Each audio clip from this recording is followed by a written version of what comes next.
There's something about it.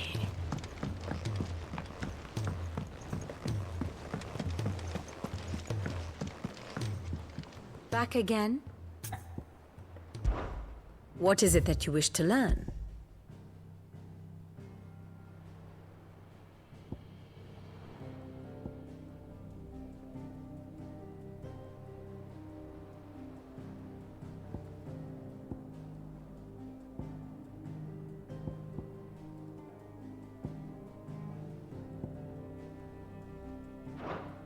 One must understand one's place in the world.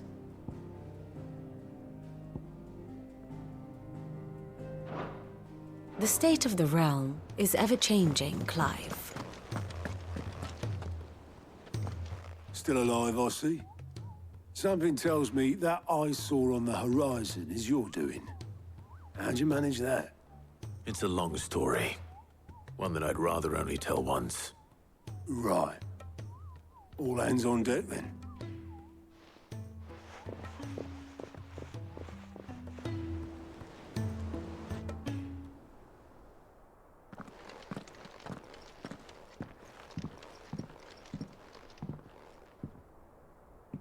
Is this everyone?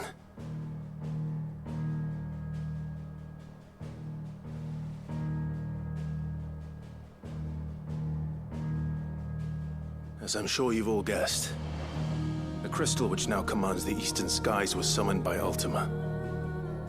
He called it Origin. Though the significance of that name is as yet unclear. What does it matter what it's called? Its emergence tore Twinside asunder and wiped my homeland from the map.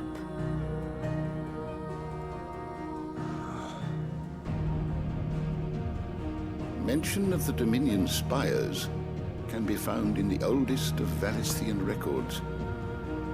But to the best of my knowledge, none provide any hint as to their true nature. That they would prove the horns of some slumbering demon. Well, the Dominion's demise was at least quick. Elsewhere, the Republican army cannot hope to contain the chaos engulfing Randalar. Canva is in flames, and the Empire. Our allies are crying out for answers. I've sent the Cursebreakers to give them what assurances we can, but right now that amounts to fuck all. They wouldn't be able to stop what the skies have started in any case. People here and across the realm grow sicker with every passing day. Could it be that this new Mother Crystal is like the others? That it draws upon the land's ether? It certainly looked that way from stone here.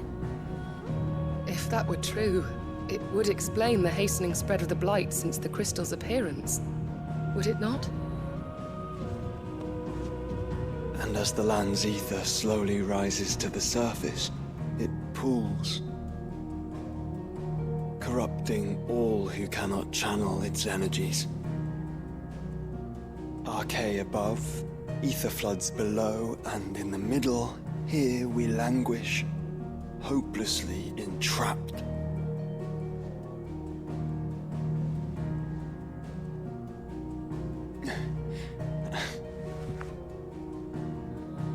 It's all right. When we faced him at Stone here, Ultima told us his true power quickens in the halls of Origin. Needless to say, we cannot allow that to continue. If we are to stop him, we will have to find a way into the crystal. How are we gonna manage that then? It's up in the sky. And fast as she is, the Enterprise can't fly.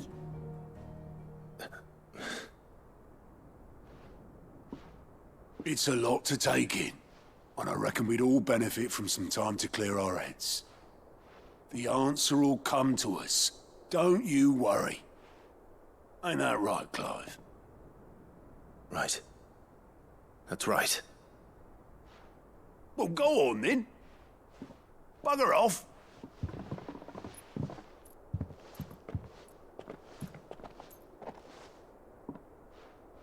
Same goes for you, Clive. You won't solve anything like this. Trust me. Go and get some fresh air, eh? Thank you.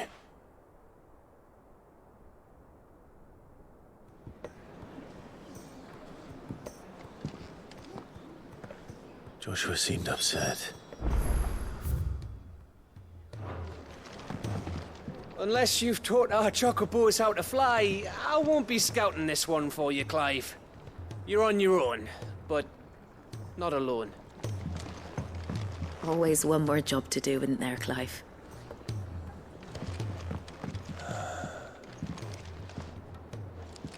There is much to consider. Believe me, Clive, I would fly with you to Origin, nay, to the end of the world. If I could. Alas, my fear of heights prevents me.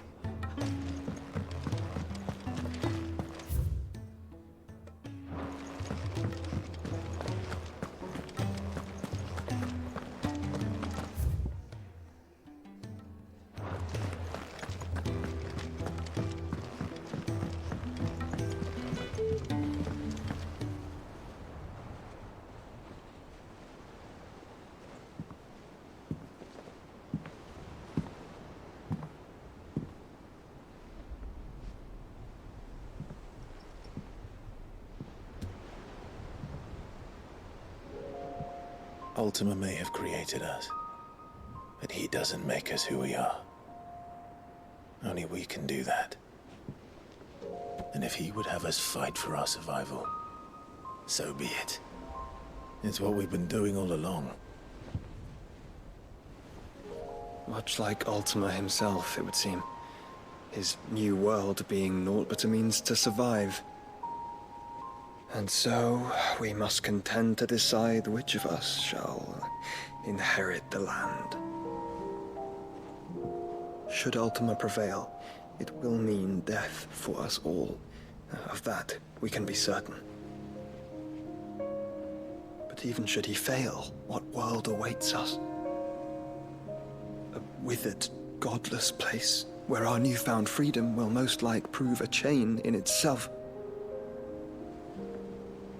Well, that may be. But a chain can always be broken. As long as one has the will to break it, it won't be easy. It may take generations, centuries of suffering. And that is if everyone plays their part. But it will happen. And when it does, it will be on our terms. That is the world that awaits us. Indeed. And what better world could one wish for?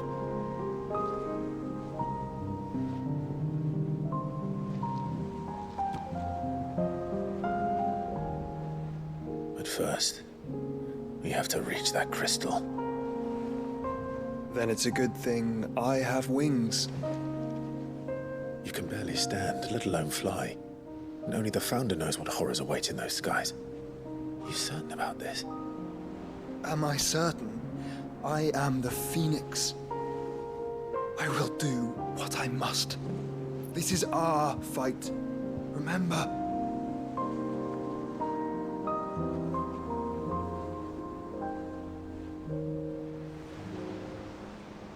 All right. I yield. But only what you must, yes?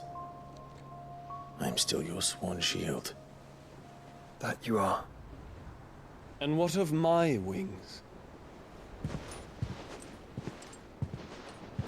Lest you forget, you go to stand against a god.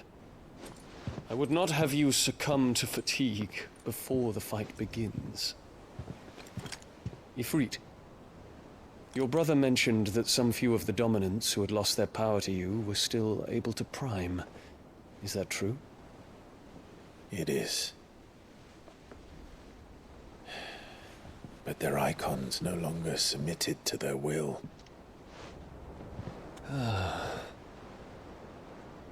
Then mine will have to be stronger. that you both might save your strength for the battle to come. You don't have to do this. If you do, there's a chance you might lose all you have left. And what have I but regret? My life ended in the Dominion. I fear death no more. Besides, I would have words with Ultima. He has much to answer for.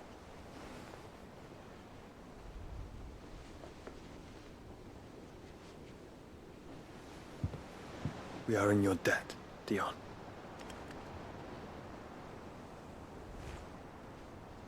We can speak of debts when this is over.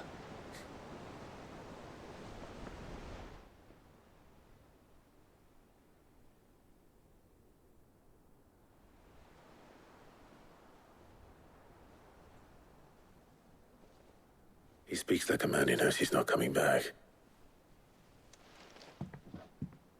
And has come to terms with that. That doesn't mean that we have to, does it, Clive? Time to talk to Jill. I only hope she understands. Take as much time as you need, brother. Something tells me Ultima will wait. Say your farewells, and let us be gone.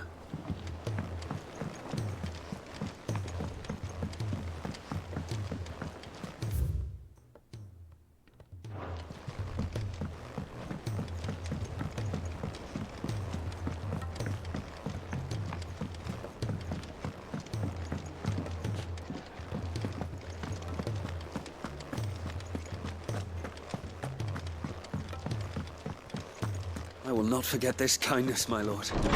I shall go to Eastport.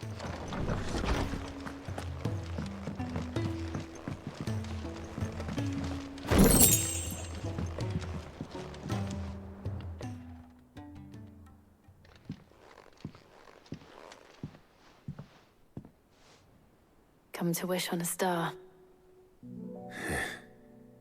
That might not be such a bad idea. This is it, Jill. You know what I have to do. Why I have to do it. There's no turning back now. This is where our journey was leading us. Where it will end, for better or worse. I could pray to Metia for you. But you'll be all right, won't you, Clive? You always are. I did promise we'd watch the moon together. I'll be waiting.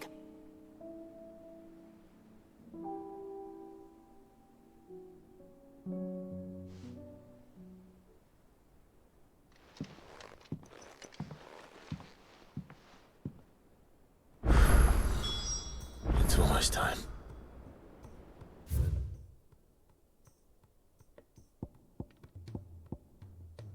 To make sure I haven't forgotten anything.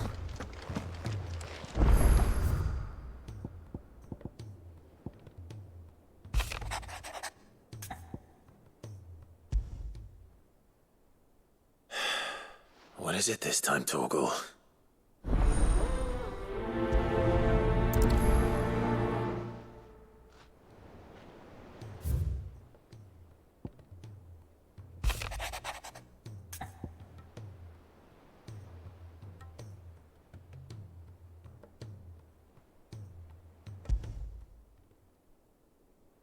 Something tells me this is no mere adventure story.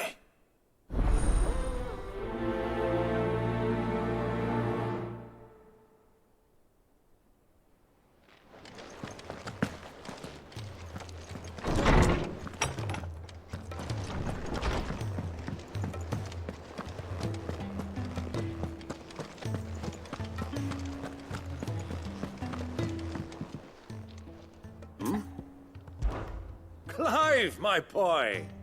Rutherford informs me that we owe you our thanks. Hadn't intended for you to get involved, but such are the times we live in, huh? I would have done the same for anyone else. You're far too modest, Clive. You'd make a terrible nobleman. But tell me, is the realm truly in as dire a state as Rutherford suggests? From what little I saw, you were right to be worried. I suppose I should have expected the worst. But I was rather hoping the great and good of the realm might have things a little more under control. Alas, it seems that firm leadership is in short supply these days, and without it, the people are bound to lose their way. We must move quickly. But where do we start? True, the challenges that face us are many. But in my estimation, there are two key areas to be addressed before any other. The realm's armies and her larders. As you've seen firsthand, it's every man and woman for themselves out there. Certain cities have banded together to try and maintain some semblance of order, yes? But such cases are few and far between. And yet, the only remedy for the chaos that faces us is unity. A unity that transcends even the borders laid down by our ancestors. In short, if Storm does not stand together, she will fall apart. But how would one even begin to unite the realm? The armies, my boy. As I told you already, we begin by restoring order among the ranks of those sworn to maintain it. Sadly, I doubt I could convince even the lowliest gaggle of privates to dig a latrine together. But I do know someone the High Commanders have been known to listen to on occasion. Field Marshal Eugen Havel. I thought he was retired. He was, until an Akashic army tore through Randalar and killed most of the rank and file. There is no man alive more capable. Literally. And as luck would have it, I've already spoken with him on the matter. Of course you have. And he's agreed to help. On one condition. That he first speaks with you personally. Havel has always been a man of frustratingly rigid principle, and he has certain qualms about clasping arms with, well, with an outlaw. I extolled your many virtues as best I could, of course, but the old goat was adamant that he be allowed to appraise you in person. You don't mind, do you, my boy?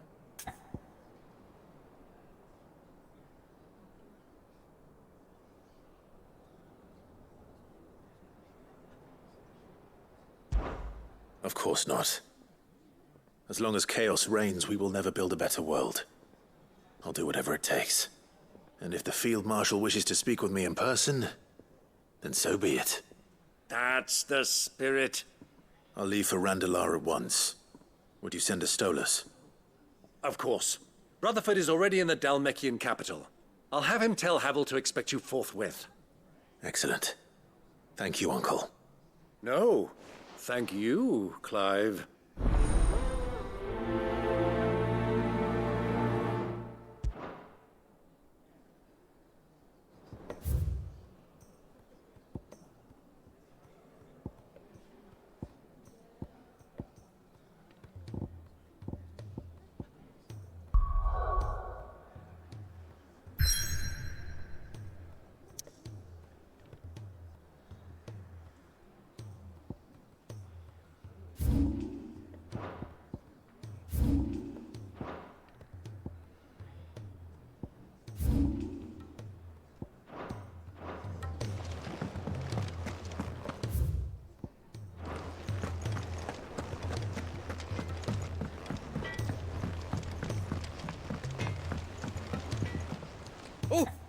Oh, what is it?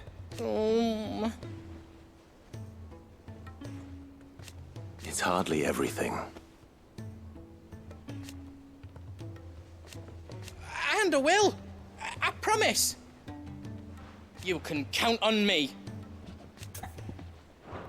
Be careful out there. I did it, Sid. I made friends with all the animals in the hideaway. But you know what I'd really like? My own goblin. Or maybe a Morble or a bomb. Only if it was a big one. That or a Bander Curl, but not a Cactuar. They're too prickly.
Say what you will. Lady Karen has seen us.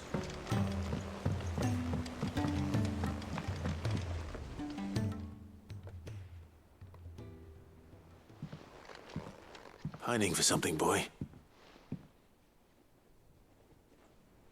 What is it? What do you see out there?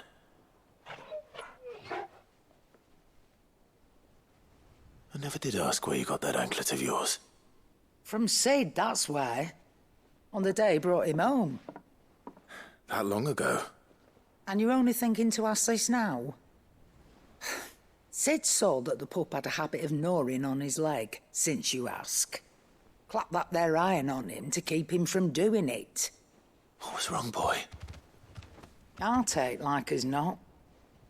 Must have been hard on the poor whelp losing his loving masters at such a young age. Doubly hard in being a frost wolf, torn away from his icons and all. Sid would always tell him, you want that iron gone, you find what it is you're looking for. I reckon what he were looking for was you. I'm sorry, Torgal. Sorry for making you wait so long.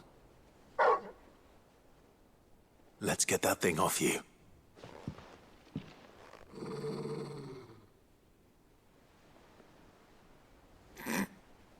Doesn't sound like he wants it off.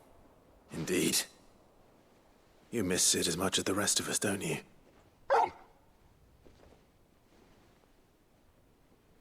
You want me to go with you somewhere?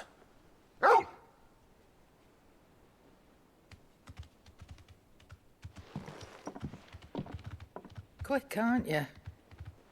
Glad you've been paying attention. Not nearly as much as you have, Lady Karen. Aye, good thing and all. It's not like Gav would have kept him in nuts and rubbed his belly these past 10 summers. Your kindness is appreciated. You've been a good friend to him. Only because he doesn't talk back like the rest of you.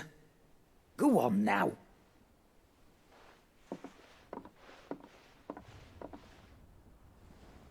Where to then, Torgal?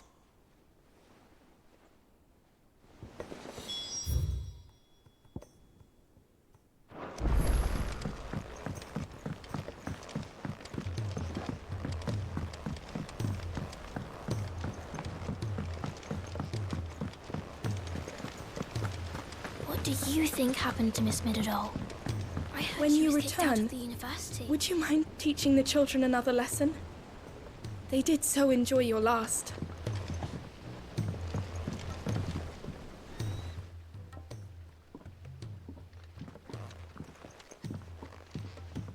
Sid, you have to help us. With what? You didn't take apart another of Mid's contraptions, did you? No. Well, yes, but that's not what we want to talk to you about. It's Miss Middledore. She's been acting strange. Very strange. She's barely ever around. When she is, she acts like we aren't even there. Her head's in a crowd. In the clouds. And that's what I said, in the clouds. Well, she does have a lot on her mind. When did you last see her? Not long ago. Right after she got back from saving you from Stonehenge. Then it's probably just about the Enterprise. It did take quite a battering on the way there and back. You didn't break it, did you, Sid? You really should be more careful around Miss Middeldore's inventions. Oh, don't listen to her. Even if you did break the Enterprise, you could put it back together, couldn't you? But who's gonna put Miss Middledore back together? She seems really sad. Why don't I go and see if I can cheer her up? You do that? For us? She's in her dungeon. Don't scare him. It's not a real dungeon. Thanks for the warning.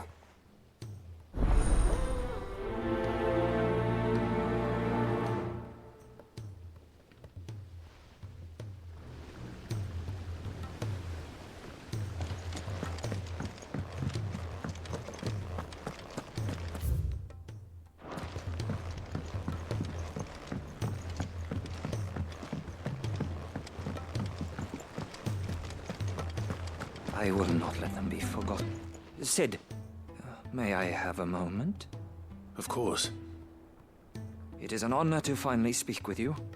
My name is Herman. I've been with the Cursebreakers for some time now, and I wish to be deployed to Ash. Any assignment will do. No. The lands across the Narrow are too dangerous. I will not send good men and women to risk their lives needlessly. Why would you want to go back? I need to retrieve something. Something important. I was raised in an orphanage. The Badbach Conservatory. Or rather, I was held captive there. It was not a place of nurture. It existed solely to turn bearer children into mindless weapons. We were tortured until we feared no pain. Tormented until our hearts turned to stone. And few ever survived long enough to become tools of the last king. I can't imagine. I lost so many. I can't even remember all their names. But they must be remembered. They cannot fade away, faceless and forgotten. The Institute was run with military precision. Every child measured, every name recorded, every death logged with meticulous care. Cid, allow me to travel to Ash and recover the registry so that my brothers and sisters might live on.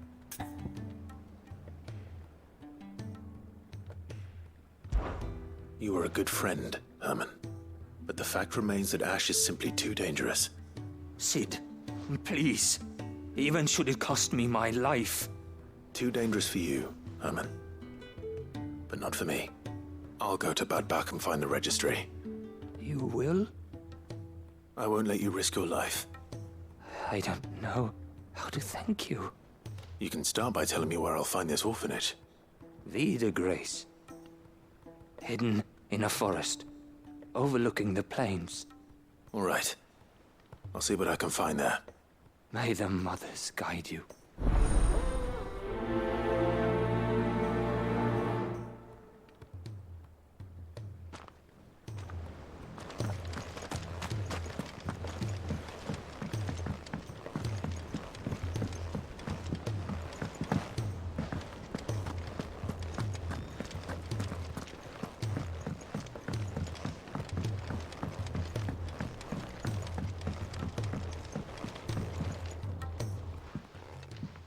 Nid, if you have a... That's it! I knew it! The answer was right here under my arse all along! If this doesn't steer to the skies, nothing will! To the skies? You aren't trying to give the Enterprise wings, are you? What else would I be doing? The children seem to think you're avoiding them. They're worried about you. Is this really so important that you need to shut yourself away from everyone? The Enterprise is already the fastest ship in the realm, and that's with the sea beneath her. But what if she weren't bound to the waves? What if she weren't bound to anything at all? It's not fair. The gods get the skies all to themselves, so I'm gonna do something about it. The Fallen had their chance, but they relied too much on magic. And see where that got them?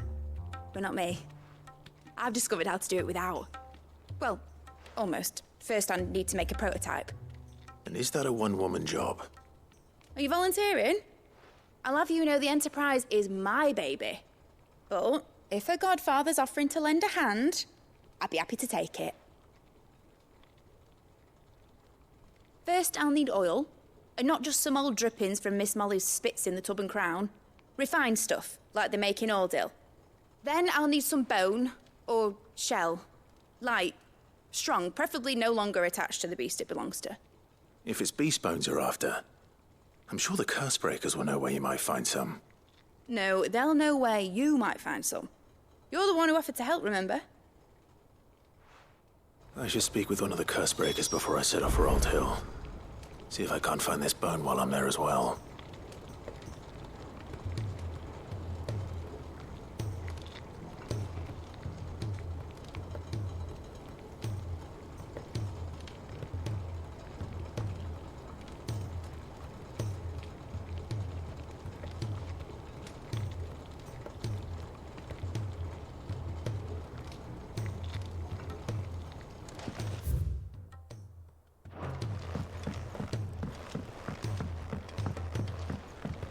Has Mitterdol mentioned a new project?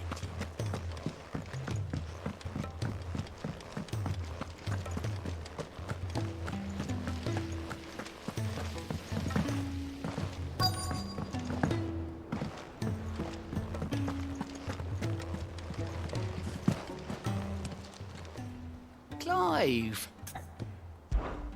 Quick look.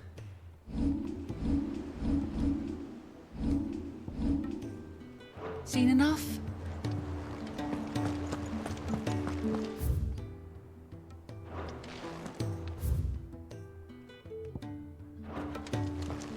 What a word.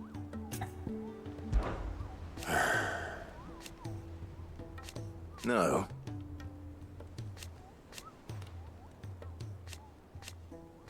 Is that right? Might be time to take a step back. And if it weren't for Sid... Off you go then.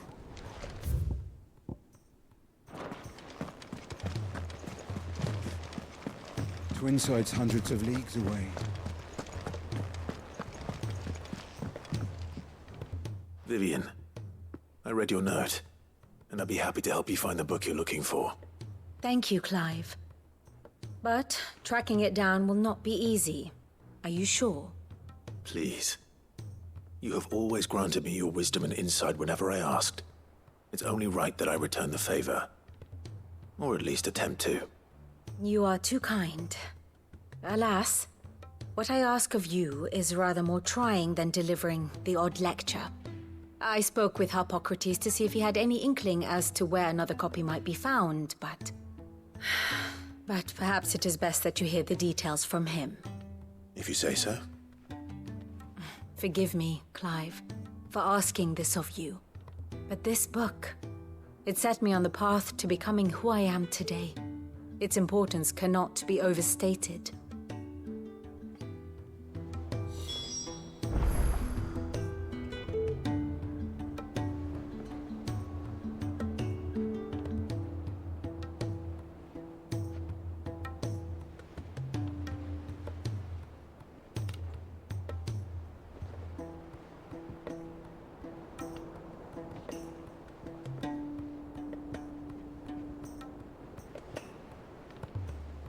What will it be today?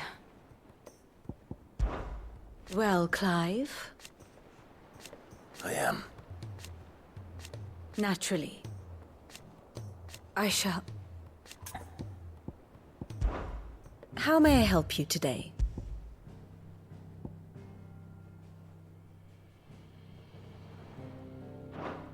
Here you are.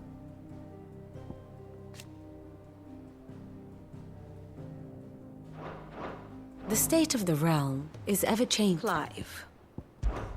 Harpocrates knows of the tome, I see. Whether what he has to say makes you happy to have agreed to help me is another matter. Till next you need me.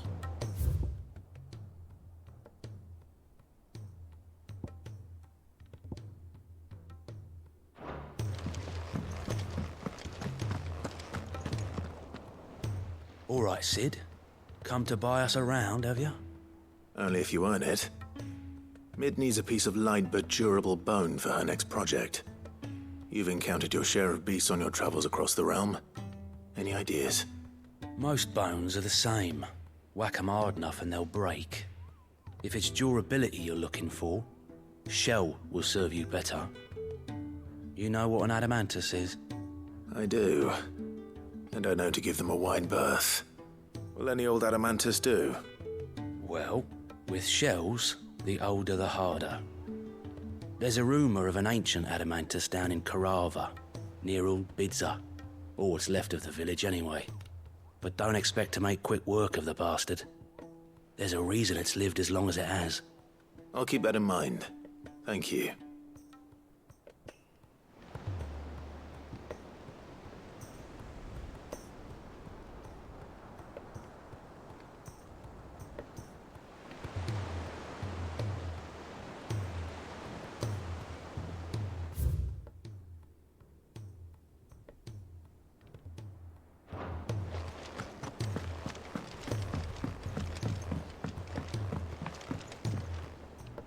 Cid, I was wondering if you could help me.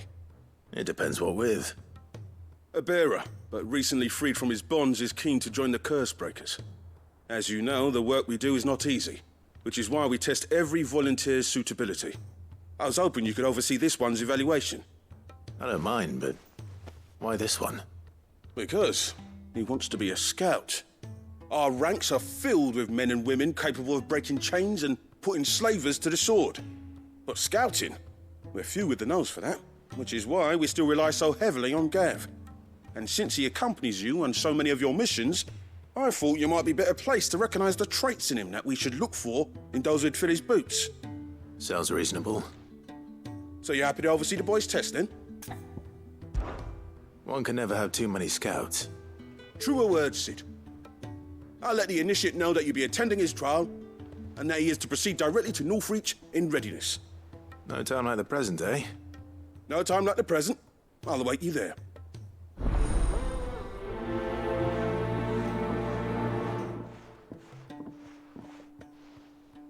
Northreach. I don't suppose they could have chosen somewhere closer. Cid, do you have a moment?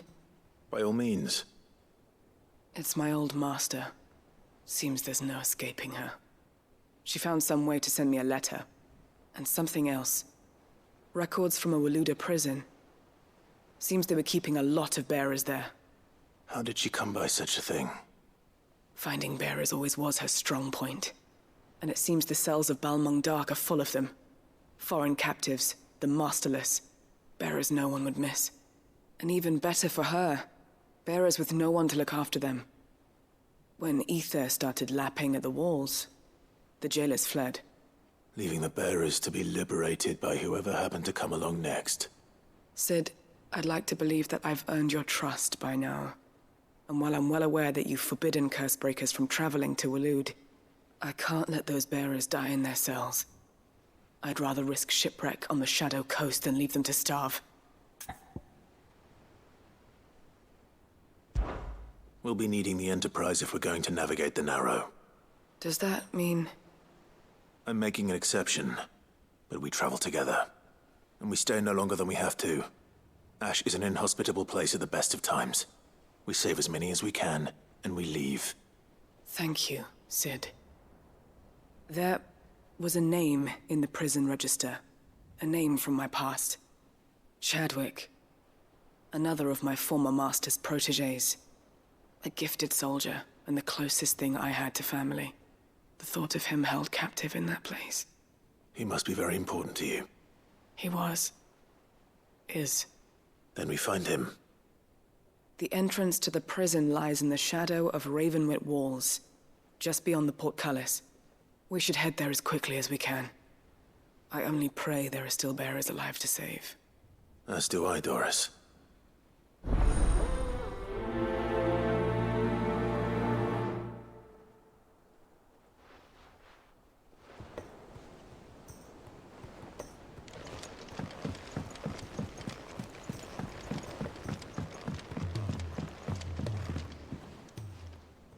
Ah, Clive. This is it then, brother.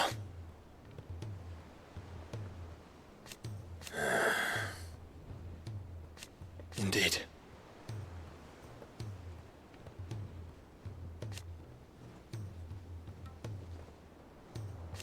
You're wrong.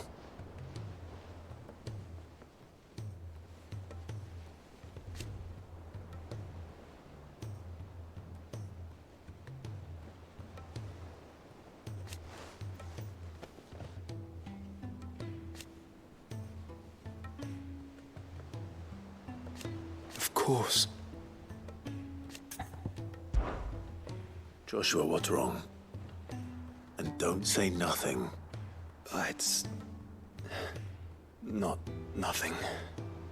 I've received word from Cyril. The Undying have found Father's will. Or something akin to it. His will? How and where?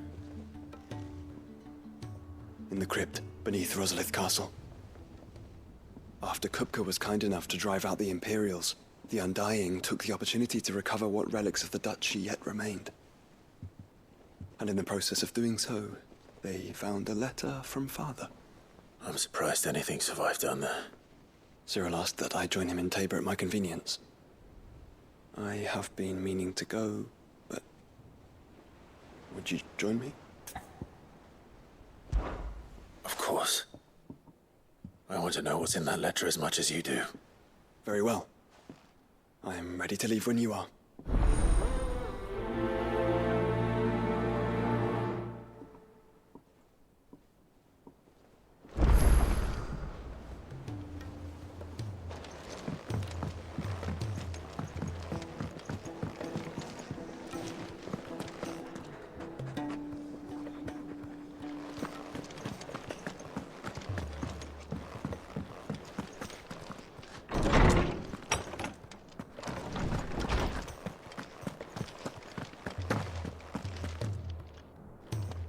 Ah, Clive, my boy.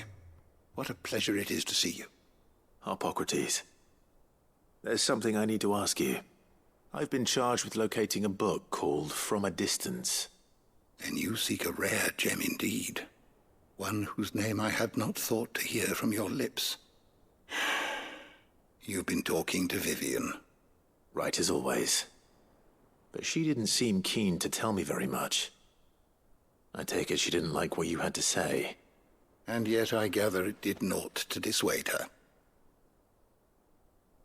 Clive, if the young professor has tasked you with obtaining a copy, I fear she asks the impossible. The executors would not allow it. The executors? Coveters of Secrets. A clandestine organization committed to the collection and intenebration of forbidden texts and technologies. One such text being the tome Vivian seeks, chronicling as it does the true history of the enslavement of bearers, a tale which could overturn the established order were it ever to become widely known. Or, so rumor has it. I've never actually read the thing, or even set eyes on it for that matter. How is it that I haven't heard of this organization? Why, secrecy is the executor's watchword. They lurk in the shadows, emerging only to seize that which must be seized, be it books, inventions, or people, before disappearing again, leaving nary a trace. Which would explain why Vivian's copy was snatched from her grasp not long after she found it. By the hand of the executors, yes. But what drives them? Self-interest or ideology? A fine question. Sadly, all that is known of the executors can be recounted in a single breath. You may just as soon ask me of their origins, numbers, or the identities of their leaders. Any answer I give would be pure speculation. Then my hunt was doomed from the first. What was Vivian expecting? That I'd pluck it from thin air? Not from thin air, no. From ash. Rumors of the executors are rife among the scholars of Storm, but rather less so across the strait. I have a friend. Well, I had a friend in the village of Garnick, a collector of rare tomes, upon which subject we would oft correspond. Alas, I have heard naught from him since the skies fell dark. And no doubt he too has turned. But though he did not mention it by name, it is possible that a surviving copy of From a Distance yet rests upon one of his many shelves, quietly awaiting discovery.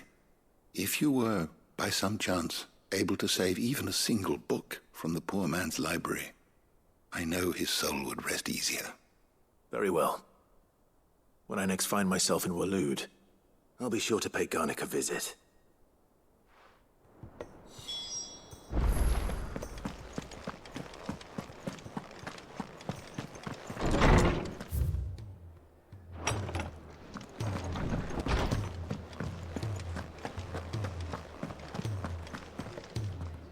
All right, Torgal. Where are you taking me? I'm going to need a little bit more than that, boy. Do you have a better hint for me? Unless... you've already given me one. Back on the rear deck, you were looking west, toward Rosaria.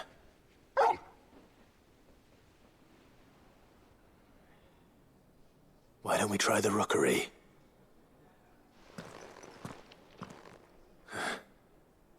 I haven't been to the island in almost 20 years. To Port Isolde, then. Fingers crossed the old mooring is still there.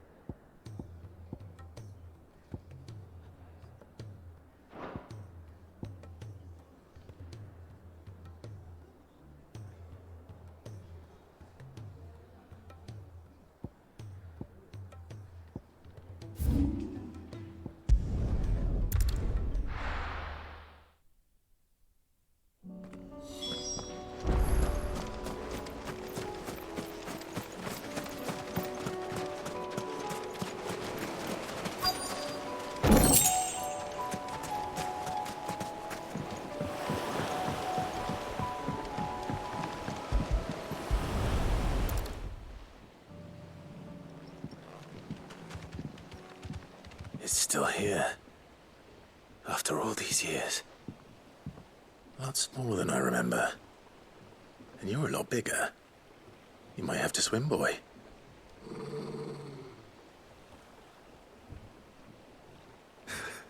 I wasn't being serious. You two go on without me. I doubt that boat will hold a third. If you're sure, we won't be long. Hop in, boy.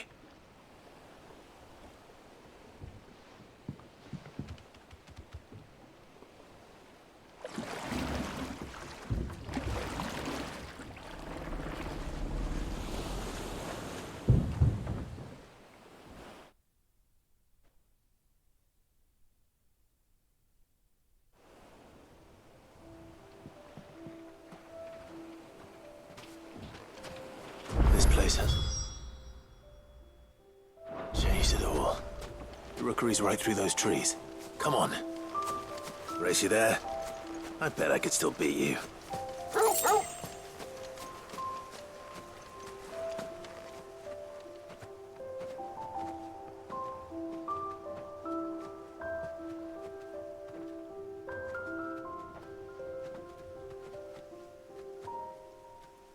Here we are. This was our hideaway. Wasn't it, Torgal?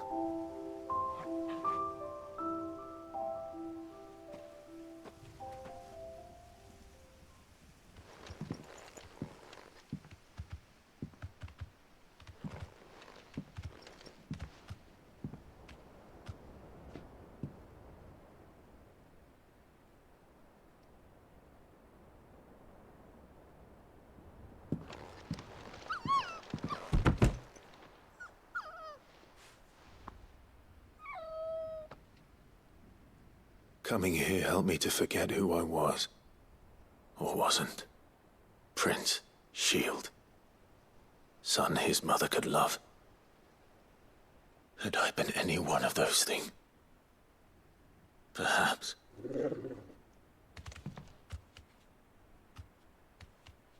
What is it, boy?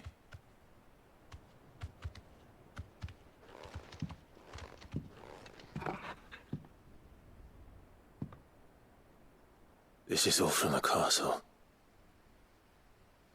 In Phoenix Gate. Did you bring these here?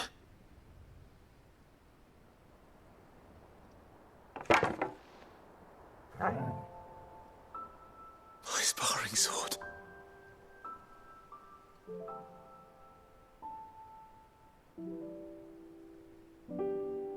Well, well. You never stopped looking for me, did you, boy?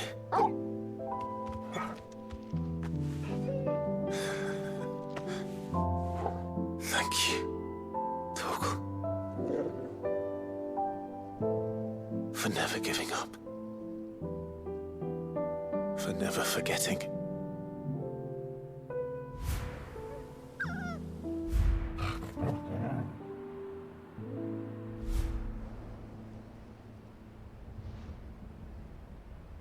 Let's take this with us, shall we?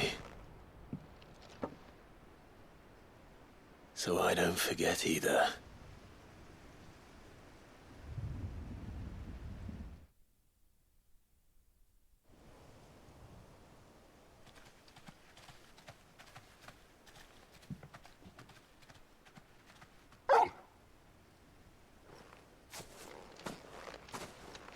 That's not the way back to the boat, Torgal. All right. I'm coming. I think I know where we're going.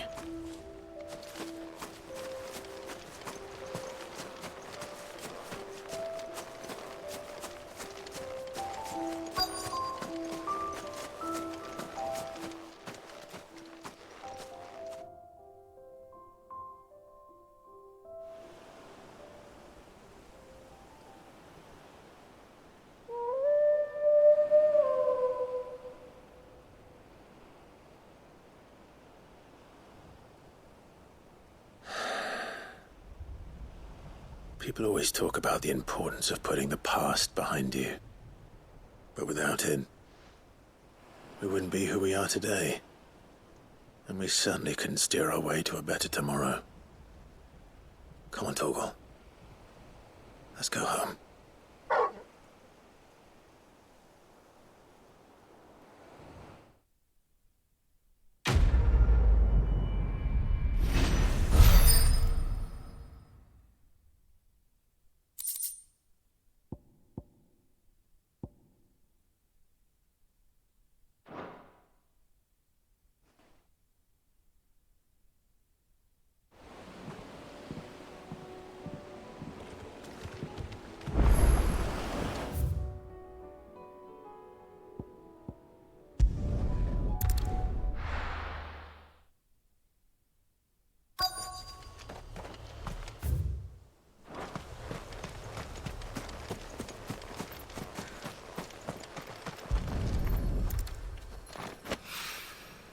It's oil. After what happened here, it's a miracle there was any left at all.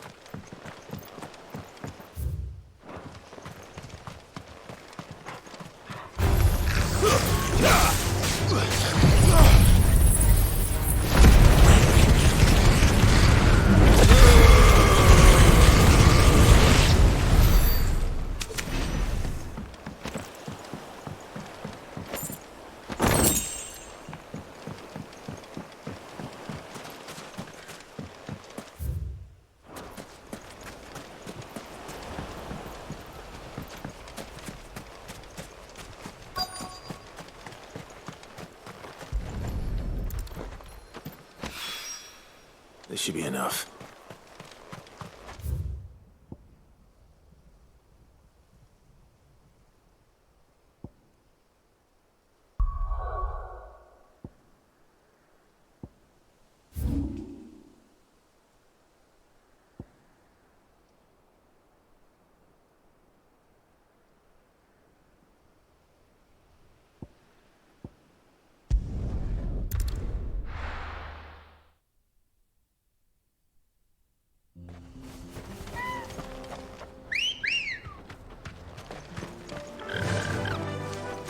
Fly, Ambrosia.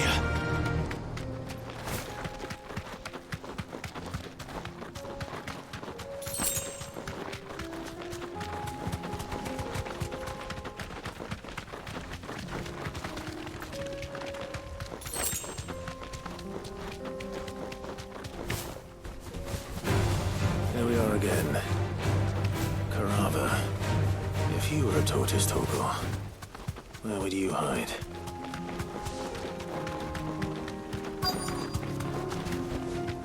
Straight home now.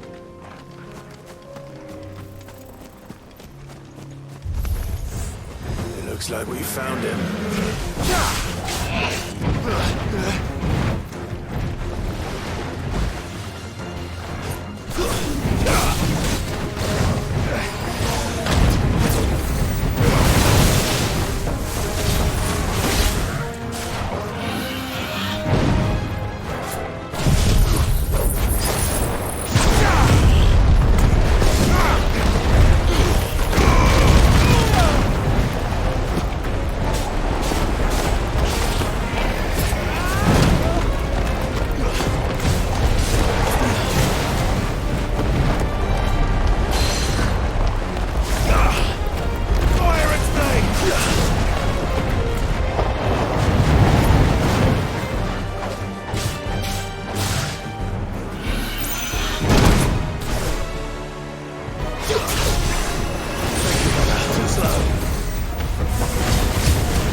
better get these materials to Mid so she can finish her prototype.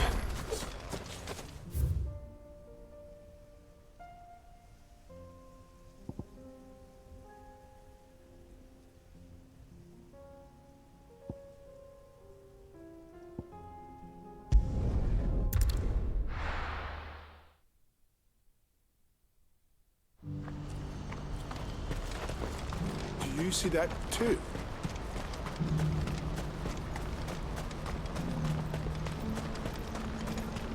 Papa? What is it? Oh, please. Just make it stop. I'm scared. It's all right. I'm here.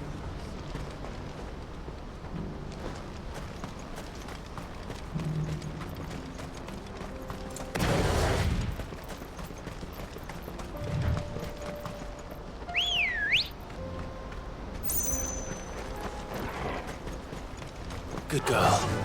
Fly, Ambrosia.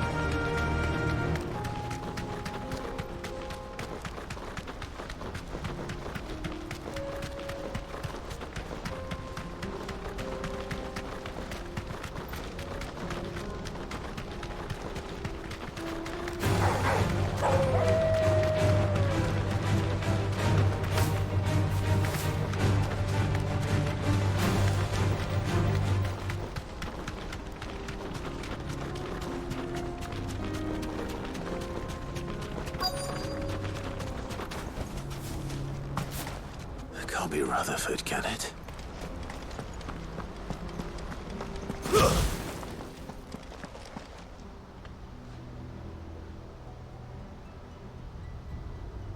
Turncoats and cowards, the lot of you! If it's a fight you want, it's a fight you shall have! Allow me. I don't need your... Please, Field Marshal, oblige him. This won't take long. You're right. It won't. Men, finish him.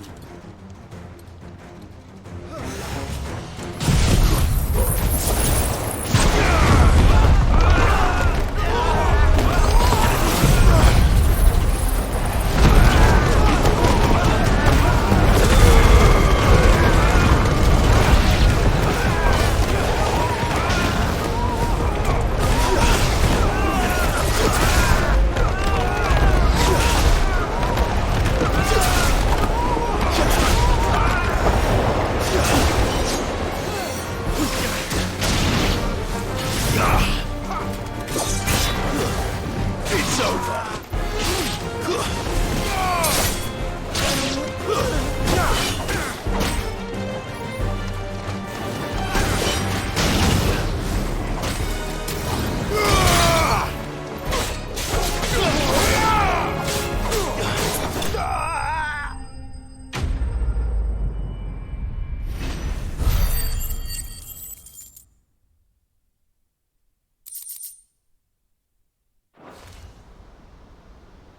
A little longer than I'd have liked.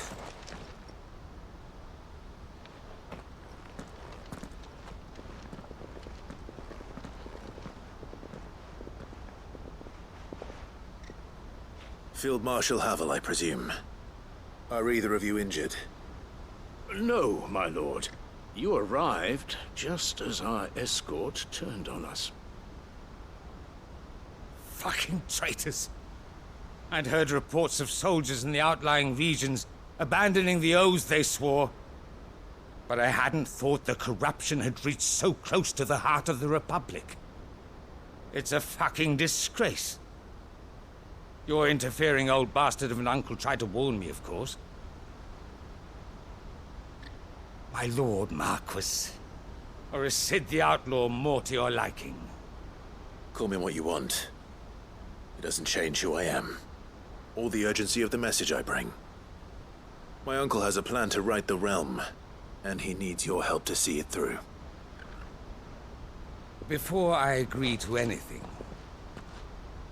I'd have you answer one question.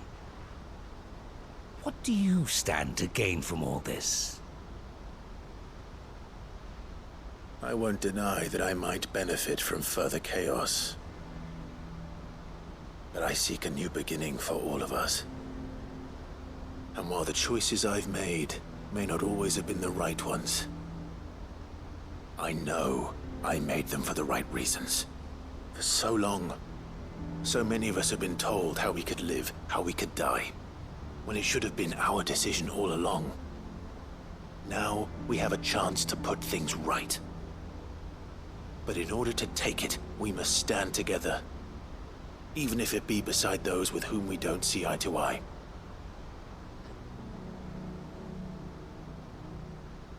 Certainly not the words I expected from an outlaw. But perhaps your uncle was right. You are no ordinary outlaw. I'll never hear the end of this. All right. I'll start by ordering my most trusted guard to bring the Dhalmekian fringes under control. Next, I'll make contact with my counterparts in the Imperial Army and see if I can't convince them to try and restore order in their own territory. Thank you, Field Marshal. But they are not the only ones we will need to convince. What do you mean? I don't doubt that I can bully some sense into a few generals, but those they answer to require a different kind of persuasion. And when it comes to honeyed words, well, we will need an envoy. One who can court even the most stubborn of statesmen. You, perhaps. I'm flattered. But I'm no diplomat either. And I have other problems to attend to. What we need is a skilled arbitrator. And I may know just the person. Is that so? And would he happen to be an outlaw too?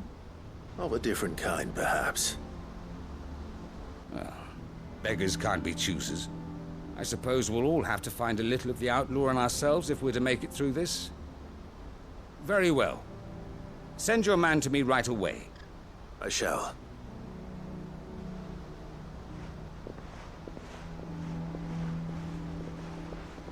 My Lord Marquis. Your Lord Uncle bade me escort the Field Marshal to his manor in Port Isolde. And I will see that my associate joins you there. Very good, my lord.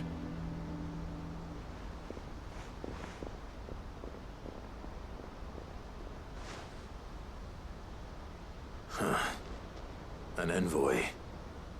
I'm not sure I'm the man to talk anyone round. I can barely convince my brother to take his medicine. No. This is a job for someone with experience. Someone like Quinton. I hope I can convince him at least.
This might take a while.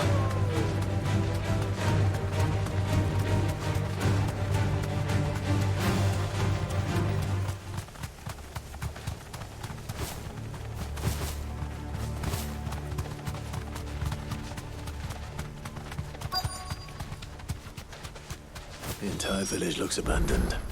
Now, which house would a bookworm live in?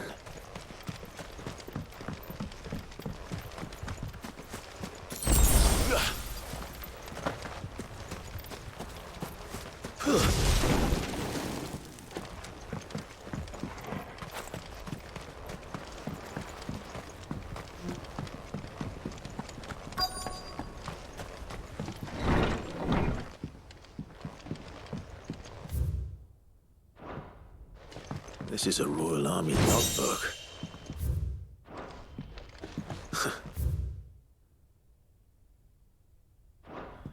His interests were certainly varied. This is it. But if what it says is true, I need to get this back to the hideaway.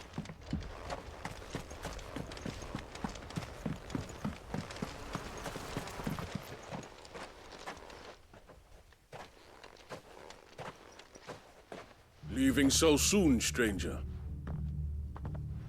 We've been watching you. From a distance, so to speak. Subtle. I know who you are. Then we need not waste time on introductions. Hand me the book. Leave it in our care and return to your life. Your care? Do you mean to burn it or bury it? That is not my decision to make. But by one means or another, its contents shall be removed from the common record. Then I'll have to politely refuse. I won't let you erase our history. Then we find ourselves at an impasse. Very well. The book can just as easily be pried from your dead hand.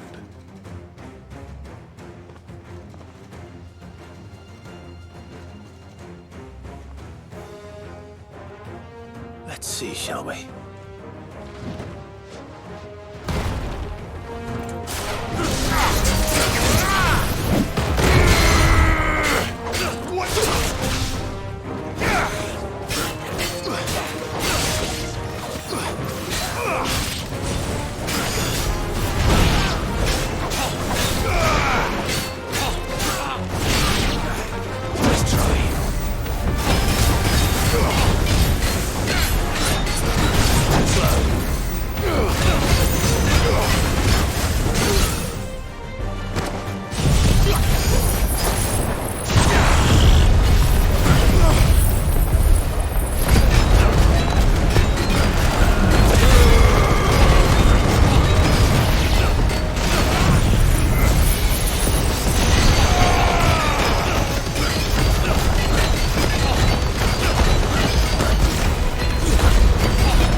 Impressive. But we have other means. We shall claim the book yet. Why do you want it so badly anyway? It lays out in no uncertain terms the vanity and avarice of mankind. It tells the shameful history of the persecution and oppression of a gifted few by a giftless many. Would you say that this interpretation was correct? I don't know. You don't know. Your sword may be sharp, but your wits are dull. So let me answer for you. There is no correct interpretation of history. That a series of events took place may be proved beyond a doubt. But there can be no single, immutable explanation as to why they came to pass. It is a question of numbers and of belief. If enough people believe that a set of events occurred for a reason, that belief becomes the truth. So you're trying to control the truth? We are trying to protect people from themselves, from knowledge that would bring them naught but pain. That is all. You may keep the book, for now. The world is small. We shall meet again. Until then. Wait! Damn it. Let's get this back to Vivian. Perhaps she can explain what that was all about.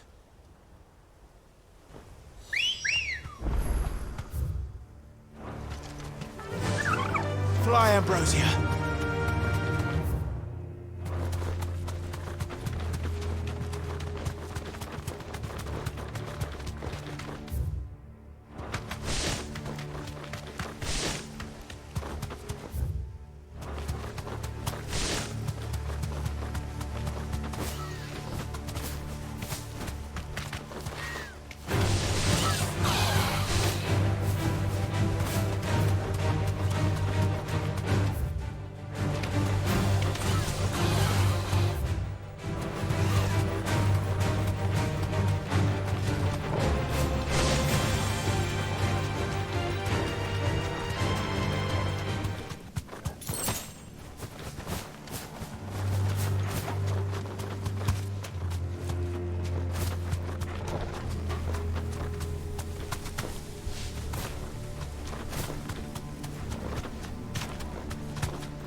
back to the stables, girl.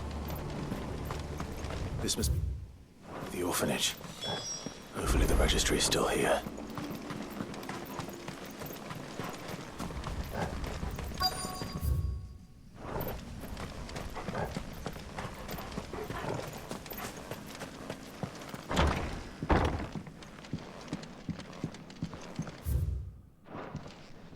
Conditioning.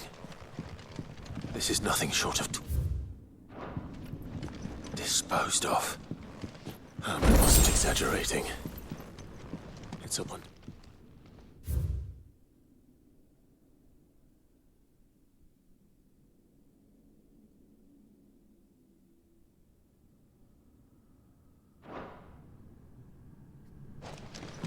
This reads like a suicide note. Did the director go through with his plan? There's only one way to find out.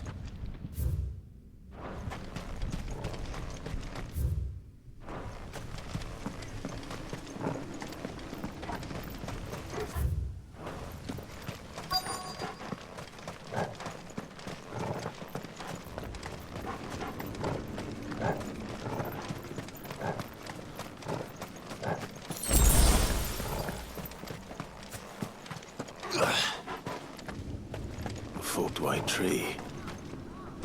This must be the place.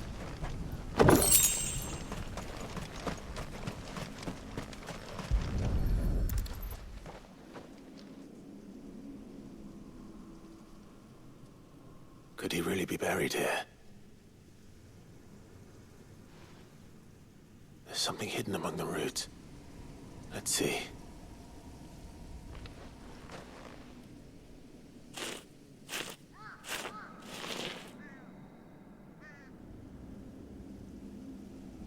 This must be the registry.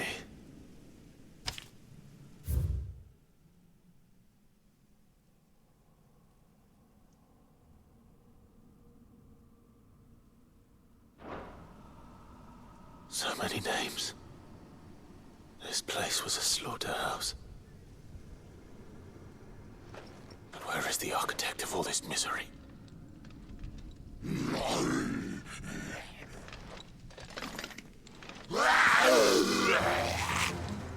It was only a matter of time, I suppose. This place is cursed.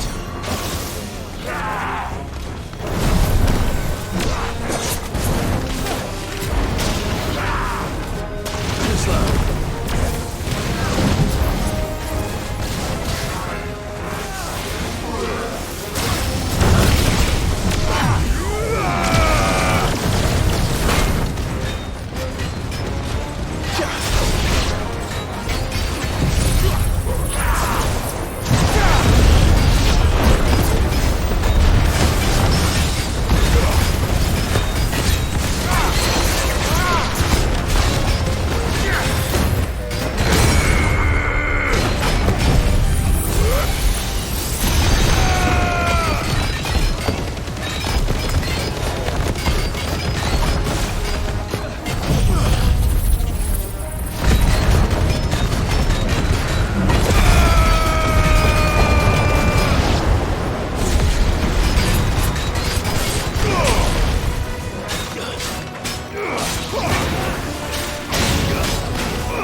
I'm done here.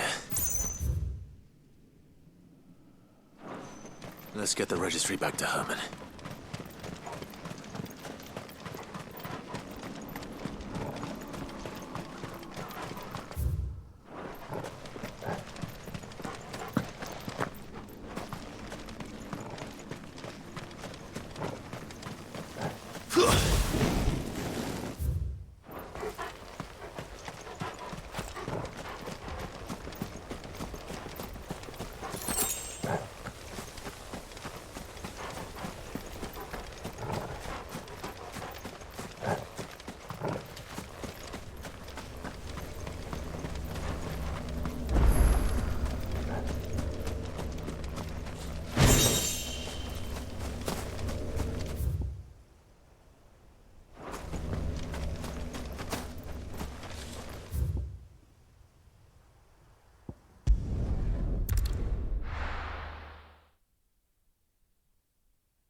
Doris is waiting for me near Balmung Dark. The longest...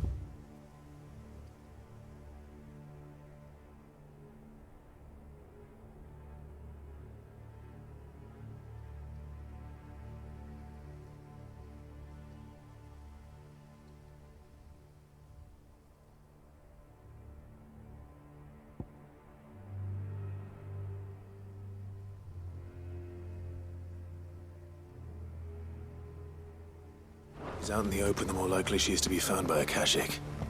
I need to hurry.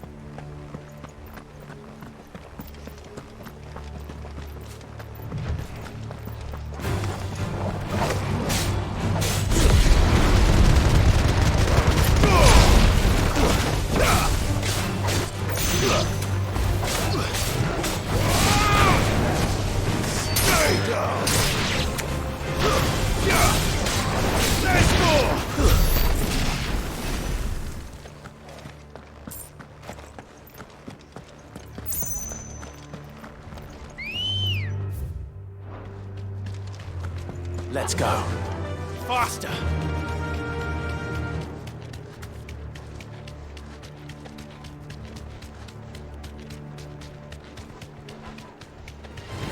All right. Back to the stables, Carl.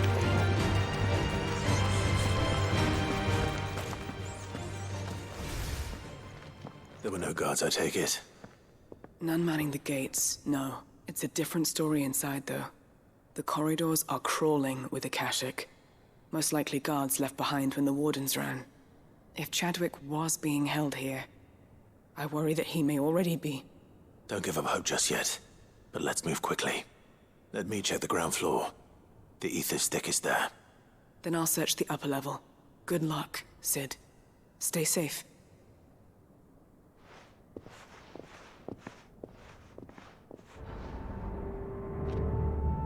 Just how bad are the floods inside the walls?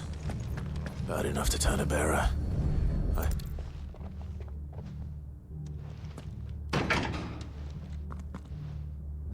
Locked up tight.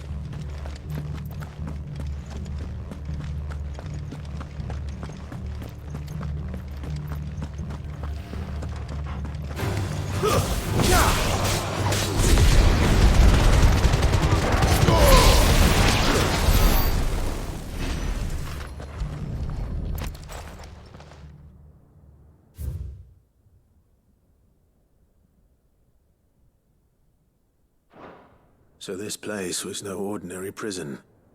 And I doubt they'll have taken the creature with them when they fled.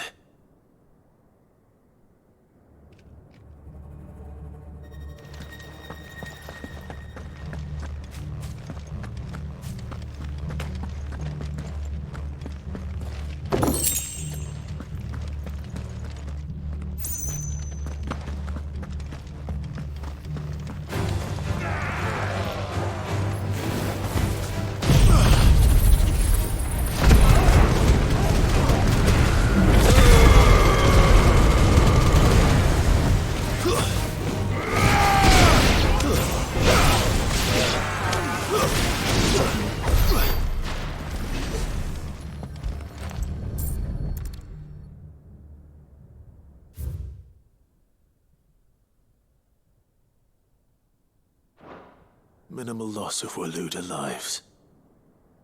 And what happens when they run out of bearers?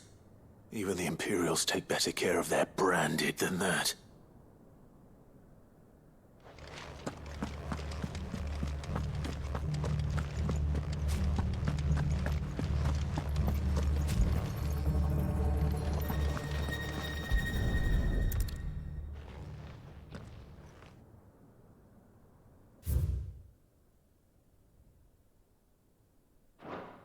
They were feeding bearers to it. This is even worse than I'd feared. Nothing but Akashic down here. Hopefully things are looking better upstairs. I should go and see how Doris is getting on.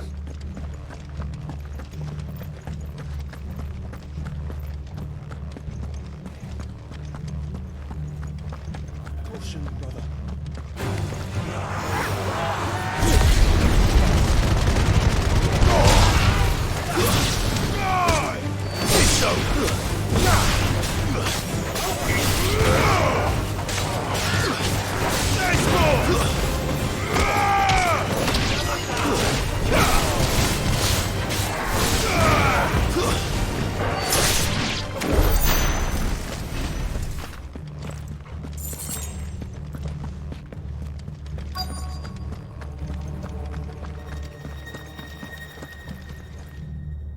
No lock downstairs. But I did find out that this place was more than just a prison. Something far more sinister was happening here. I know. I've been reading some of these documents and... it can't be true, can it? Bearers die every day in service of their masters, but this is so much worse.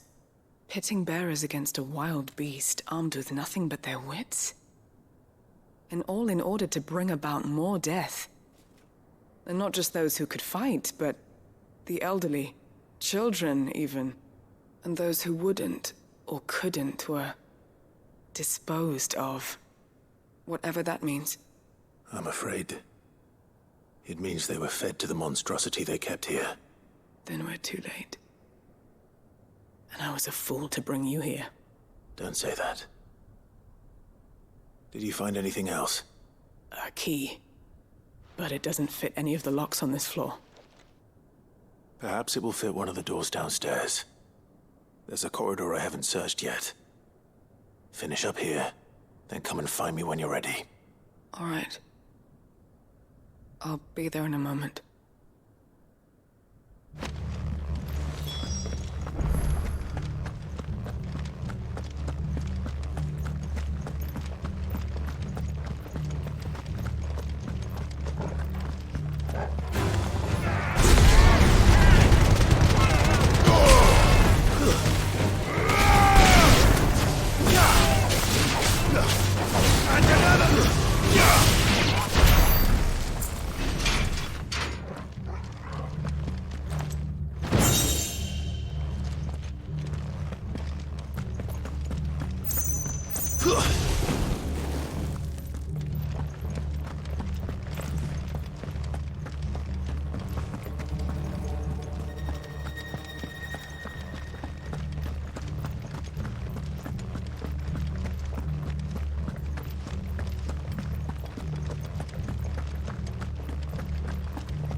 Let's see what we can find down here.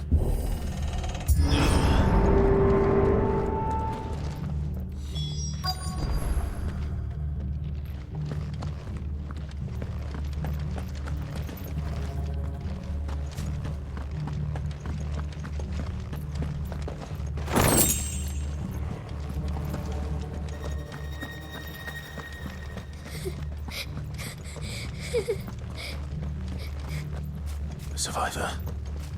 And she sounds close.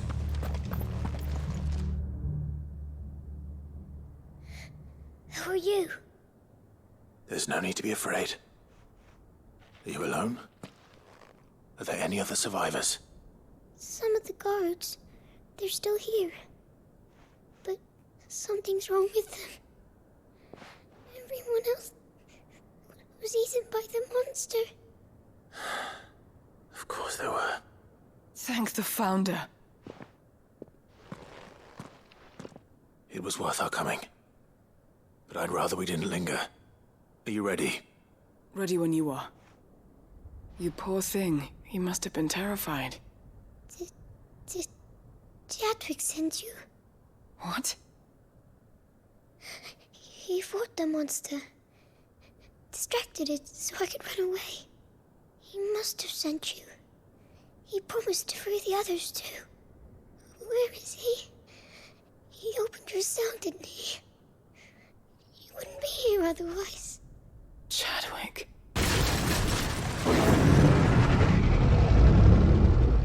Was that? Monster's back! Chadwick, help! We have to get out of here. Doris, keep the girl safe. All right. You put that bearer-eating bastard in the ground. It's out there waiting for me. I can't let it live. Not if it's got a taste for bearers.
Finally. Sid, are you hurt? I'm fine. I think.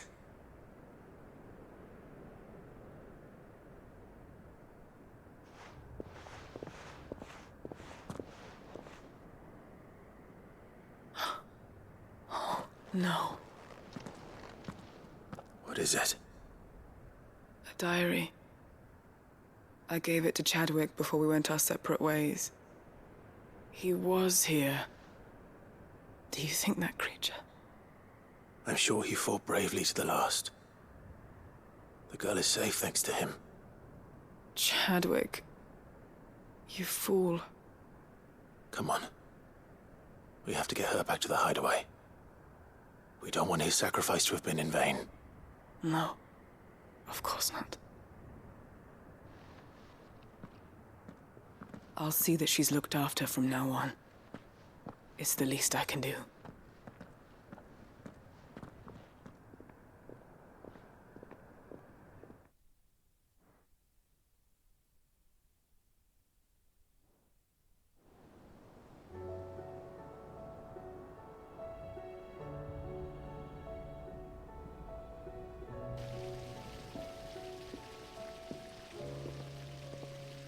From what I hear, you've barely left the girl's side in days.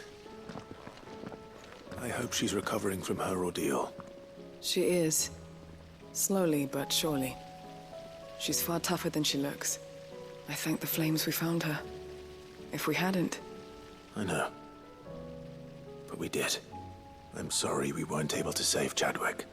There's no need to apologize. Without your help, I would never have found out what happened to him. How he fought to the bitter end to save her. To save Haida Marie. That's the man I remember. The man I thought of as a brother. I wish I could have met him. I'd like to hear more about your past.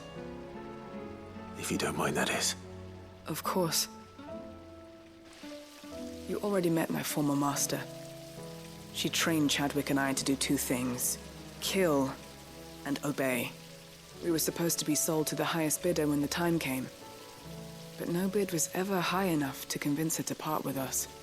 For years, we were her daggers in the shadows. But we could never quite shake our doubts about the things she made us do. And then, one day, we just couldn't do them anymore. So we escaped. But staying together was out of the question. They would have found us too easily. After so many years of training, the pull to serve was always strong. It scared me to think he might have taken another master, become a dagger in someone else's hand. But even in captivity, the battles he fought were his own. And he died not as someone's tool, but as a hero. Haida Marie is proof of that. Bearers can cast off their shackles. And the Cursebreakers will show them how. I'll fight until my dying breath to see it done.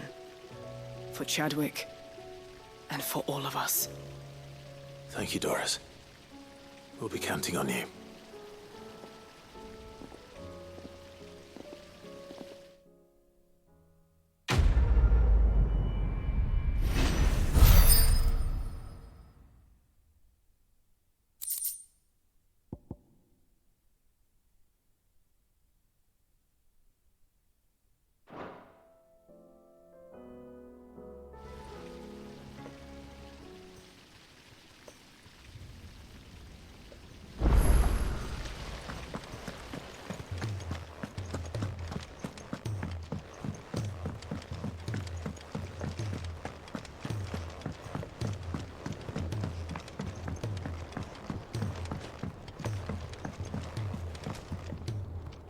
Mid, tell me this is all you need.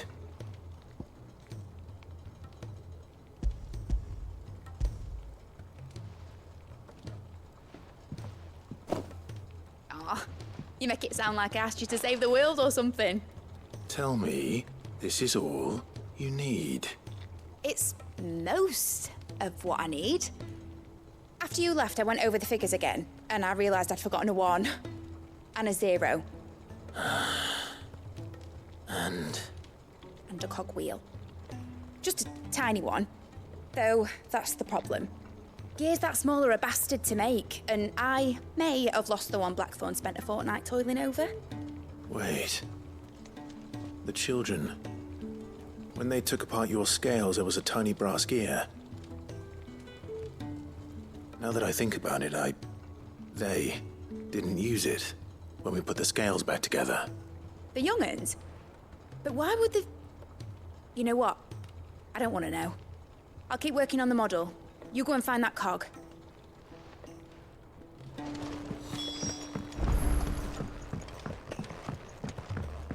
Has Midadol mentioned a new project yet? Sid! Is Mid still hiding from us? She wasn't hiding. She's fine. She's just busy working on her next project. A new invention? What is it? What is it? Is it an airship? I bet it's an airship! Do you think she'll let us help? That just so happens to be why I'm here. She needs something special, something only you three can provide. A brass gear. A tiny one. One that might fit on, say, a set of scales? Oh, the one you forgot! We remember! We saved it, just in case. It's in the bag of bits. Since your lesson, we've been disassembling, then reassembling everything we can find. All the pieces that are left over, we keep under our beds, just in case. That's good to know. Look! I found it!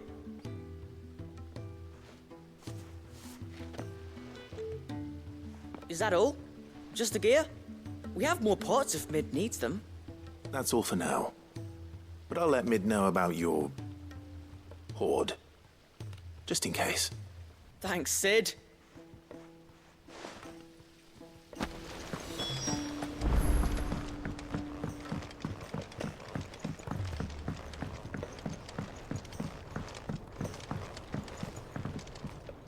Well, did they have it?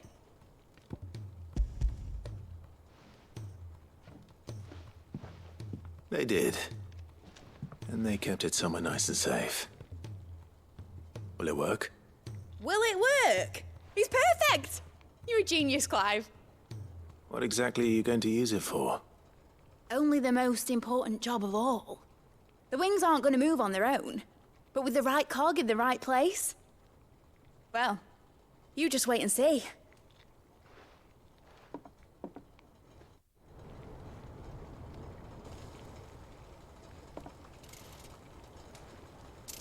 That should do it.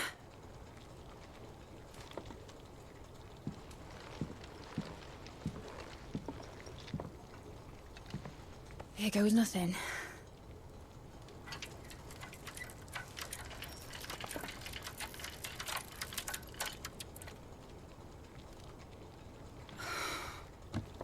Titan's tits. It wasn't supposed to fly, was it? Of course it was supposed to fly. Wouldn't be much of an airship if it didn't.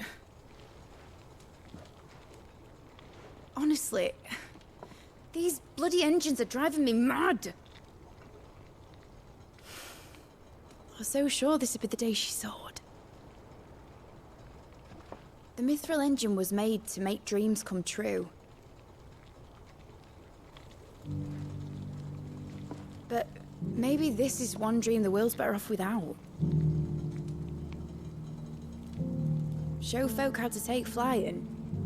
It won't be long till they're raining death down on each other. People will lose their homes. Children, their mums and their dads. Like I lost mine. I'm sorry. So am I, Clive. So am I. Sorry that I have to choose. Do I follow my head, or do I follow my heart?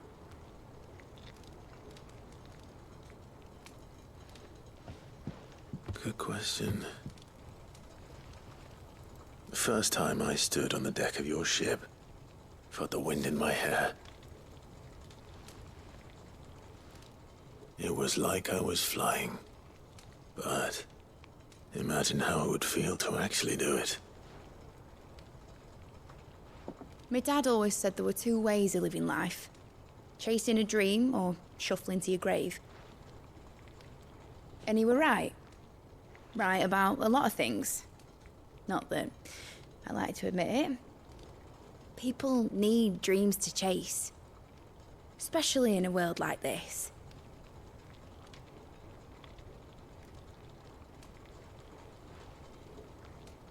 Right. When this is over, I'm gonna take all my mithril engines to Zemeckis and sling them over the edge. I won't have my dream end up turning into someone else's nightmare. But all that hard work... All that hard work will not be used for war, Jamie. But it ain't like it'll be gone. Tell me, Clive, have you ever been on a treasure hunt? Not since Joshua and I were boys. Why do you ask? Because I'm gonna bury the engine schematics and leave behind a little riddle telling people where to find them. A really hard one, so that only the most dedicated dreamers will ever be able to work it out.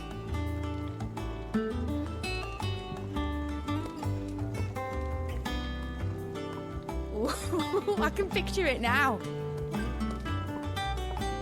Some daft general squinting at the words with a gormless expression on his mug. Like that one, yeah. Right.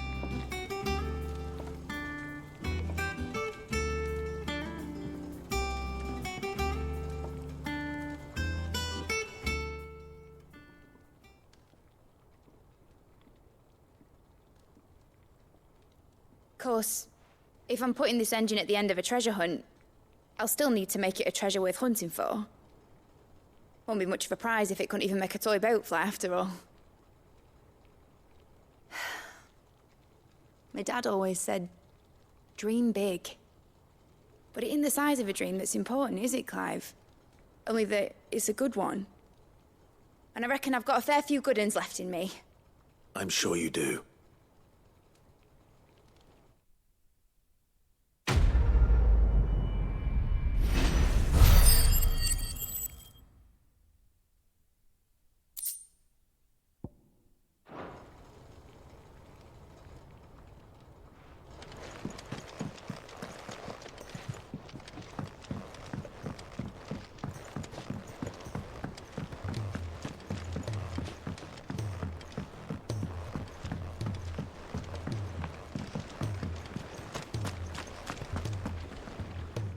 I hear that you traveled to Ash, Cid. Did you by any chance recover the names of my fallen friends? I did. Yes.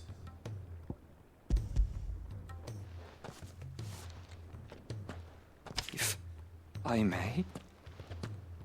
The Bearer Registry.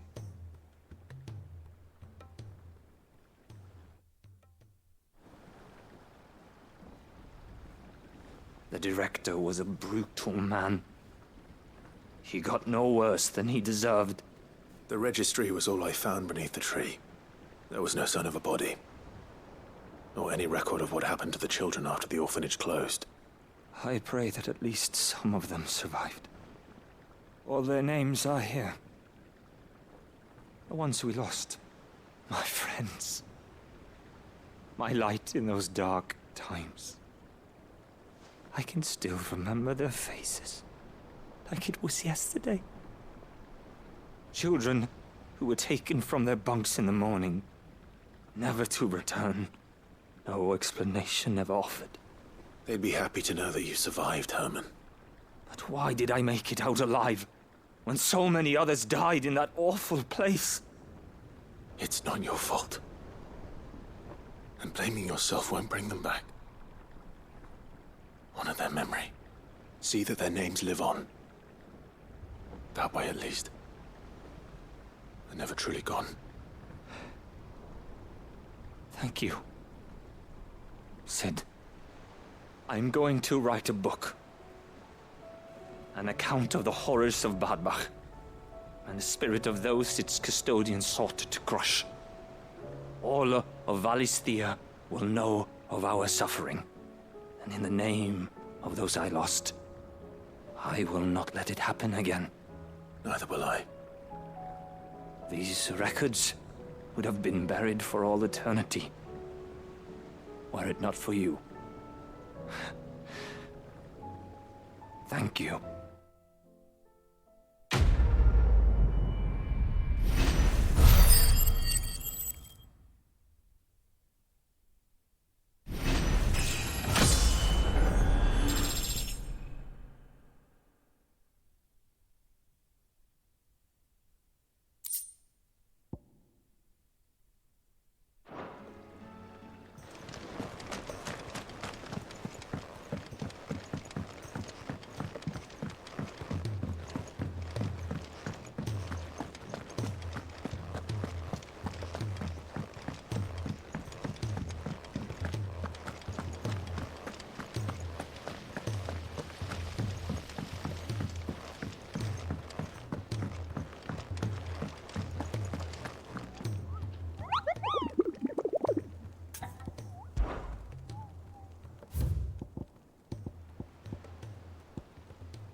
I found it.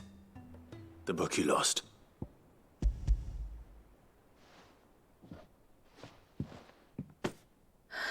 You found it.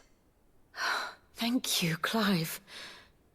Even though I asked this of you, I was not entirely sure it would be possible. I feared the executors had seized every copy. I met with one of these executors, and I convinced him to let me keep it.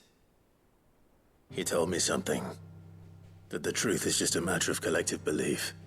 And that if enough people believe a lie, that lie becomes the truth. It does. But it also means that the truth is not immutable. That it can be changed. Provided that those who wish to change it can convince enough people that their perspective is the correct one. As the sad history of the Bearers proves. You said that the book inspired you to become a scholar. It did. Or its author, rather. She was a heretic, you see. A firebrand and a dissenter. A gallows stood ready for her in every corner of the realm. And by shunning society, or perhaps being shunned by it, she stumbled upon a truth so potent that an entire realm trembled at the prospect of its utterance. I, too, have always felt somehow set apart from the world of men. A stranger to my own species. She taught me that my solitude was not a curse, but a gift. And that, though my journey to the truth might be a lonely one, what I found at my destination would be more than worth the cost. Do you still feel that way? That you're not one of us? Honestly, I'm not entirely sure anymore. Since coming to the Hideaway, I find my thinking somewhat clouded. Perhaps the result of studying mankind from a rather closer perspective than I had intended. But the more I study, the more I find value in this perspective. In looking not from the outside, but from within. So if you'll permit me, I'd like to continue my work here. Remember, Clive, when enough people believe, belief begets truth. Give the men and women of this benighted world the gift of truth. Make them believe in you, as I do. I'll try, Vivian. I'll try.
It's usually me making demands of Hippocrates.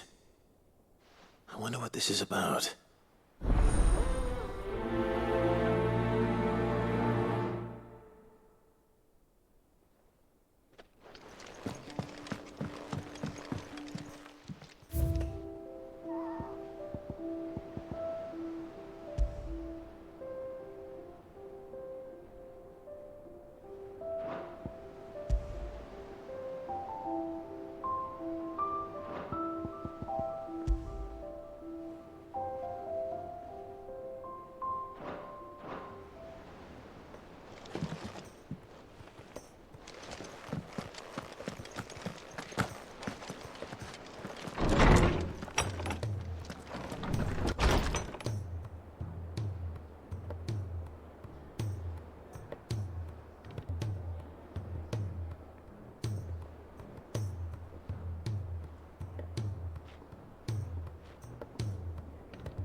Lawsman Hippocrates.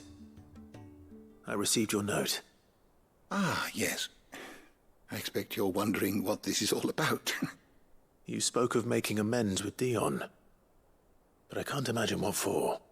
Then I should begin by telling you that I was once his tutor. This was some years ago, of course, before I joined Cid in his hideaway.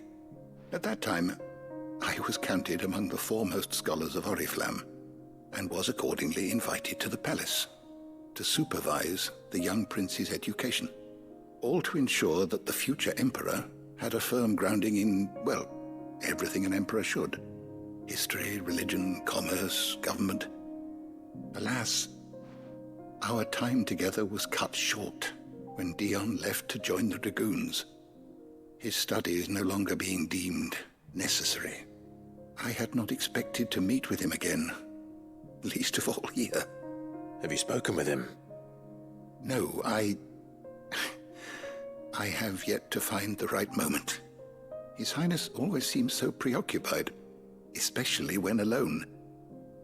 I would not wish to disturb his ruminations with idle words of greeting, not when I know he dwells upon the evil Ultima had him commit in the Dominion. The guilt weighs heavily on him, I know. But as you say, that was Ultima's doing. Surely you can't blame yourself. When I first met him, it was not guilt, but his people's expectations that weighed heavily upon him. And I did nothing to ease that burden.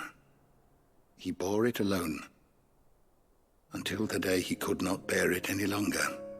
It is one of my greatest regrets that I only ever offered him my wisdom, when what he truly needed was friendship. The blame for Dion's transgressions lies not only on his shoulders, but on mine. I see. I'm ready to help you in any way that I can. Then I beg that you bring me a wild wyvern tail. Apothecaries across the ages agree that even to glimpse such a flower is to be granted inner solace. Fabulists and fraudsters all, of course. But there is oft a seed of truth to be found where even the most outlandish opinions align. Well, it can't hurt to try. Where can I find this flower? And how will I know it? You have seen cultivated wyvern tails before, I trust. The lily-white blossoms from whose roots the poisonous ink for the brand is distilled. Well, those which grow in the wild differ only in their purple hue. The harsher the environment in which they are raised, the deeper the color. There is a waterfall in Rickmal's roost across the strait, where the flowers once grew in abundance. Whether they still survive there, I know not. But try as I might, I can find no likelier location. It's all right. I'll find you a wyvern tail one way or another. Thank you, Clive. And please, be safe.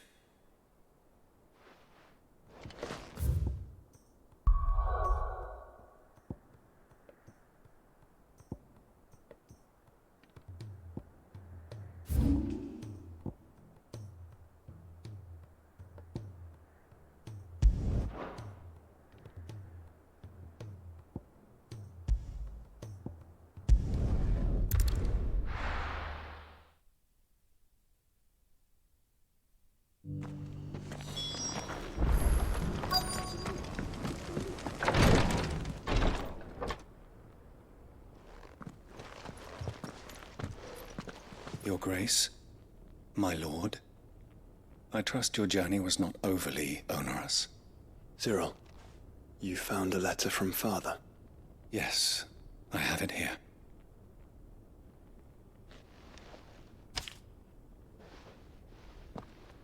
If you would do us the honor, my lord.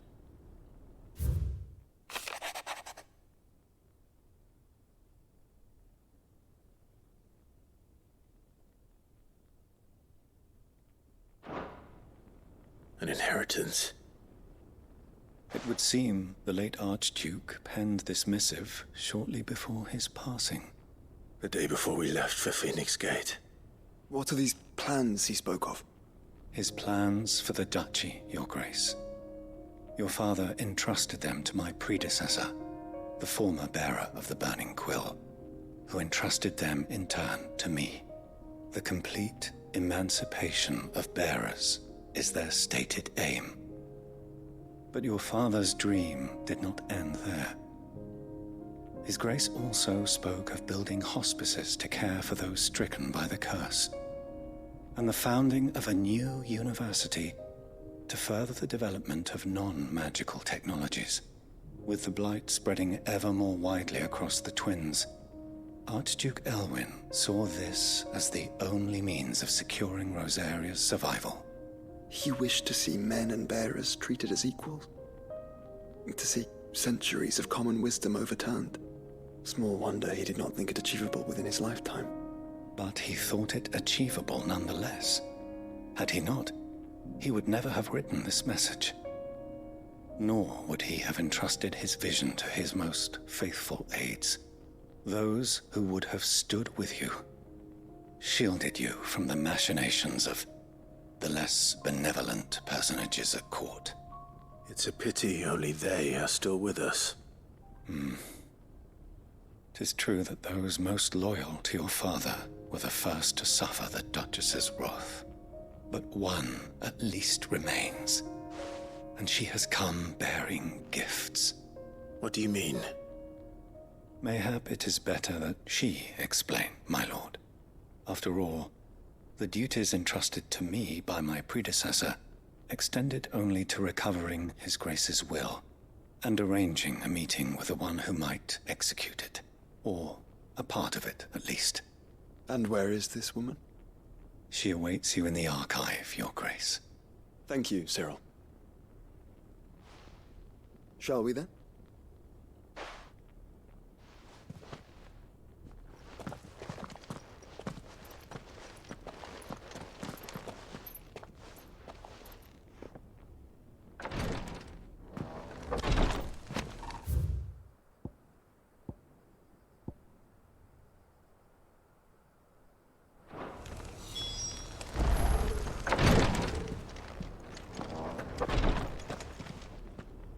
Lord Marquis, if you have a moment. What is it, Cyril? One of our brethren lately journeyed across the strait in order to pursue a new avenue of inquiry in our ongoing investigation. He sent an owl some while ago, but we have heard naught from him since. Was he surveying another fallen ruin? No. The object of his study was a savior cult that has arisen in Ash in recent years. We believe it may have some connection to the Circle of Malleus, an ancient religion that worshipped Ultima as its god. By gaining an understanding of this new faith, we hoped to learn more of the Circle's original beliefs. And so you sent one of your brothers to Ash? A continent teeming with orcs and Akashic. Fully cognizant of the risks, yes. I entrusted the mission to one of the most able of our order, the Third Chair, a master of the arts of combat and survival both. Though he has been silent for some days now, I have thus far refrained from sending any others in search of him, lest they be lost in turn. Yet, it seemed only right to inform you of the situation, given your unique experience of the perils of Ash. For as you so earnestly advised me, it would not do to abandon a man to his fate, when he might yet be saved. It would not. But Ash is a big place. Can you be any more specific? Perhaps. The last owl I received from him mentioned a village where he had heard the cult were wont to assemble. Mickleburg was its name. It lies in the southern reaches of Waloed. If aught ill befell him, I expect it did so there. All right. I'll see what I can do. You are much too kind, my lord. Go then, with my hopes, and may the Firebird's flame ever burn in your heart.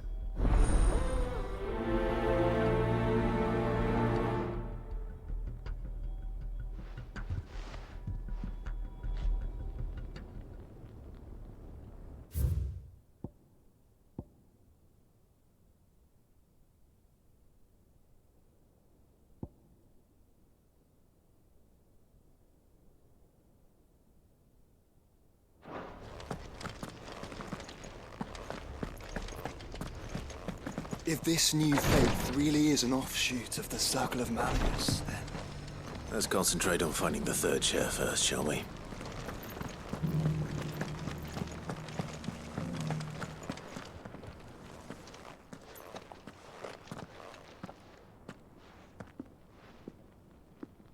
My lord, your grace. I hardly recognize you. I am Goditha, retainer of House Rosfield, loyal servant to the Phoenix and his shields. Your father, the Archduke Elwyn, entrusted me with the delivery of a gift. I only hope you can forgive my tardiness in bringing it to you. Lift up your head, Lady Goditha. You have our gratitude for your service to our house and to our father. I merely did my duty, as any proud Rosarian would. My lady, perhaps you could explain a little more? What exactly is the gift you bring? As I'm sure you know, it has long been the custom for the children of House Rosfield to be presented with certain keepsakes upon their coming of age. Indeed it has. Our father often spoke of the day when our turn would come. And had he lived to see it, he would have presented you with the treasures I bear. Matching armbands for you both. Alas, he did not live. Indeed, he was taken from us even before they could be completed. He had intended to claim the Heartstone with which each armband was to be finished himself, but it was not to be. And his gifts remain incomplete. I see. It saddens me to bring them before you, as they are. It was your father's wish that you be presented with the finished articles, not these works in progress. But with his grace long since gone, and the stone left unclaimed, I had little choice. You are grown men now, and his house is yours. And while I would not presume to insist upon your claiming the Heartstone in his stead, I know that nothing would have pleased him more than for you to do so. Thank you, Lady Goditha. What say you, Clive? What else? Of course, my lady. May our father's will be done. Oh, I am much obliged. Do you know where we might find this Heartstone, my lady? I do. Though it may be a matter of a good deal more than simply happening upon it. It is found in the bellies of elder griffins, you see. We do at least know where to find one. A certain specimen has made its nest in Titan's Wake, not far from here. A certain specimen? You are most perceptive, Your Grace. In answer to your unspoken question, yes. In fact, this is the very same beast your father meant to slay. I have been tracking its movements since you were but a boy. Were you to slay it in his stead, as men of House Rosfield, it would surely make your father proud. What say you, Joshua? What else?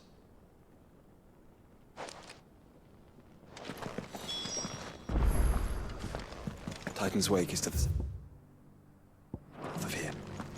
But we must not be hasty. The good lady has been disappointed once already.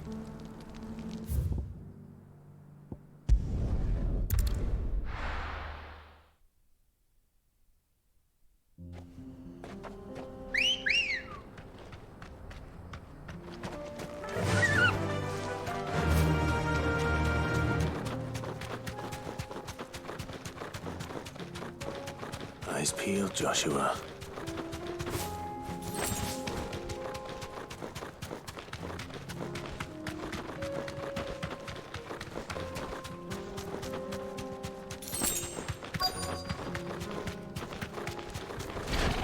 There it is.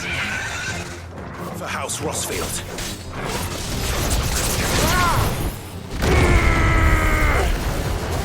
Too slow. Nice try.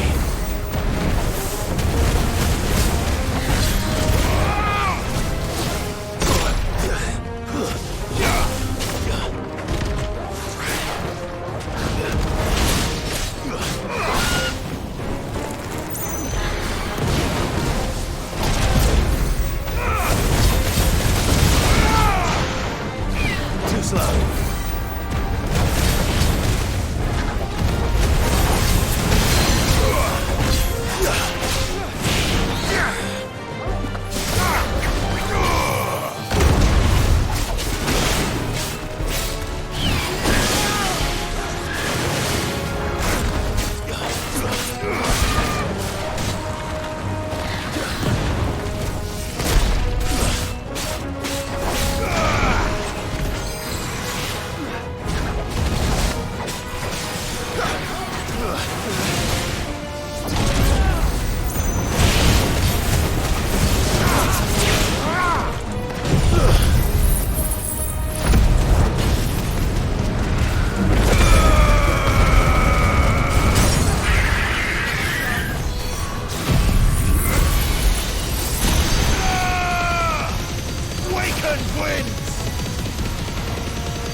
Enough!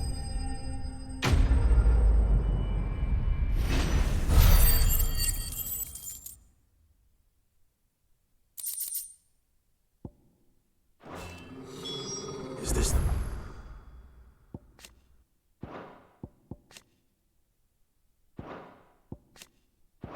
Heartstone. I expect Lady Goditha will know.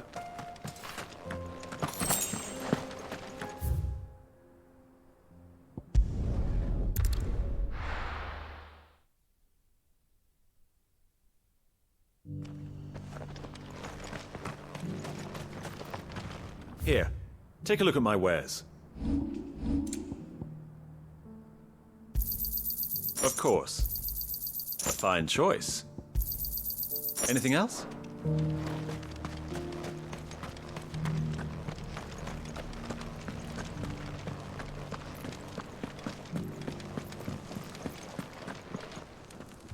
Oh, thank the Founder you were safe.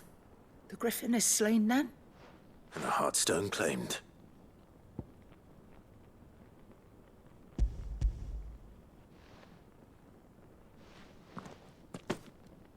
Yes, this radiant luster like frozen flame. It is just as your father described it. Thank you, my lord. Your grace. Your father would be so proud. Lady Goditha, the lapidary is ready. Thank you, Cyril. I will be with him shortly. If you would excuse me, I shall have the stone cut and set forthwith.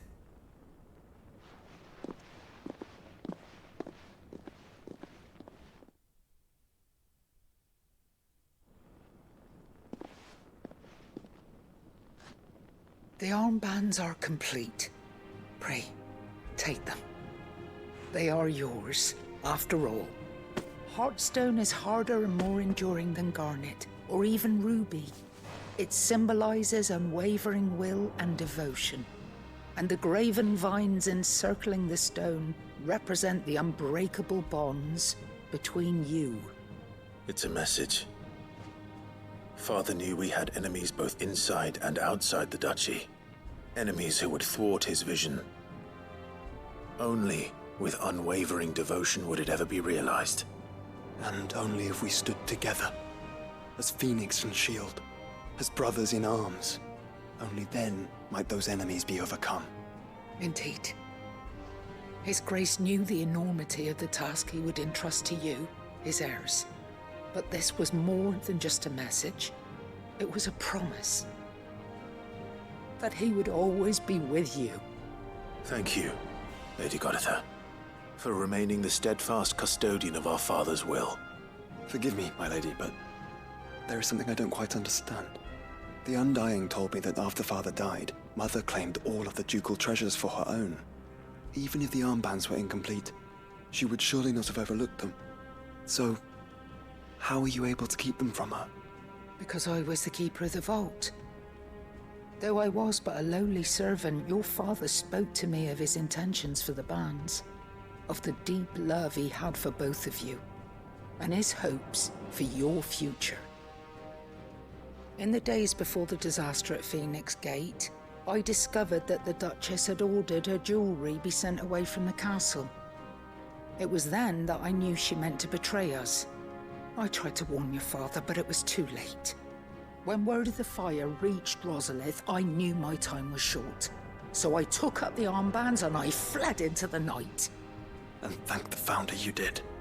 Yet my duty to your father was incomplete. Not knowing what else to do, I followed the Griffin, thinking I might claim the Heartstone on its passing. And so my pursuit continued, until Lord Cyril appeared before me. He informed me that His Grace's will had been recovered, and that his sons were alive and well. Lady Goditha, on behalf of my father and all the people of Rosaria, I thank you for your loyal service. As do I. Thank you, my lord. Your Grace, for coming back to us, for giving my service meaning.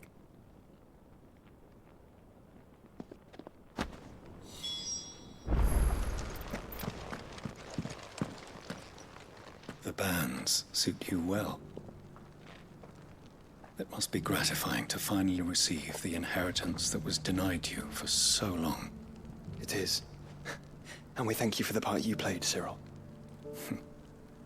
If you would permit me to play my part a little longer, might I suggest that you make your way to your father's memorial atop Hawk's Cry Cliff.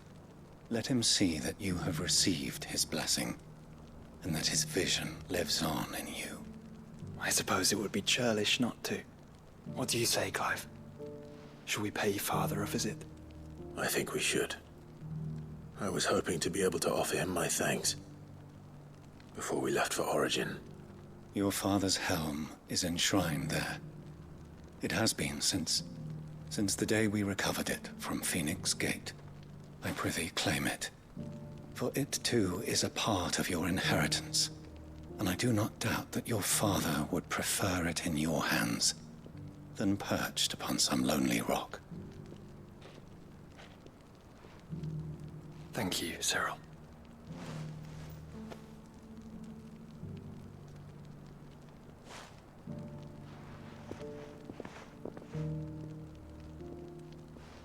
Come on, Clive.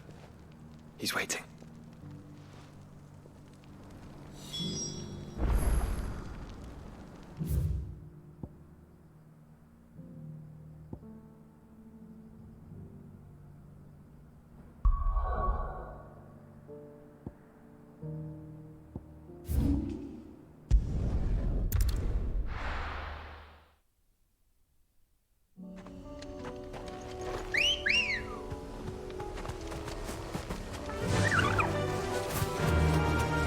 Unwavering will and an unbreakable bond.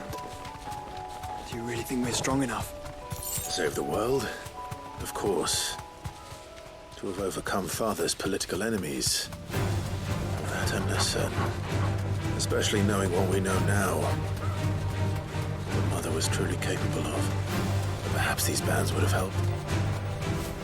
Knowing he was with us would have made all the difference.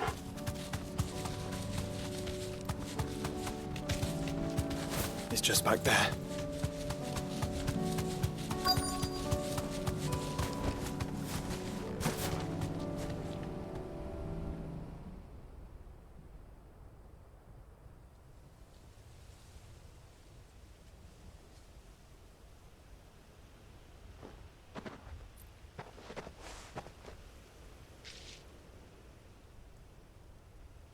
Father always fought for what he believed was right. It wasn't until that night at Phoenix Gate that I realized I had never fought for anything. I always had someone else to do the fighting for me.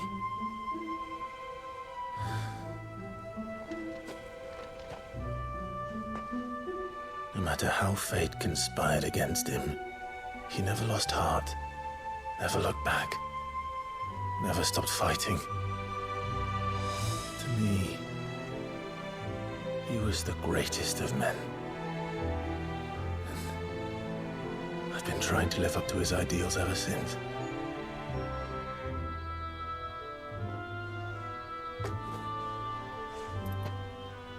We all have, Clive. We all have. And we'll keep trying. Because that's what he would have wanted. What he would have done himself. Even if it meant standing against the very gods in the heavens. I shall be borrowing this, Father, if I may. That you might watch over us as we follow in your footsteps.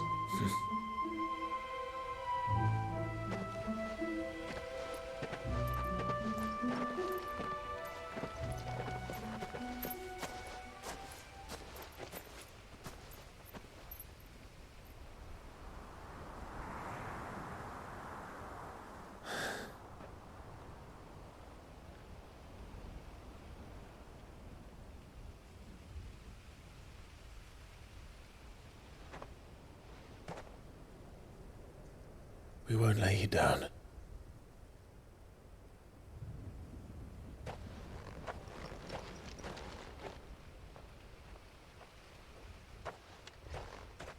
Onward then. Onward. To the end. And to a new beginning.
Faster!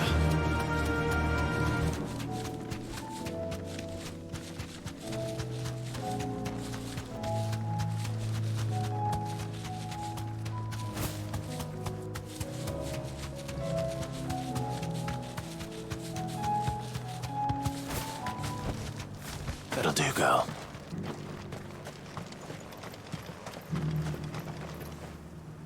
Quentin, I have a proposal for you. Do you now? Something tells me you'll be asking more of me than a cask of Gotand gold. Go on, then. Propose.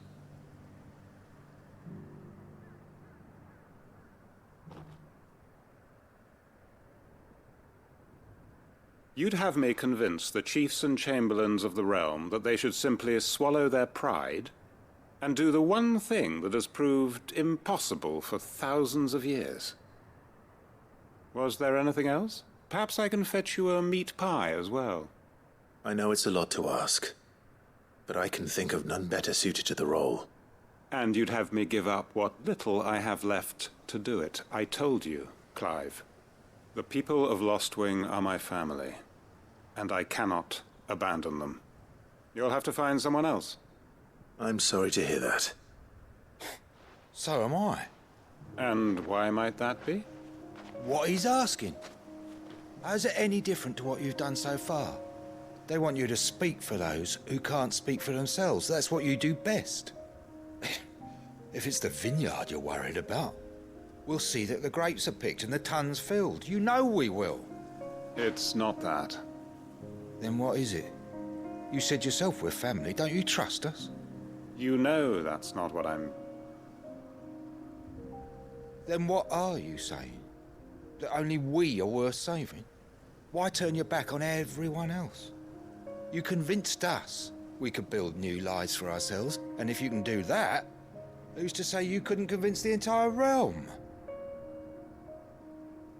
A stirring argument. I fear that any rejoinder I make might fall somewhat flat by comparison. So you'll join us? Where do you need me?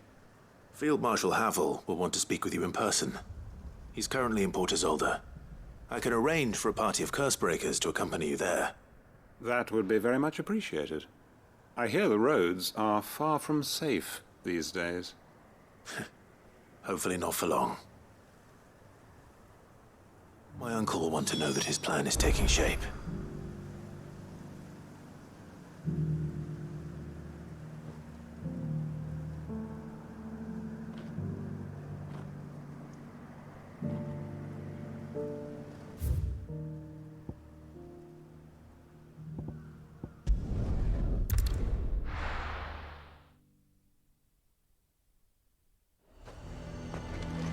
Nazaire might at least have mentioned where in Northreach he'd be testing this recruit.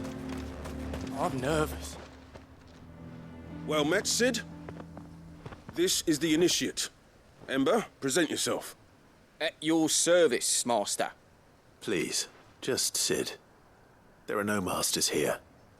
Your life is your own. Oh, of course. Thank you, Cid. The Sergeant says you'll be evaluating me at my trial. To become a scout, yes. You are aware of the dangers inherent in that role. I am. But I swore I'd face them. Just like the man who saved my life. And who would that be? Gav. It was him who found me and freed me. No magic, no support, just one man and his nose. Came and sniffed me out. It taught me what one man can do if he puts his mind to it. And I've been training ever since, so that one day I can be someone's saviour, just like Gav was mine.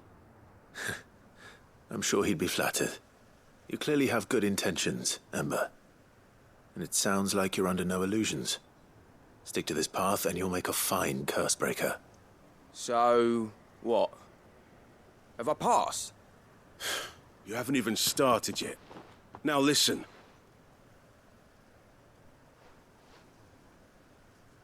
Not far from here is an Imperial lookout, Eastwatch. The guards there record all their sightings in a logbook. You are to find it and bring it here. And bring it here, right. Anything else? No. Sneaking into a heavily guarded Imperial outpost and stealing the logbook would be quite sufficient. You'll need to assess the situation, determine a point of entry, create a distraction and effect an escape, all without being discovered and thrown into an Imperial oubliette. Ember, Gav isn't our best scout because he can do everything. It's essential that you know your limits. Know my limits, right. I won't let you down.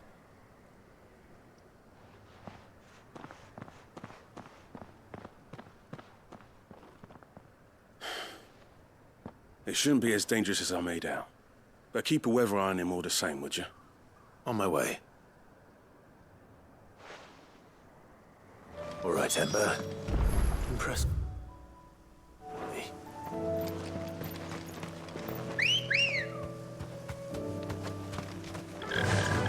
Yeah!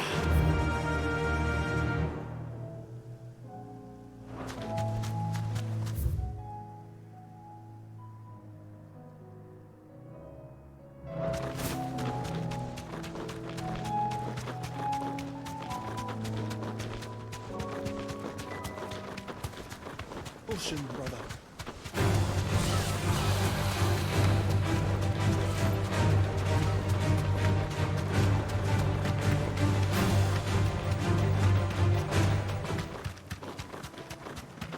These are clean kills. Perhaps young Ember really is ready. Or maybe not.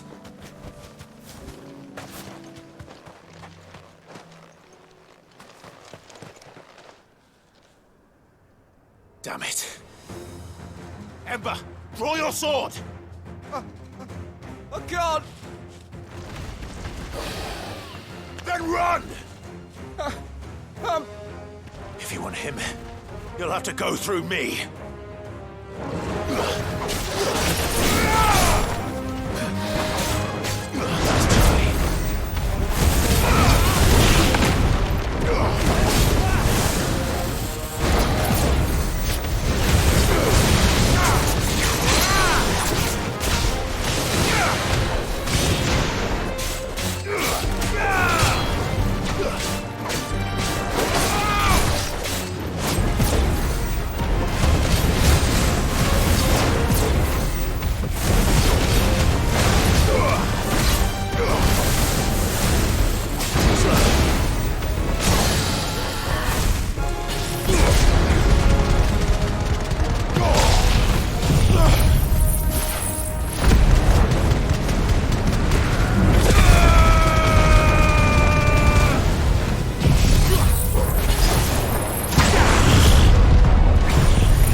Ember, are you...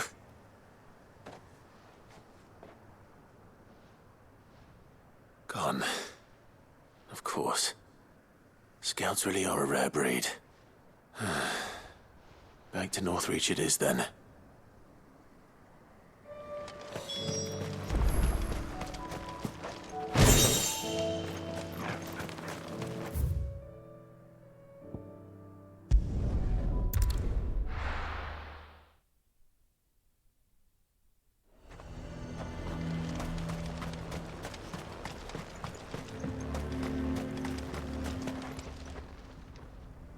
I didn't expect you back so soon.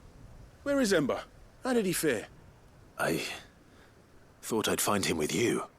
He must have fled. I followed him to Eastwatch, where I found him being set upon by a wild Avis. He was just standing there. Didn't even draw his sword. I had to step in and take care of things. But by the time I had, he was nowhere to be seen. I assumed he'd set off in your direction, but apparently not. I'm sorry, Sid. I knew the boy had a nervous streak, but he seemed like... The right man for the job? I believe this is the logbook you tasked me with retrieving. Eh? How did you... Don't you tell me you breached the tower while Sid was busy saving your skin. What? Wasn't that what you asked me to do? To bring the thing back without getting caught? He has you there, Nazaire. And he did it all on his own. But Sid, he did what he thought was best. And now I have to decide whether I agree. Of course. We'll await your evaluation back at the hideaway. Don't you leave my sight. Yes, Sergeant.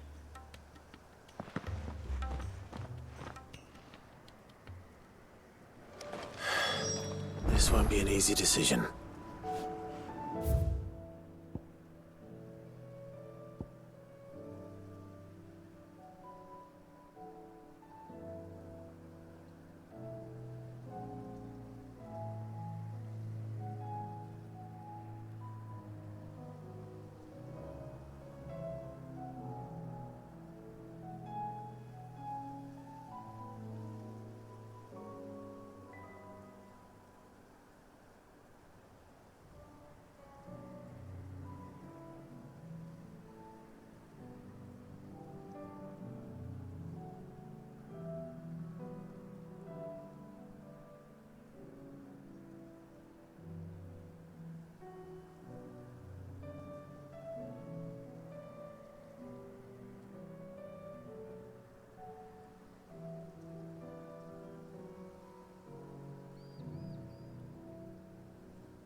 Faster!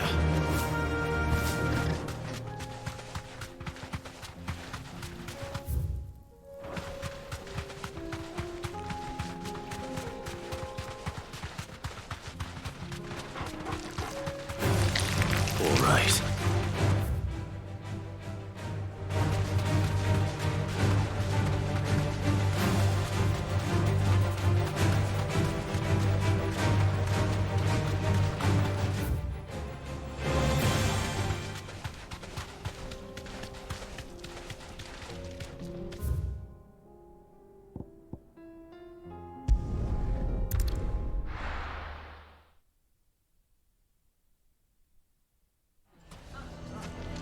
What do you mean, don't jump to conclusions?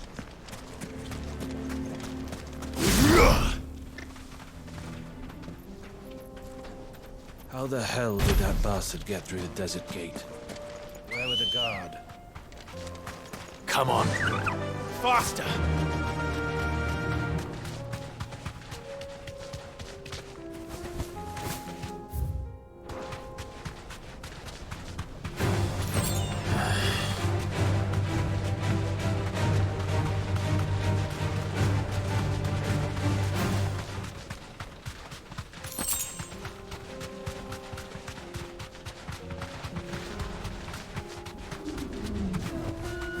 You deserve a rest. We're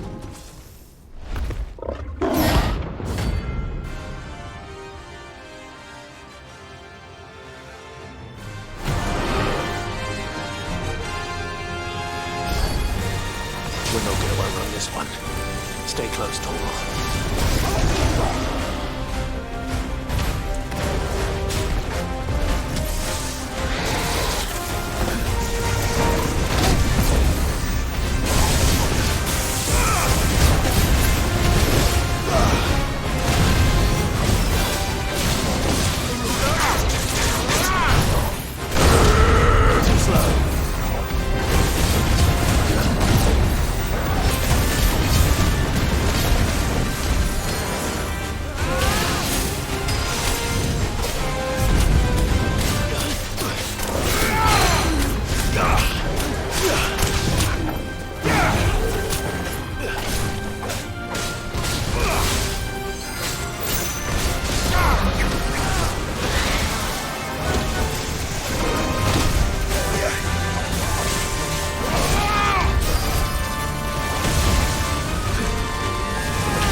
good across the street.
Your journey ends here.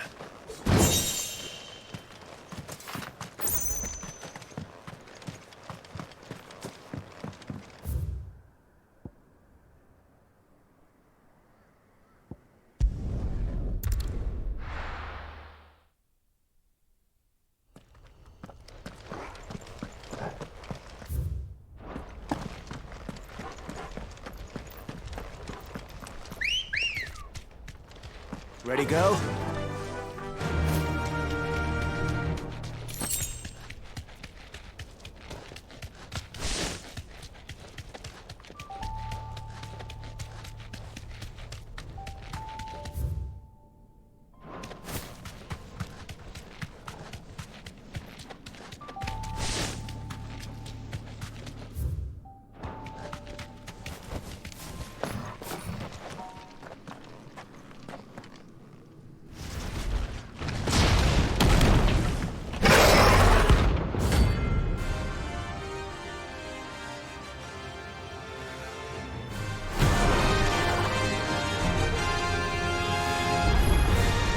Look who's here to meet us. Pity they don't seem fond of visitors.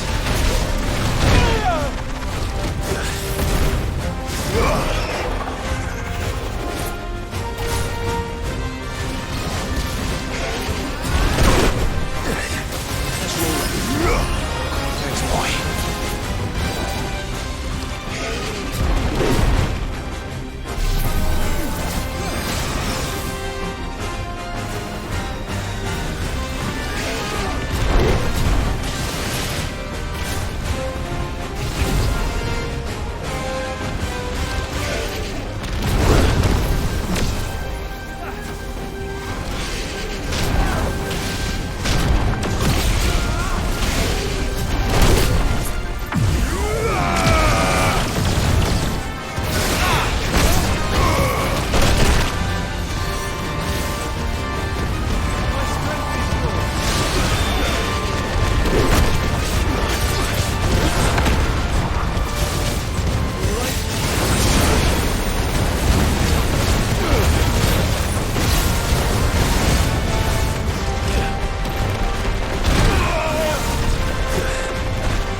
Come on.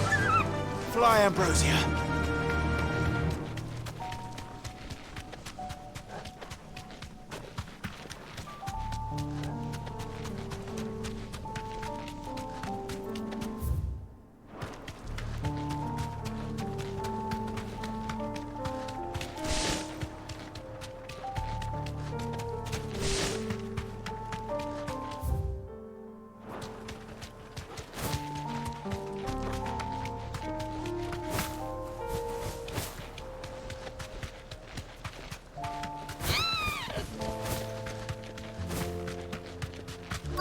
Might this be Mickelberg? Be safe.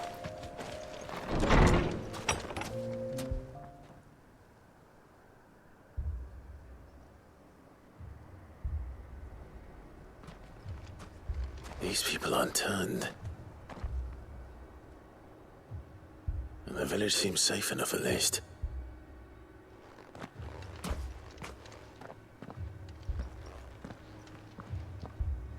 What is going on here? Ah.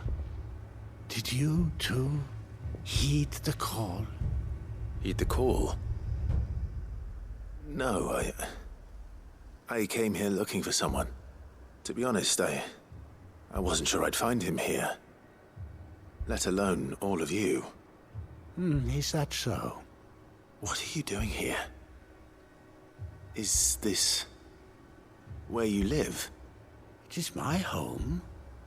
The others, they heeded the call. You keep saying that. What do you mean? They came here to perform the rite, just as King Barnabas instructed. This village is their altar, where they shall cast their souls upon the gentle waters and give themselves to the Lord. Give themselves? Oh, Lord, cleanse us of our sins. Let us be reborn in your loving arms. Free us from the torment of this mortal realm. They want to be saved. Forgive me, but did another foreigner like me come here? He was probably wearing a cowl. You mean the traveler from Storm? Yes. He's staying at my house, toward the rear of the village. Thank you. If you don't mind, I'll go and greet him. They seek the same salvation Barnabas did. Bring us salvation. At least the third still lives. Let's go and find him.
Excuse me. Are you with the Undying? I am. And so it would appear, are you?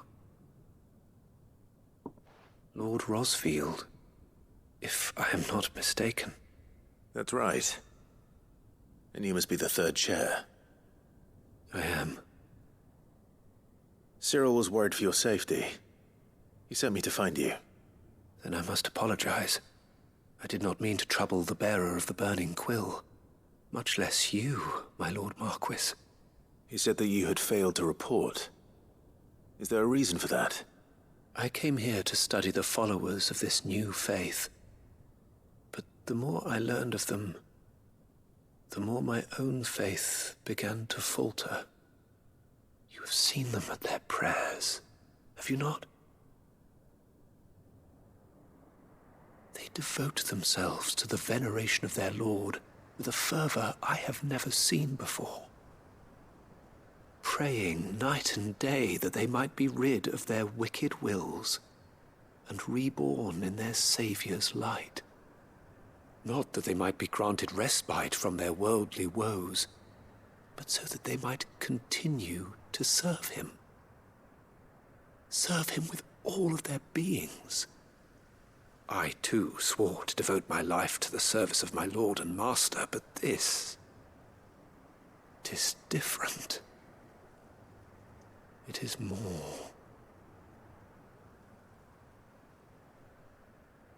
And so I would see it through to the end. See these people safe, that they might achieve their dream. That they might do their duty to their Lord. Even if it should keep me from doing my duty to mine. You do understand what their dream is, don't you? I do, my lord. They would cast aside their wills and become a Kashik. I know that it may be hard to believe, but to these people, that is the very essence of salvation.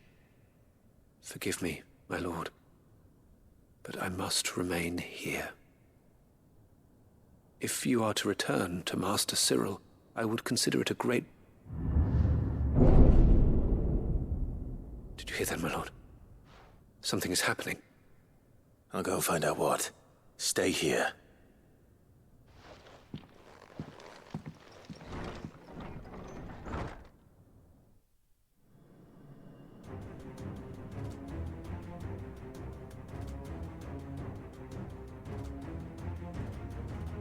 Beneath the flood. Oh no. There must be something I can do.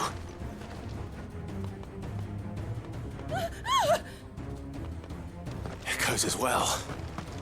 Found her. Ready, brother?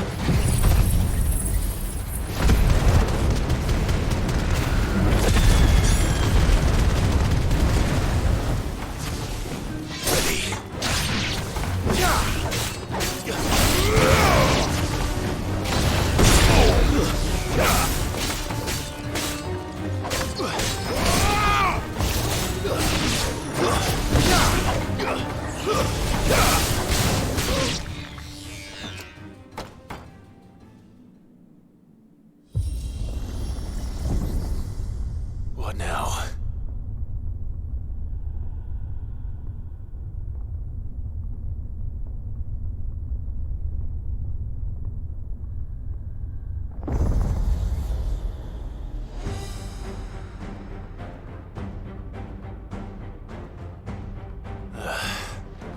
We meet again.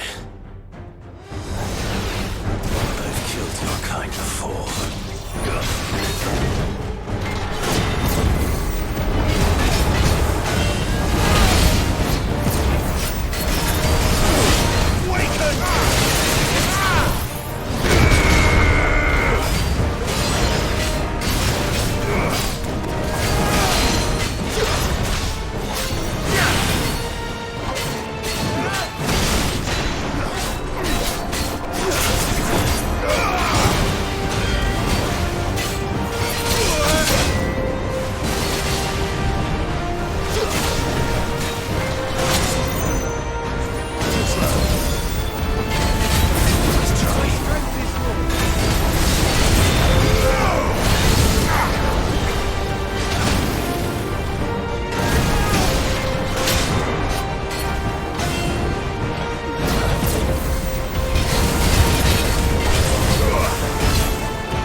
Damn it!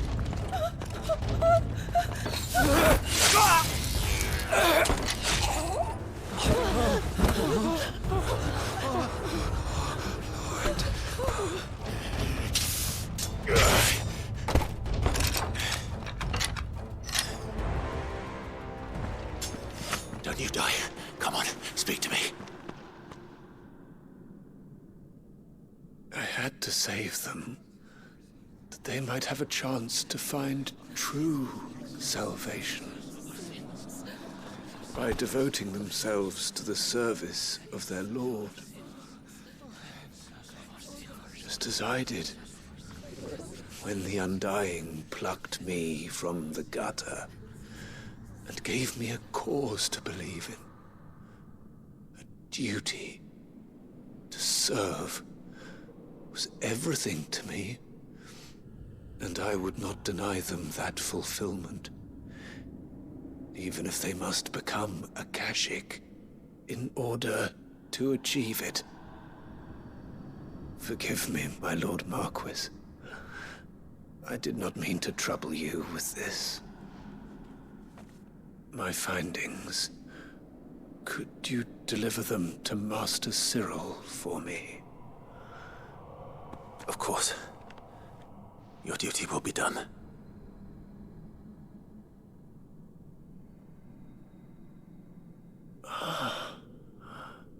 Look, my lord. They are saved.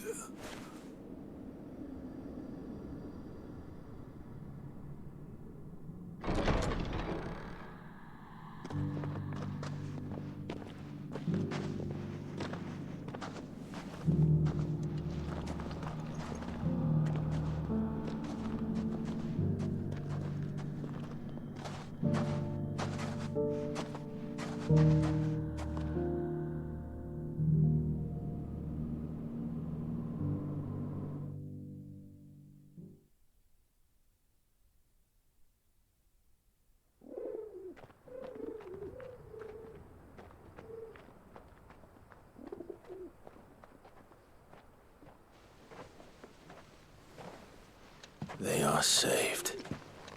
Founder. I should get this report to Cyril.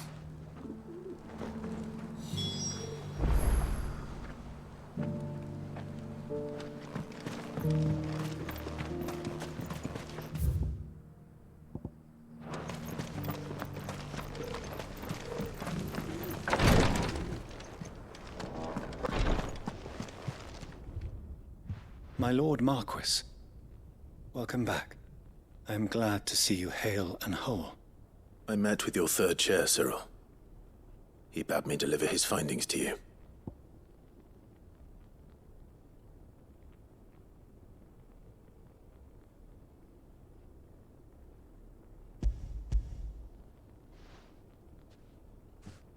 Thank you, my lord.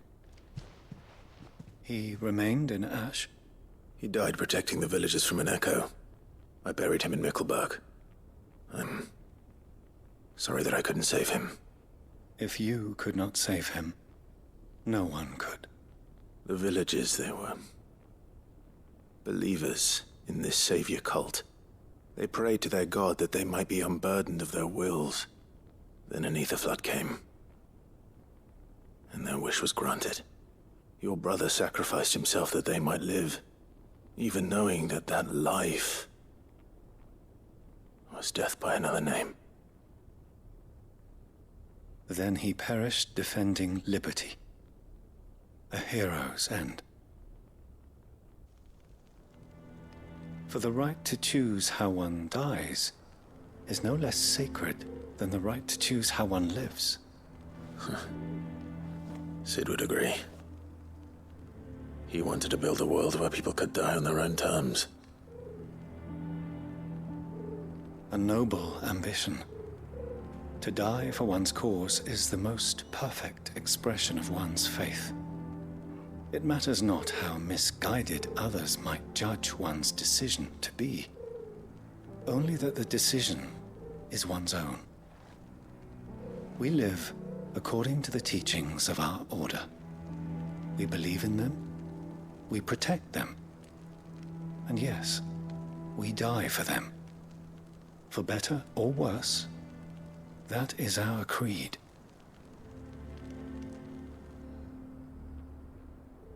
But he didn't die for your creed. He died to save them. And you still believe that what he did was right? I believe that he believed it was. We of the Undying are not slaves, but willing servants. And this was his will, the ultimate expression of it. All right. I'd like to know this man's name, Cyril. To know the names of all the Undying who've fallen in the line of duty. They died serving my house. It's only right that I remember them. That is my duty. Of course. I shall fetch the Book of Martyrs at once. My lord, it has been, and shall ever be, the greatest honor of my life to serve House Rosfield. Though our duties may differ, yours is no less important. I pray with all my heart for your success. And were they here, I have no doubt but that every one of my fallen brothers and sisters would feel the same.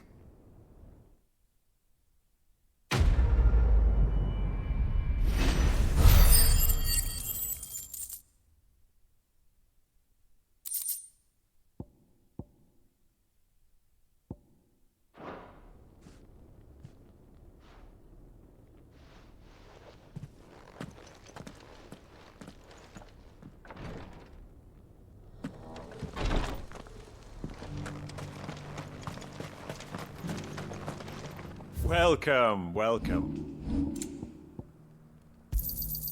Of course. A fine choice.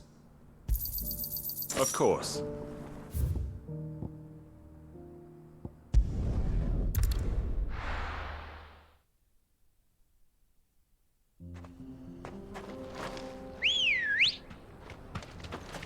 Ready, go?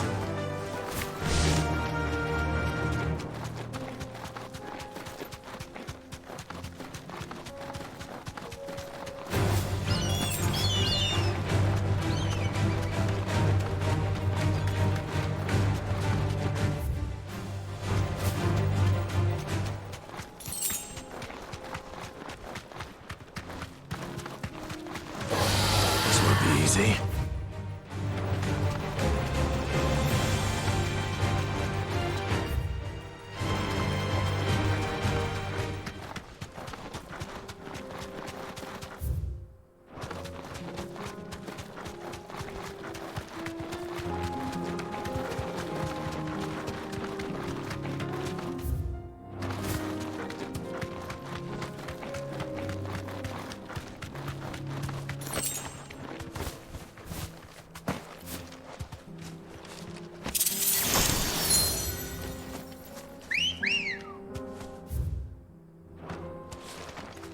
Let's go.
Ready, go? Faster!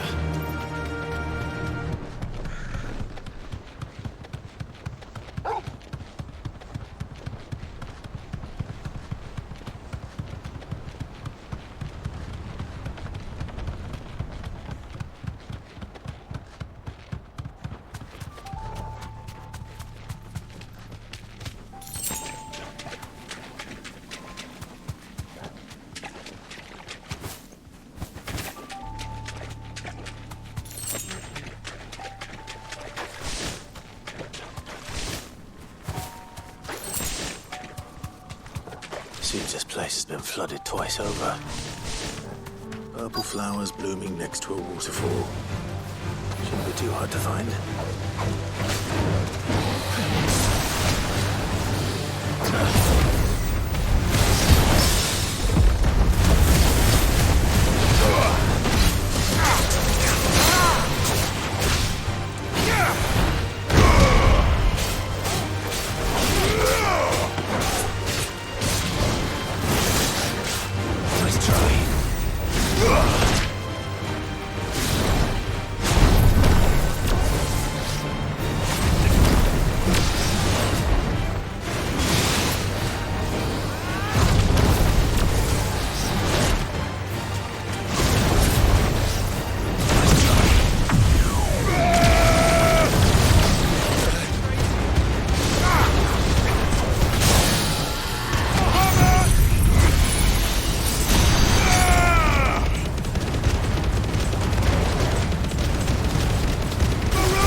Big enough for a bunch, I suppose.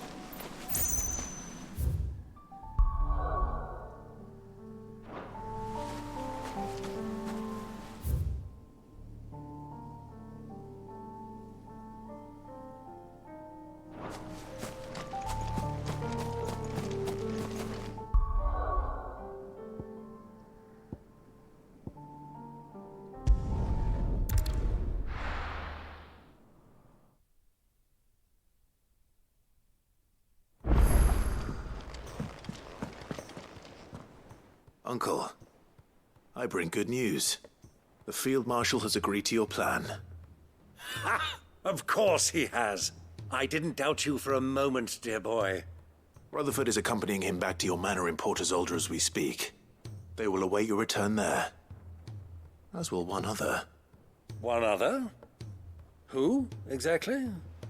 Lord Havel was concerned that even if he could get the realm's armies to agree to an accord, he might not be as successful in convincing those with political power. He asked if I might have a solution, and I suggested a certain Imperial Lord Magistrate turned Liberator. One of your co-conspirators? Master Quinton would probably call me one of his, but yes. Another outlaw, then. Just the thing we need to put these rotten politicos in their places. Good thinking, Clive. I'm glad you approve. The more the merrier, eh? Uncle, assuming Havel and Quinton can solve our problem with the armies, you still haven't mentioned how we might manage the grain shortages. Oh, don't you worry, my boy. The 7 high houses will be seeing to that. They have all agreed to make the most generous of donations. Oh, of course, it did take a little persuasion. But luckily I had some unexpected help. From who? Why, you, my boy. Rumor has it that you rescued the Lady Ariane's head steward Rockford from a horde of bloodthirsty bandits. It was more of a handful. Well, the old battle axe was so pleased. She had a shipload of talents delivered to my private docks by the next new moon. And when the other houses saw the parsimonious old crone's purse strings finally loosen, they as good as tripped over themselves in the rush to follow suit. I'm happy to hear it. Now, I must be getting back to the manor. Join us there at your earliest convenience, would you? Of course, Uncle.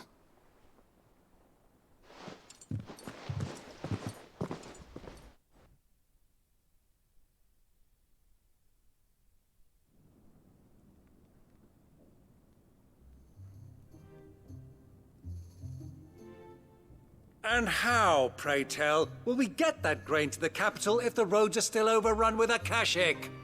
You'll find another bloody road. I only have so many men, and I'm not about to send them headlong into an ether flood. That is, unless you'd have them turn as well. Well, I'd certainly eat less. Says the man with a belly bigger than a band of curls. My soldiers actually need their rations. Without any food to keep them going, they'll be dead even before you've sent them on your fool's errand. If I may, gentlemen, perhaps I might suggest an alternative approach. Though supply routes are indeed disrupted, there is no shortage of ships. Indeed, they bob away in every bay from here to Randalar, awaiting a safe haven. Allow them to make port and fill their bellies full of grain. And once those who crowd the cities are fed, ferry the displaced back to the countryside to work the fallow fields. But I'm sure that you wish to continue your discussion. Forgive the interruption. Two such firm friends as yourselves need no help from the likes of me. Rutherford spoke fondly of the great bond between you. Us? Friends? I can't stand the man!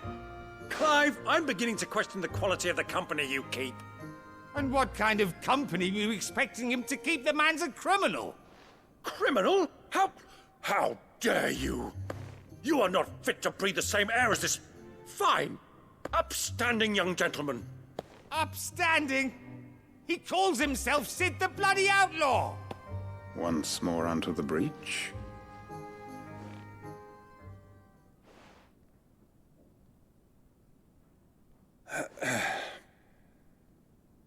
Shall we begin again? What we seek here is not to create a new nation, nor to claim the thrones of those that already exist. We wish simply to bring stability to the realm that mankind might weather the current storm. And to do that, we must convince those in power, the generals, the statesmen, the nobles, that our cause is just. There will be disagreements, yes, and I imagine some resistance, much resistance. But we cannot let that deter us. If we show them the path, show them that we walk it ourselves, then I am confident they will follow. The fate of the world lies in my nephew's hands, but the well-being of her people lies in ours. And we must not squander the chance that Clive has given us.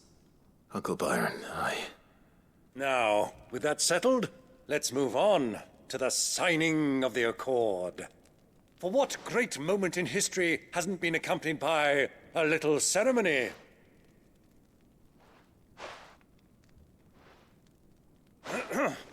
Citizens of Valisthea, I present to you the Triunity. Rutherford, Mike Will.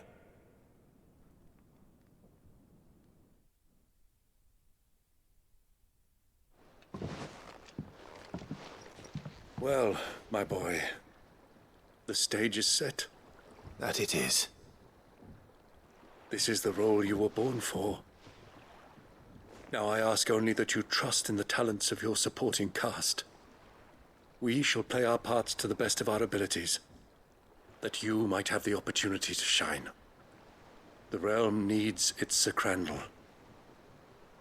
and there is no better Crandall than you, Clive. I want you to keep this signed accord as proof of our faith in you. I will. Thank you, Uncle.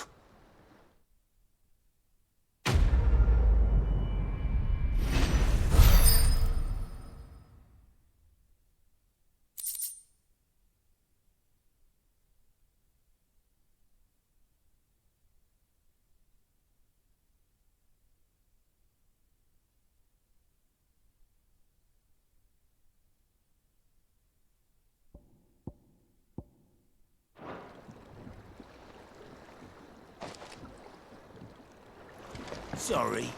Can't take you where you need to get to. But the Argo and me will be waiting when you get back. What do you think that thing is? And how the hell is Sid gonna do it?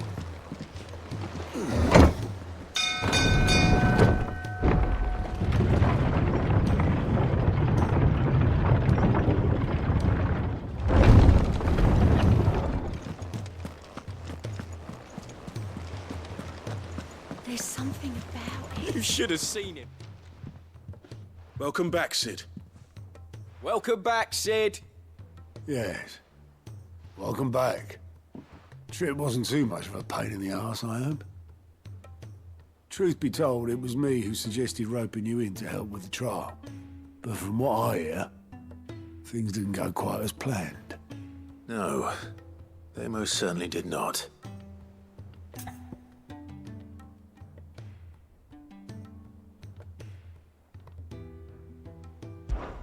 Ember lost his nerve in the face of a beast of prey, but he didn't lose heart. He pressed on, and he achieved his aim. And is that not what we ask of our scouts? Indeed it is. Thank you for your honest appraisal, Sid. The fact remains, however, that Ember will not always have a battle-hardened warrior on hand to pluck him from the jaws of peril. All I have gleaned from this trial is that without someone watching his back, Ember is little more than a liability. Wait, Sergeant. Ember still has much to learn, it's true. And this time he was found wanting. But I'd say he's due a second chance, nonetheless. After all, he did do as you asked. With a bit of hard work, any hand can be made to hold a blade, and any mind can conquer its fears. But a scout's nose is different. You've either got one, or you ain't. And by sniffing out that log, young Ember here has shown he has a conk and a half. Wouldn't do to waste it now, would it? Fine. One more chance. I'll do whatever you ask. I'll spend my days and nights in the pit if I have to. I'll show you. Just you wait. Daft as a brush, that one. But his heart's in the right place. Just like someone else we know. And if you ask me, we've been leaning on him for far too long. That time the Cursebreakers took some of the weight off his shoulders, I reckon. It couldn't hurt. Just don't tell Gav I said so, will you? I won't have him thinking he's been hard done by. Next thing you know, he'll be asking for a day off. Chance would be a fine thing. Back to work. Forgive me, Sid. This did not play out as I expected. Things really do these days. But that's why we need men like Ember more than ever. Men who can make the best out of a bad situation. Remember that. I will, Sid. Thank you.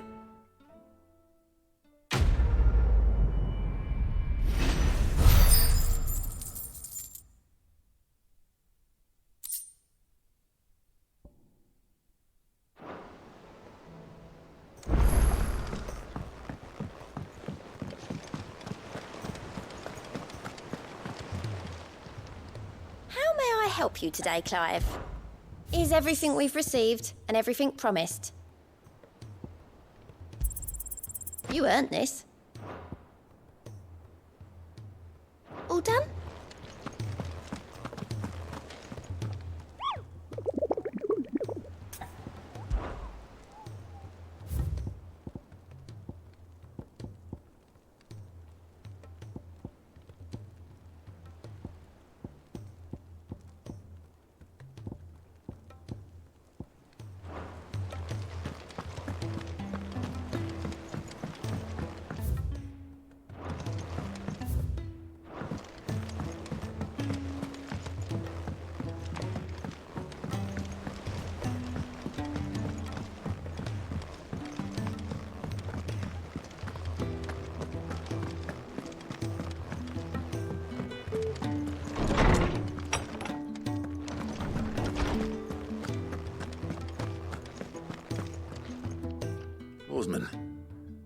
I found the flowers you were looking for. You did? I think I did.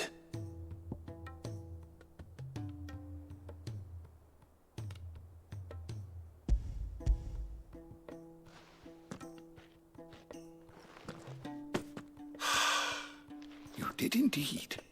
My dear boy, thank you. You wanted to make Dion a gift of one, did you not? Shall I invite him to join us? Oh, I don't... It's no trouble. I'll go and fetch him.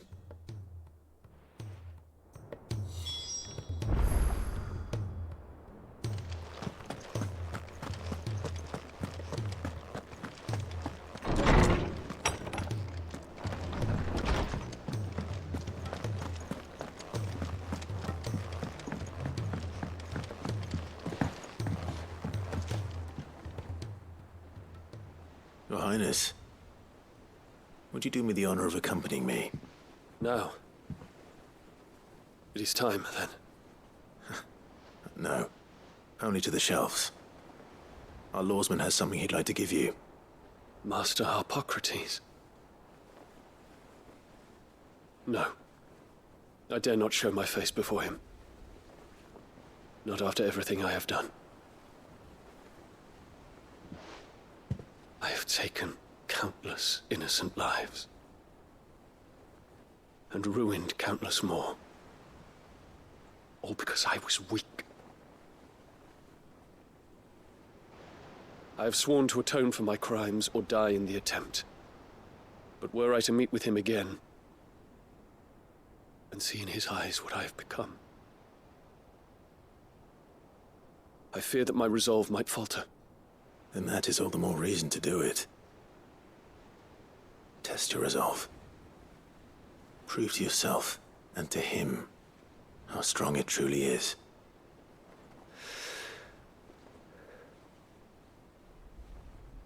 You are right. I must, at the very least, offer him my gratitude. Very well, then. Take me to him. Follow me.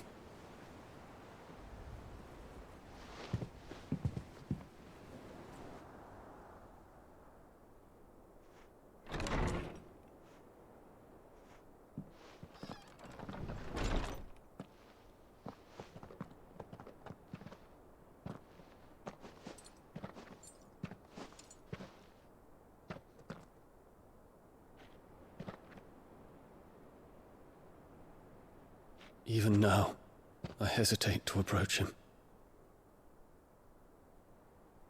What must he think of me? You'd be surprised.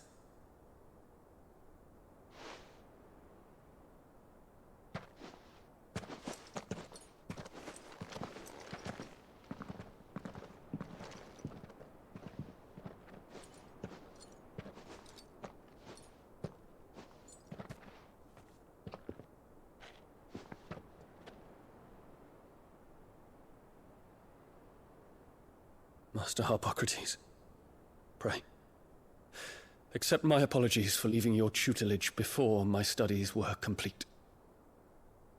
Your lessons opened my mind to a world quite unlike the one I had imagined from within the gilded confines of the palace. And I shall be forever grateful for the efforts you made to enlighten me. Lift up your head, Your Highness. The deeds of youth require no apology. That you took the time to visit me says much about the man you have become. Now, there is something I would like to show you.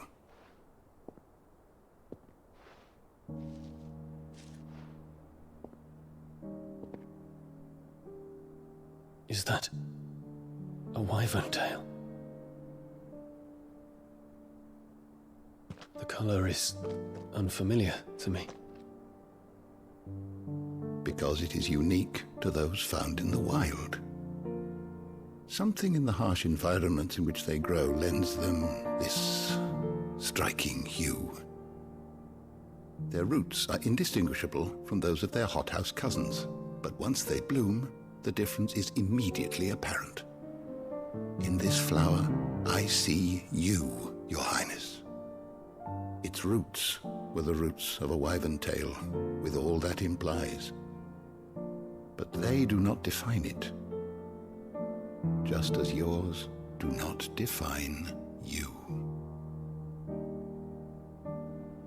I want you to have it, that it might remind you of this truth.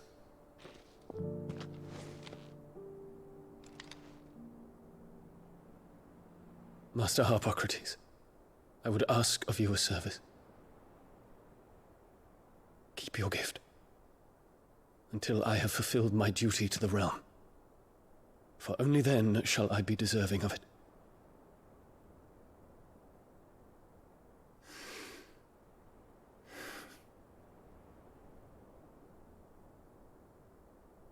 As you wish, Your Highness. I shall await your return.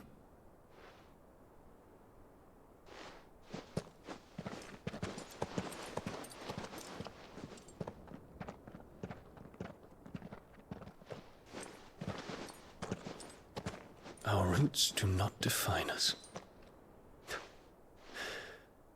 No wonder my stepmother didn't like him. For reuniting me with memories I had thought long lost.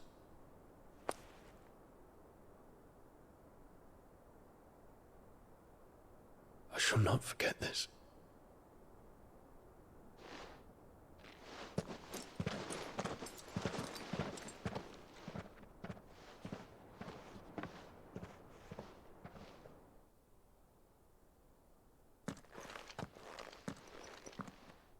Thank you, Clive. Were it not for you, I fear I might never have found the right moment to speak with him. Not to mention the wyvern tales. I shall plant their seeds, that I might not disappoint His Highness upon his return. I hope the soil in the hideaway is to their liking. Why, these flowers bloomed in the bleak, black wastes of Waloed. I'm sure Nigel's yard will suit them to a T.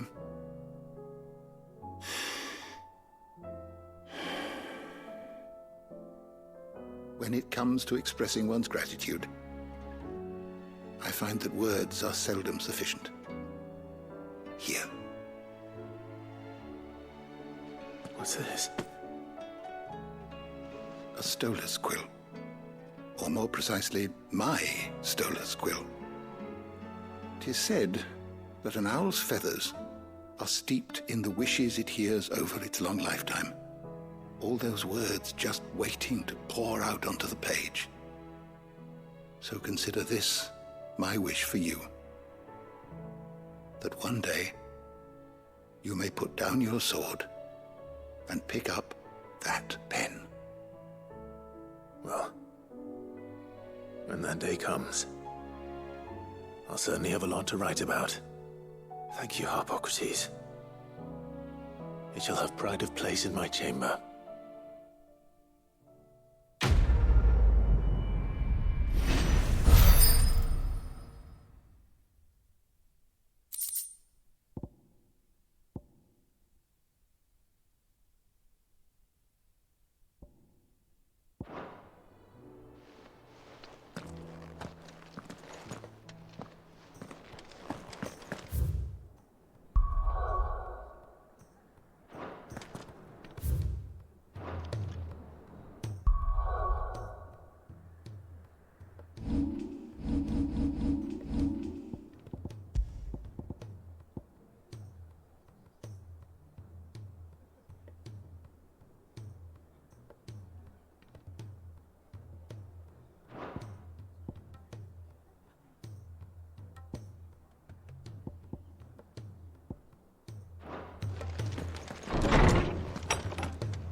You all right? About that. Oi! Let's...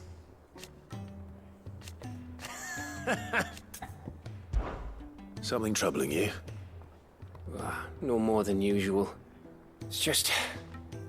Etta's baby will be coming soon, and I wanted to make something for it. I'm sure she'd like that. Back in the north, families would always make gifts when a bairn was on the way. Yeah, let the little tykes know they were welcome in their new homes, like. So, what's the problem? Well, the problem is that Etta's due any day now, and I don't know if I'll be ready in time. Is there anything I can do to help? You know, there just might be. All right then. What exactly are we making? A good luck charm. But not just any good luck charm. Not just any. No.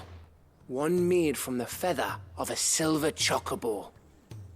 There's nowt luckier in all the realm, or so we used to say back home anyway. Thing is, they're hard to come by. Had Otto and Karen check with their suppliers, but nothing. I'd try and track one down myself, only... Only the big day is fast approaching. And that's all you need, a feather. That or the bird whose horse it's attached to, aye. I was gonna start by asking around with traveling traders plying the northern borders.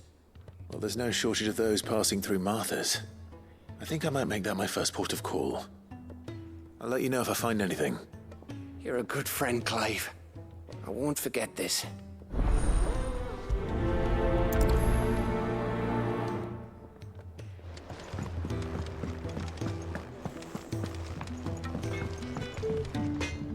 Trouble with your gear, or crack the crystal? Not a very good one, but then...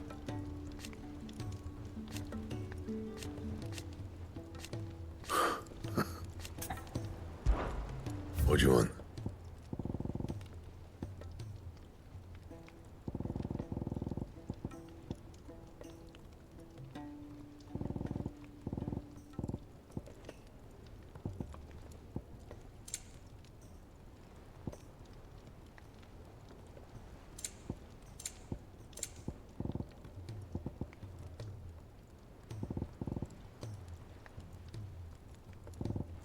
And?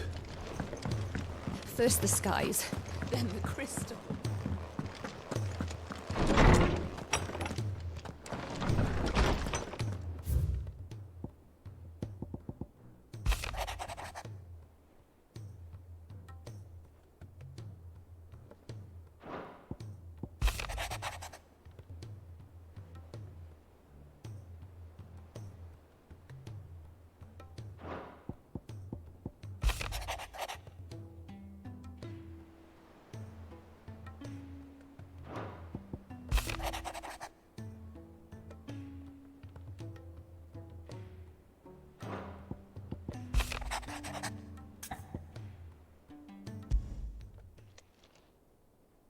If Joshua's worried about Jill, I should go and speak with him.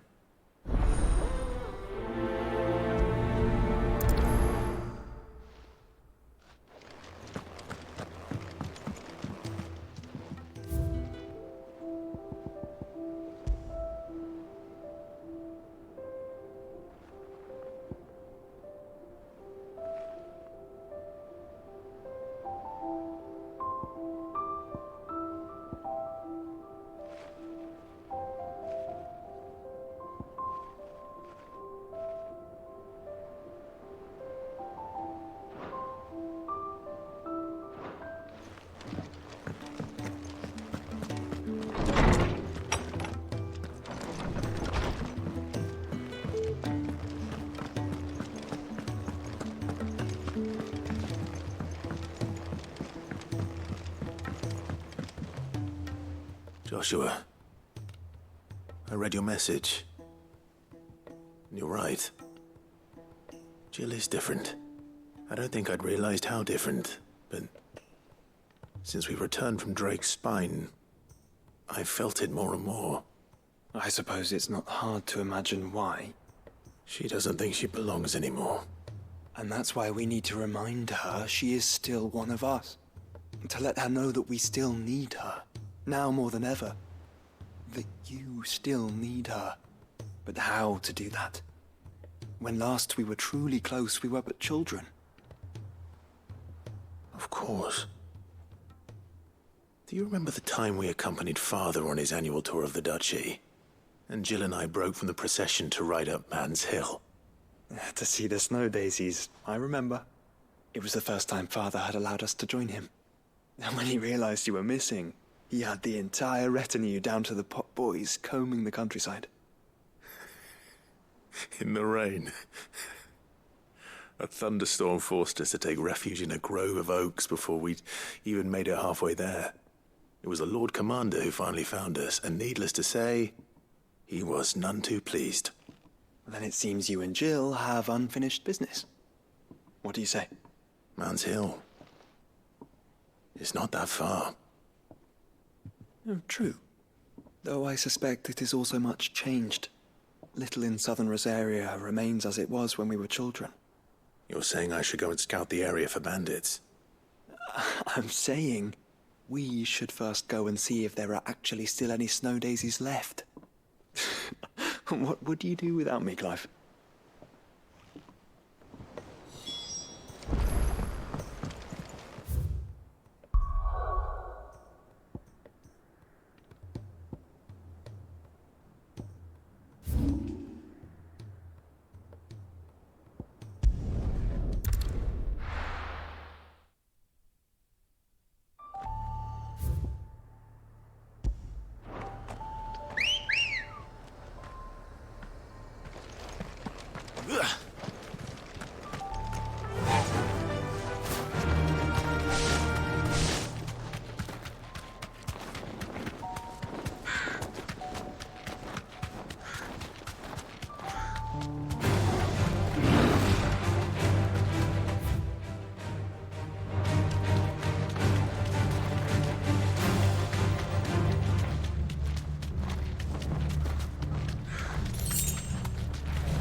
It's the king of the castle.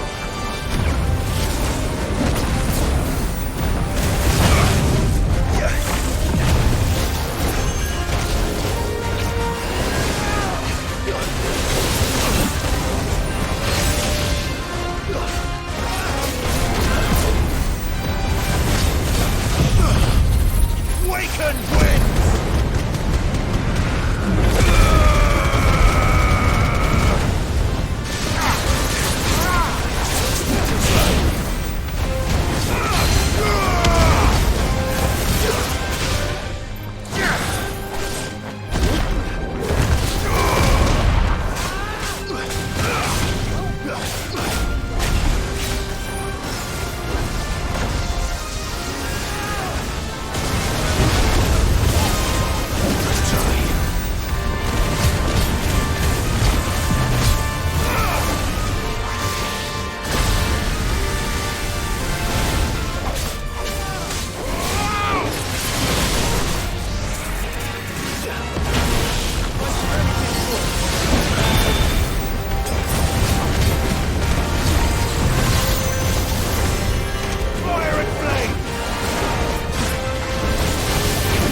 raid is at an end.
This is the place, but...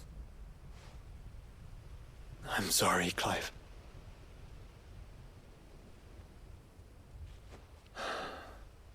There's nowhere been spared.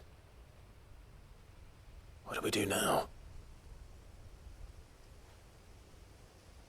We keep looking. Man's Hill cannot be the only place where snow daisies grow. Perhaps, but... it's the only place I know of. Knew of. Then why not ask someone who might know of another? Someone at the backyard? To the hideaway, then.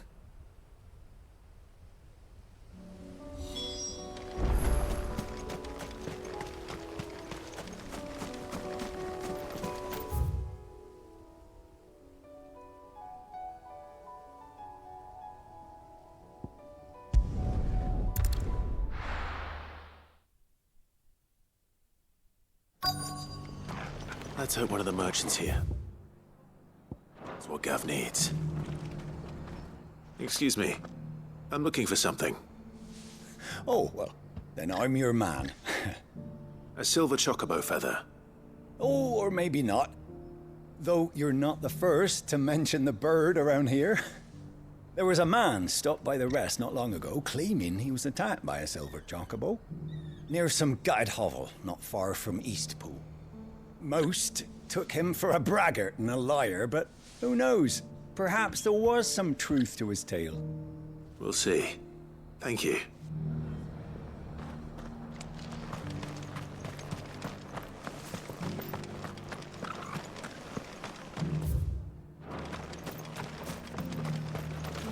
What are you after? There you go. Thanks very much. Much obliged. Just because the heavens have gone to reckon, you know. How do, traveller? You've the look of a man who could do with a new whetstone. Or perhaps a bawdy etching of the Vicerine. Maybe another time. I'm looking for a silver chocobo feather. If that's the case, rumours are all you're likely to find. No one has seen a silver chocobo for years. Word is they were all hunted for their feathers. Some northern nonsense about bringing good luck. Didn't bring them much, nor their bows. If any are still out there, I reckon they'll be doing their damnedest not to be discovered. You're probably right. Thank you anyway.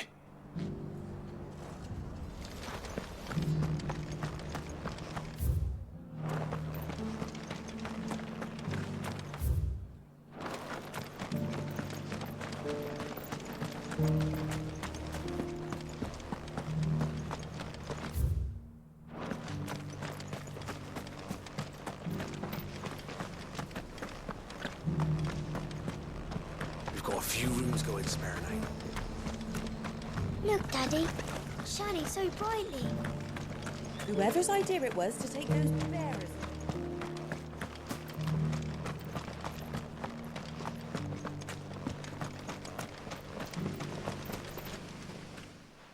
Can I help you with something? You wouldn't happen to sell silver chocobo feathers, would you? I deal in fruit, not fancies. But if it's fancies you're after, I suggest you try Rhiannon's Ride. Was a silver chocobo seen there? Oh, yes. If you believe the ravings of a madman. It wouldn't be the first time. A silver chocobo sighted in the hills near Rhiannon's Ride. It's almost too good to be true. But since I'm already here... Come on. Fly, Ambrosia. Can hardly make it.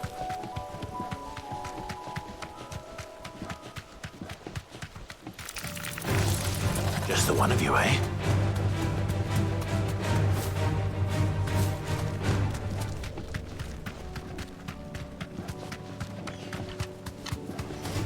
Time to fight. Drax. Not left by bandits for a change.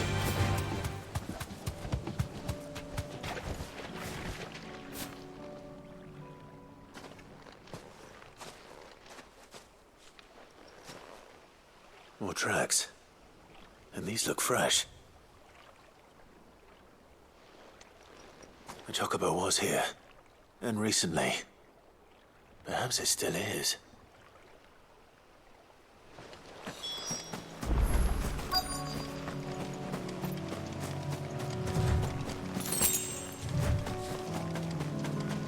I don't hear anything.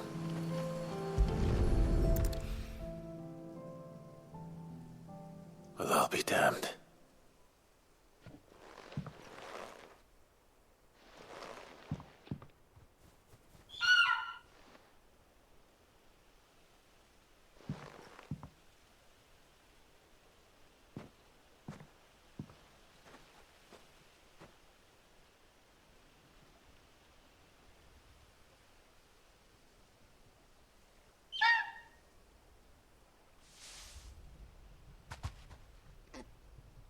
It's all right. I'm not going to hurt you. Just borrowing a feather for my friend.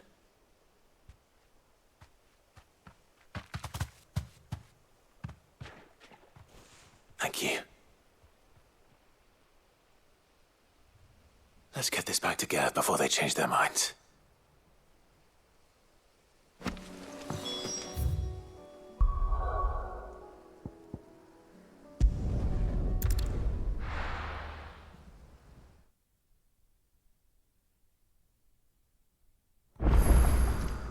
Let's hope one of the gardeners knows where to find snow daisies. It was no trouble. Clive, you're back. How'd you get on? Any luck? Any luck, you say?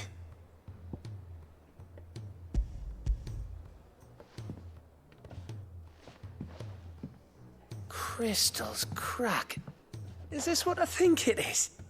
Where in the hell did you find it? It's a long story.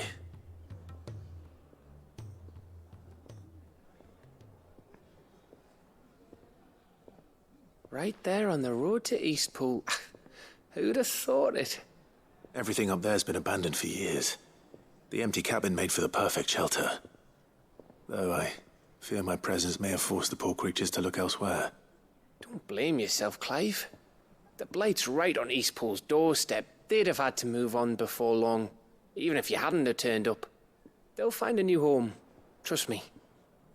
After all, that's what us endangered animals do.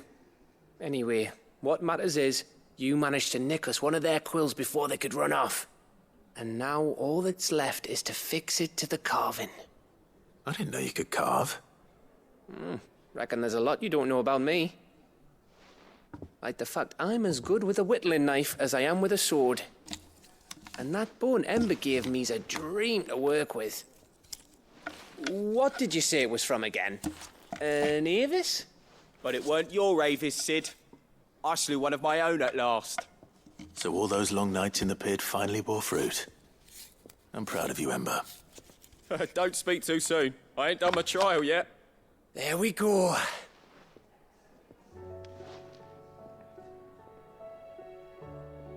What do you think?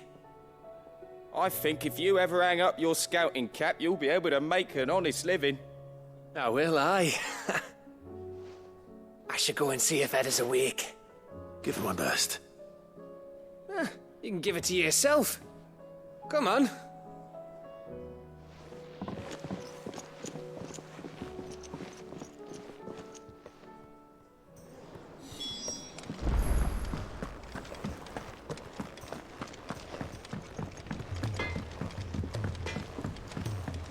Say what you will.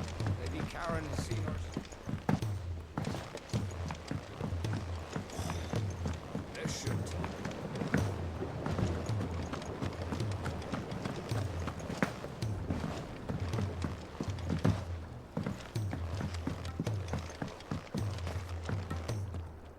Oh.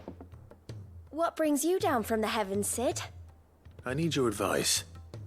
Joshua and I are looking for a place where snow daisies grow. Preferably in abundance.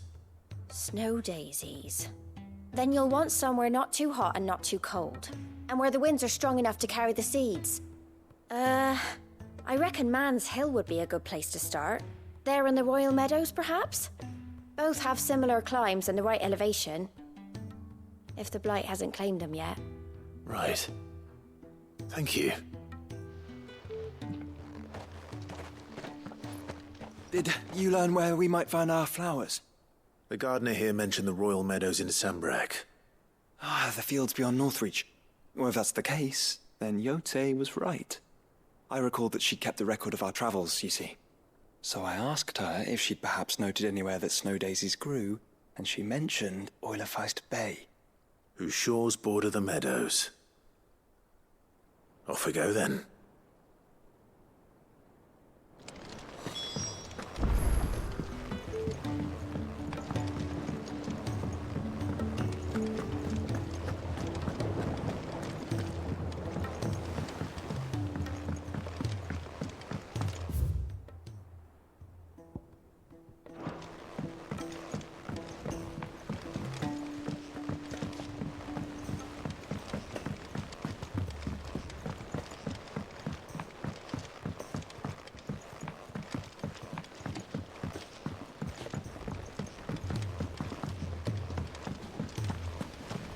Sid will tell us about his adventures in Ash.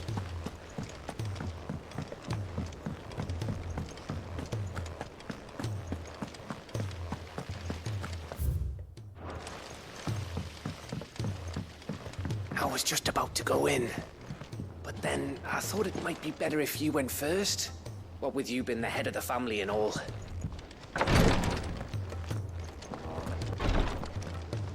Feeling ill? And no sooner have your wounds mended.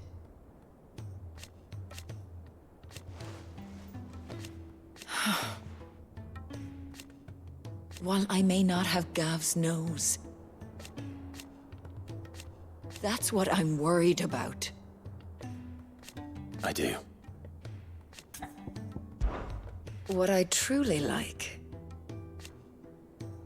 But teach her medicine. Take care.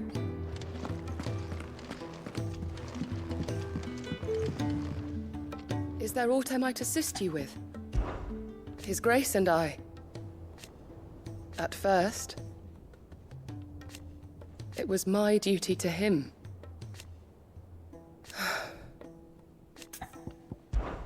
My lord. I am. I do not doubt it.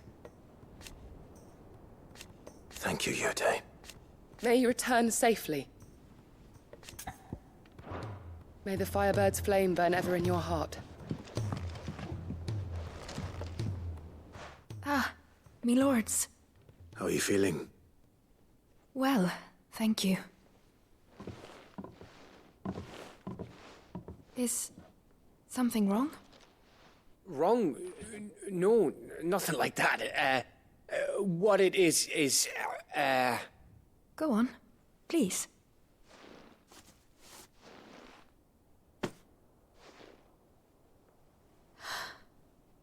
It's beautiful. Did you make it? We did, aye. It's from all of us here at the Hideaway. Your new family, like. It's a good luck charm. we may come up north when a bairn's on the way. I mean a baby, to let him know that they're part of the family too. Oh, I hope you like it. I don't know what to say. I thank you, my lords, for everything. If there's anything you need, just let us know. I will. Clive, fancy a swift off? I'm thirsty. I could be convinced.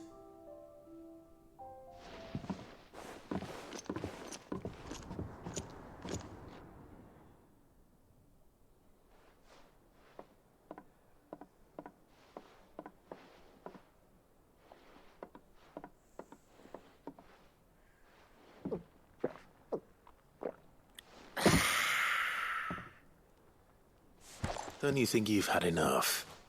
Oh, we're celebrating. I'm gonna be a father. I think Edda might have something to say about that. You know what I mean. Bit of light in these dark times.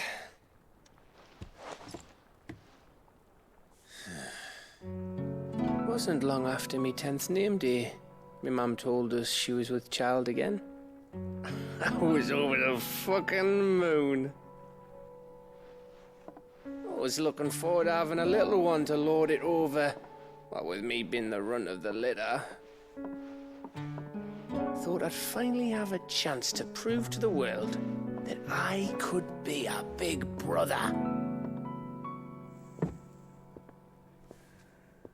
Imperials came the day she went into labour. Had myself a baby sister, and then I didn't. My whole family gone in a blink, while I hid in the cellar like the spineless little arsehole I was. Great brother I turned out to be.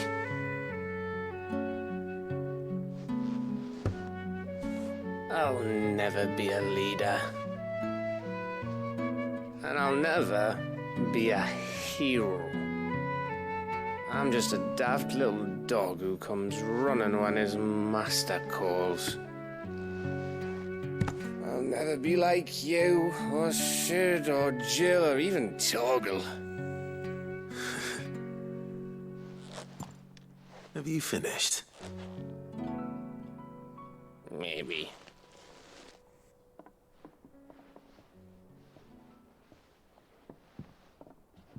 Do you know why you're our best scout? Because you don't need anyone to hold your hand. Without your resourcefulness, your courage, your determination, I don't know where we'd be. Maybe hanging off a cliff like, That was only the once. Exactly. You learned from it.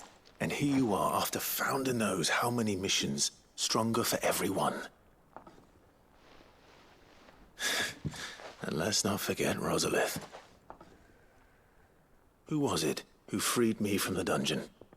Who was it who ran to Jill's rescue? That would be me. Because you're our brother, Gav. My brother.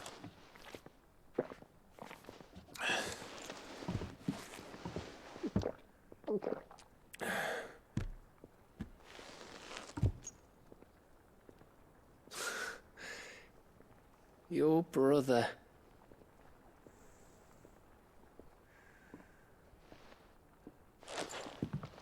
Which means that when the time comes, I get your room. And your sword.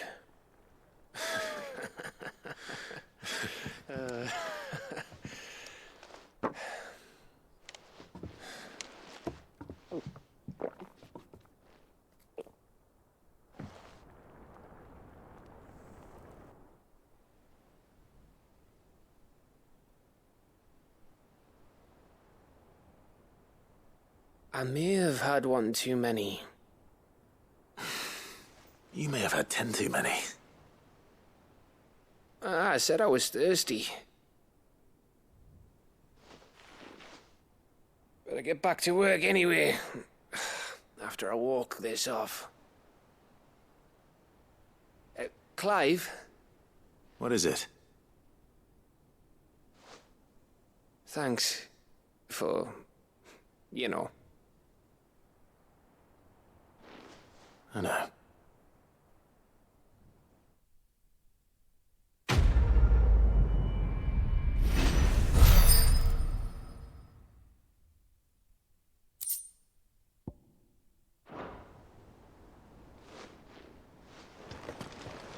Do you think they'll come back? Of course they will.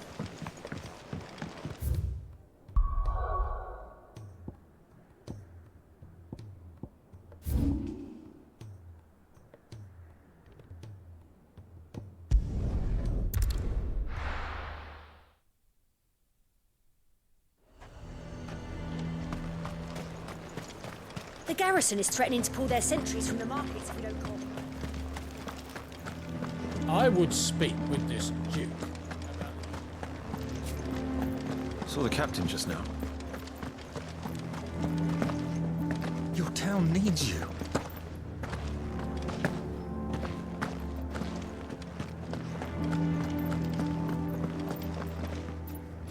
Do you have a moment, Clive? What is it? It's the Duke, unsurprisingly. His Eminence has assumed full control of the garrison and put every able-bodied man to work on the fortifications. The town was left all but unguarded, so Philippe was compelled to form a citizens' watch to fill the void. And though my dear boys have been characteristically willing to assist him in this, they want for bodies. So I was wondering if you would lend them your strength, that the people of Northreach might sleep easier, if only for a few nights. Of course. Whatever you need. Thank you, Clive. What would I do without you? Philippe told me he had men stationed at... Where can I find the mistress of this establishment? Here, my lady. To whom do I have the pleasure of speaking? My name is Sabine, and it is my displeasure to be the daughter of the Duke of Oriflamme, who I understand is causing you and your town no small amount of trouble. I wish to speak to you about what might be done. Very well. Let us speak. I trust you'll forgive me, Clive. Absolutely. Our conversation can wait. Please, proceed. As you know, my father is a most overbearing and supercilious man, and I join you in objecting to his every action. Indeed, I owe you my thanks for continuing to argue against his reckless plans. Yet I fear he is not one to be swayed by reason. No. He must be made to face the consequences of his actions. And who would make him do this? I would. Myself and several other like-minded individuals. Were you to join us, we would surely have the strength to drive him from Northreach for good. Does that not seem a trifle... drastic? Drastic action is precisely what is called for.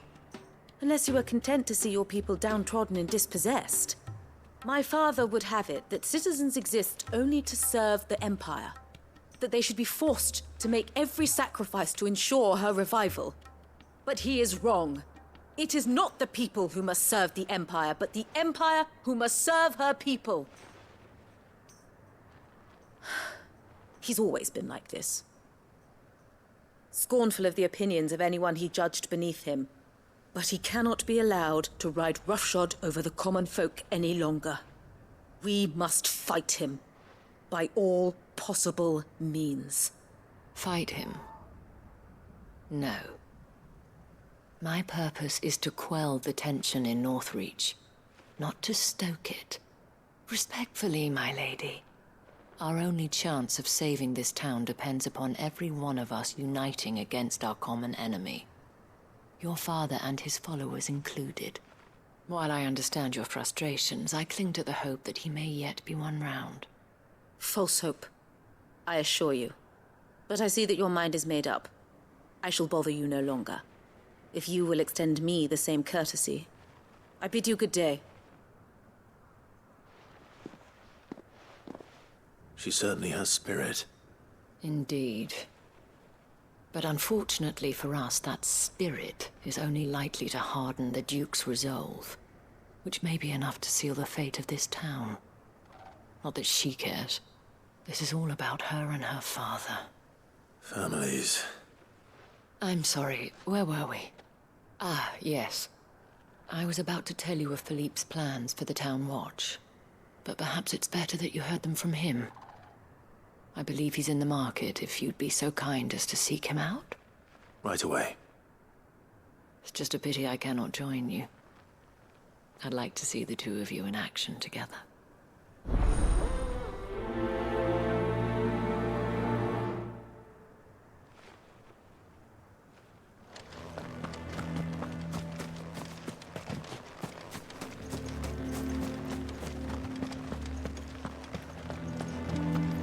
Your town needs you.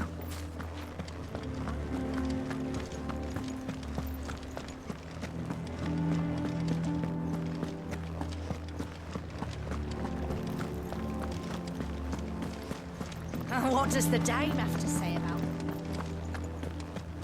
So you are content to abandon the... Please, I beseech you.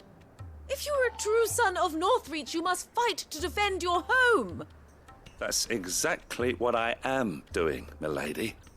Or trying to, at least. The land is crawling with fiends, and someone has to keep watch. Even when our true enemy is hiding in the garrison? Fine. You're not the only able-bodied man in Northreach. Thank you so much for your help.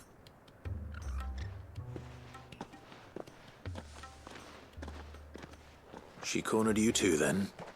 Could hardly get a word in edgeways. Like father, like daughter, eh?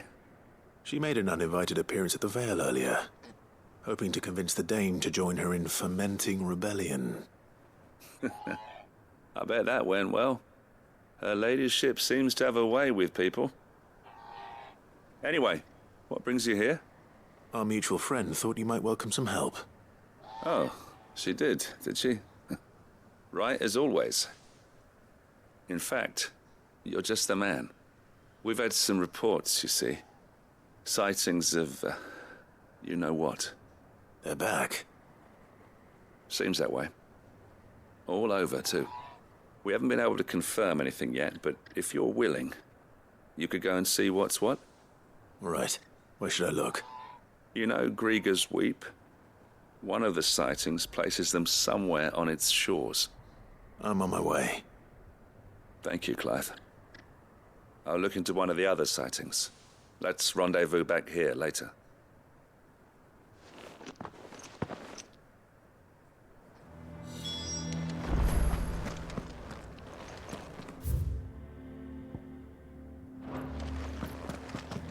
My father has naught but contempt for you.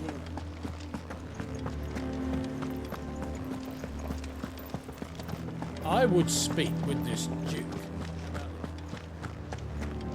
Saw the captain just now.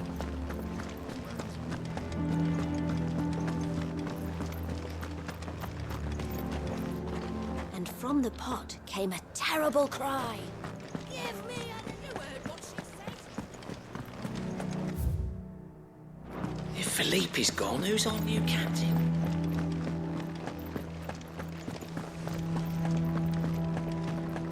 Welcome back. Wraiths give you any trouble? Ready, go? Fly, Ambrosia.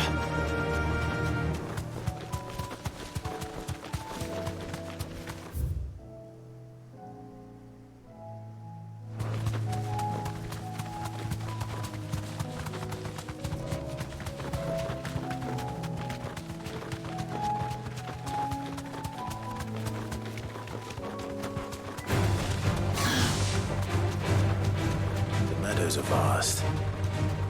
Where do we even start? Yote mentioned the coastline. We can start there.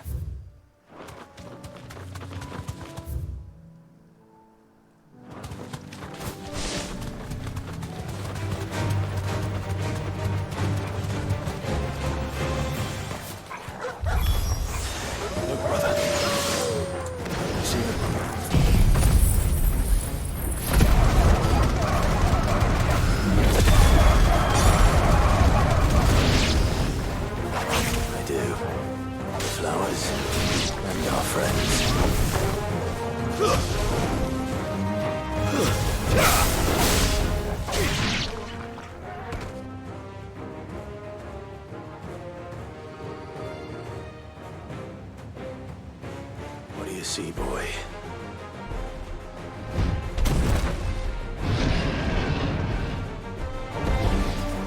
Let's hope this is the last one. Only one way to find out.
That was harder than I expected.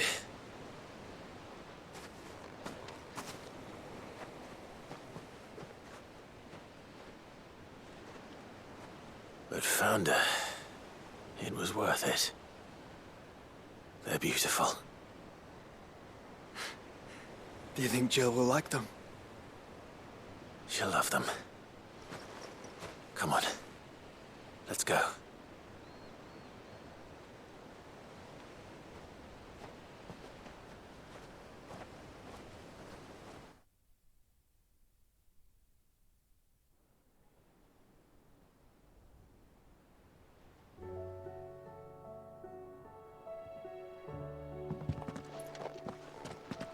It appears my work is done. The rest, as they say, is up to you. Well, you and the skies. We wouldn't want another thunderstorm now, would we?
Jill, there's something I'd like to show you. There is? And where might this something be? It's, not here. Now, I know this is sudden, but how would you fancy a trip to Oriflamme?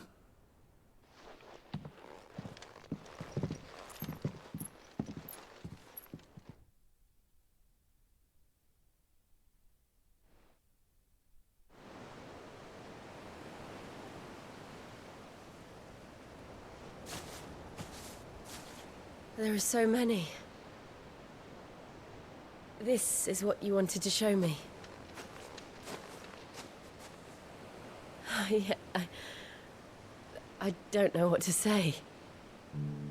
You don't need to say anything. The smile on your face is enough. We've been worried about you, Joshua and I. Do you remember when I took you to Man's Hill? Or tried to? How could I forget? You saw me crying and thought a change of scenery might lift my spirits. In the end, it earned me a nasty cough and a stern scolding from your mother. But I felt wonderful nonetheless. I'm sorry. I had no idea what I was getting us both into. But I couldn't bear to see you like that. Before we left, my chambermaid told me she'd overheard your mother talking about my marriage prospects with some of the noblewomen at court. They were debating whether it would be more profitable to marry me off to one of the high houses instead of saving me for the ducal line. No one thought to ask me what I wanted. I was nothing to them. A pawn at best. I felt so trapped, so lonely. I didn't know. But I wasn't alone. You were there. Your hand in mine as we ran for those oaks. And I knew then, no matter what happened, I would be all right. I'll never forget that feeling.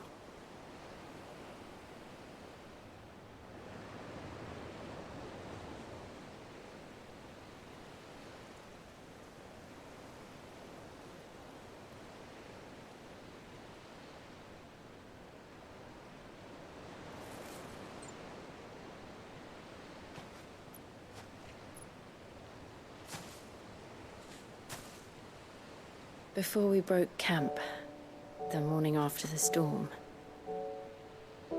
do you know what I did? No? What? I slipped away from my governess to climb the tor. And from there I saw a sea of petals, all reaching for the sun. And I realized no matter how terrible the night, dawn would always come.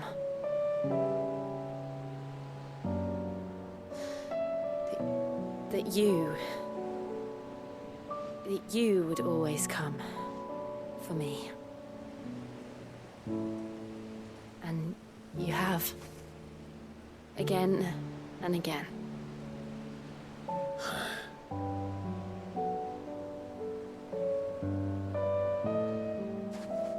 Where do you see us? When all this is over?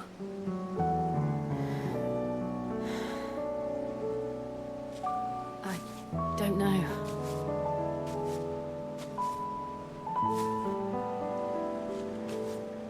Not here, though. I think I've outgrown the twins. After everything we've been through, the realm just seems so small.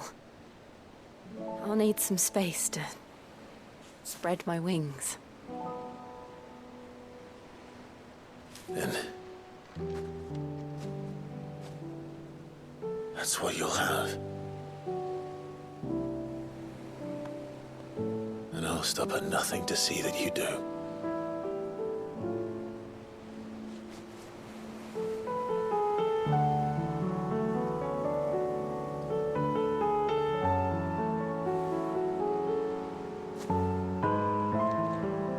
Was much good at garlands, but it'll have to do.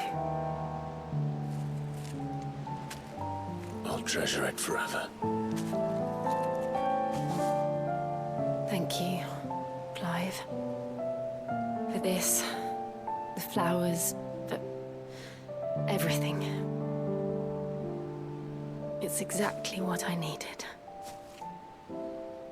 You are my treasure.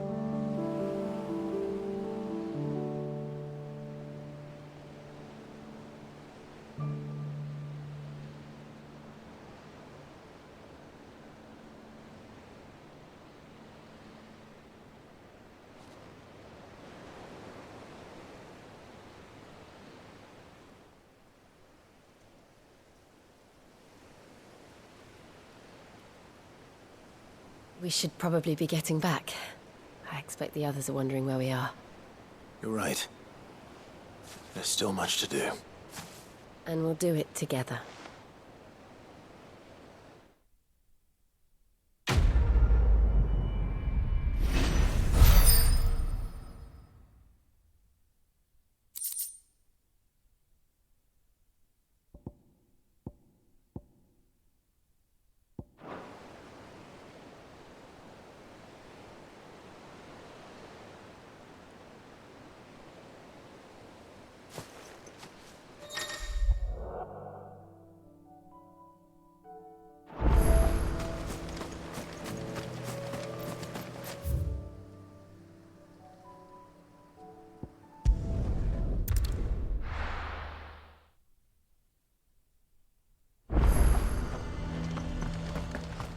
We'd have our coin, our stock and our stalls, and we're just supposed to have...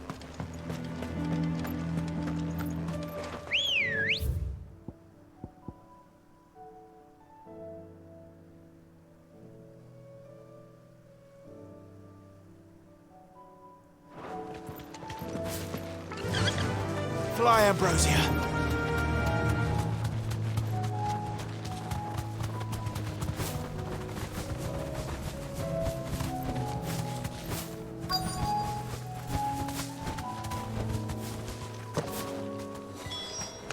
Damn it. The reports were true. I need to stop them before they get to the town.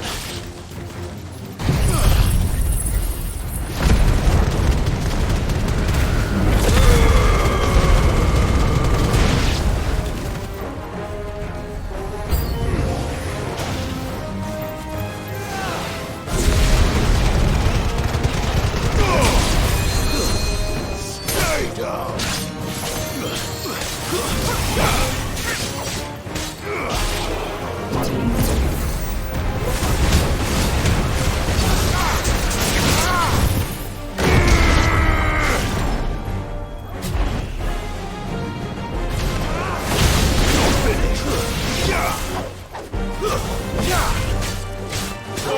Kill!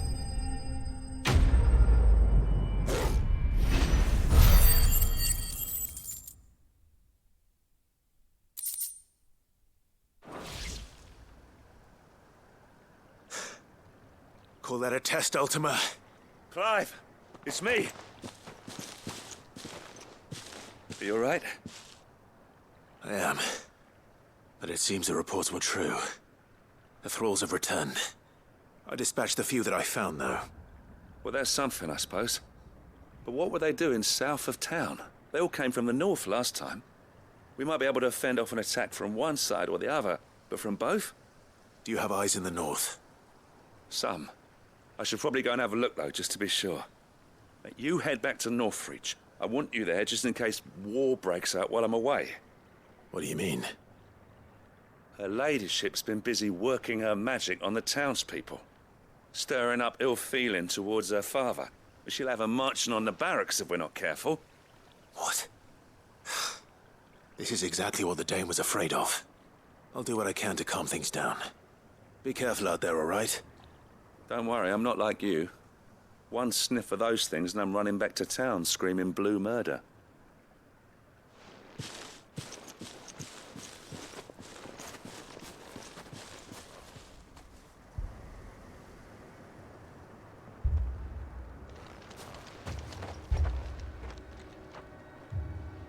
Do you not see, Father? The people of Northreach have given enough, and only a fool would ask for more. Listen to me, Sabine. Where would our people be without their country, The Empire is their sword and their shield. It is she that ensures they can live without fear. But now she teeters on the brink. Without their sword, how will the people fight? Without their shield, how will they protect their kin? Can the unarmed stand against the advancing hordes? No. But there is yet hope. A new shield, a new sword. A new empire. We can rebuild Sandbreck. just as Great Griga wills it. Perhaps we could, Father. But we don't want to. Not if it is built on the broken backs of the people. Please, let us not quarrel in the street. You must see that no good will come of this. Our fight is not with each other, but with the threat that draws ever closer to our gates. A threat that your sword has yet to rid us of, Your Eminence. You will hold your tongue, whore! You may have filled my daughter's head with your heresy, but I will not be corrupted. Corrupted? Your daughter's opinions are her own, as you would know if you had ever deigned to listen to her. At least I hope they are your opinions, and not posturing born of a family feud. Northreach deserves better than that. Northreach deserves better than you, Carla. Yes, I know who you are. The slut of Twinside who bedded a Branded. Jealous, are you? That a woman might choose a bearer over a pious man of Griga. Clive! I met a swarm of thralls coming south from Oriflamme. Hundreds of them. Too many to count. No. Work on the fortifications has scarcely begun. We will retreat to Caernarvon and there make our stand. Did you hear me? That was an order! While this is but a heartfelt plea, let us make our stand here and protect our homes. Protect those that we love. Together, for Northreach!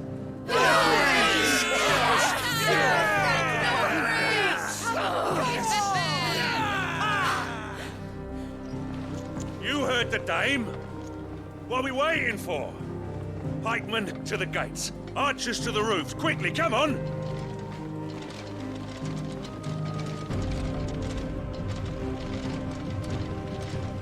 But she is but a common... whore, yes. And we'd follow her to the gates of hell.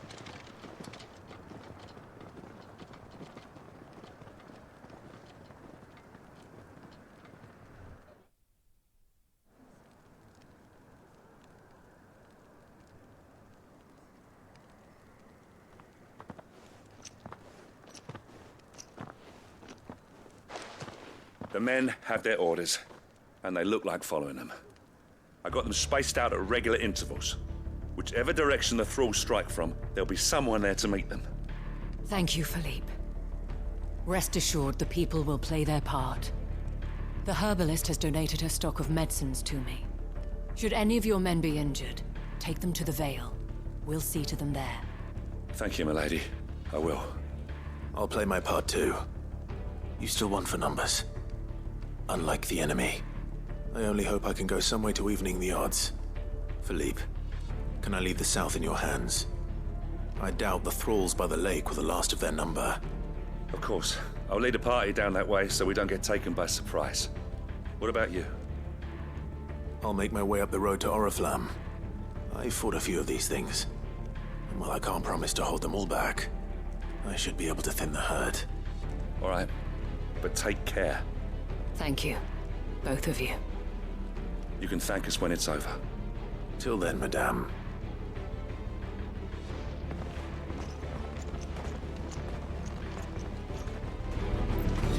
I have served the Duke for many years, and I hope to do so for many more.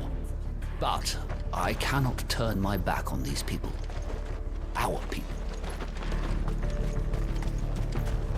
Merciful Griga. Wherefore would you forsake me? Father.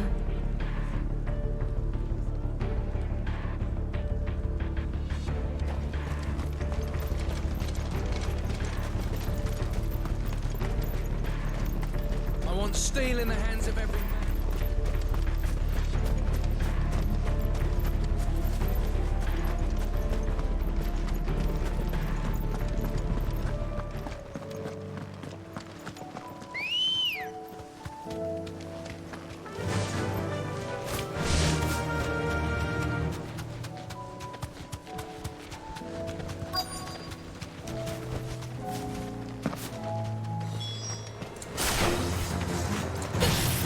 So many of them. Not for long.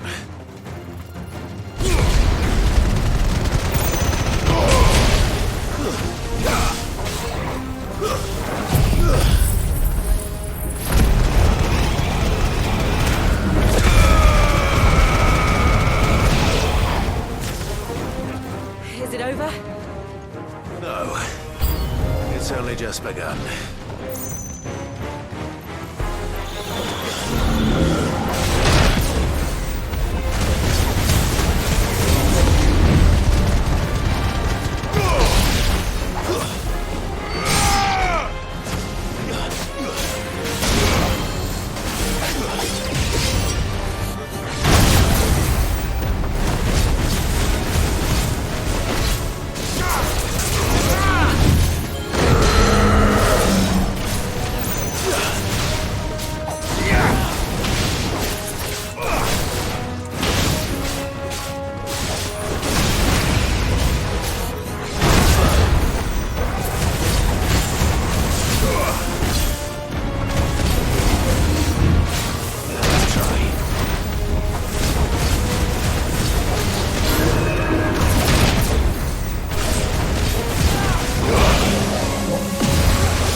That looks to be the last of them. I wonder how the others fared. Better hurry back to town. Come on, Torgal.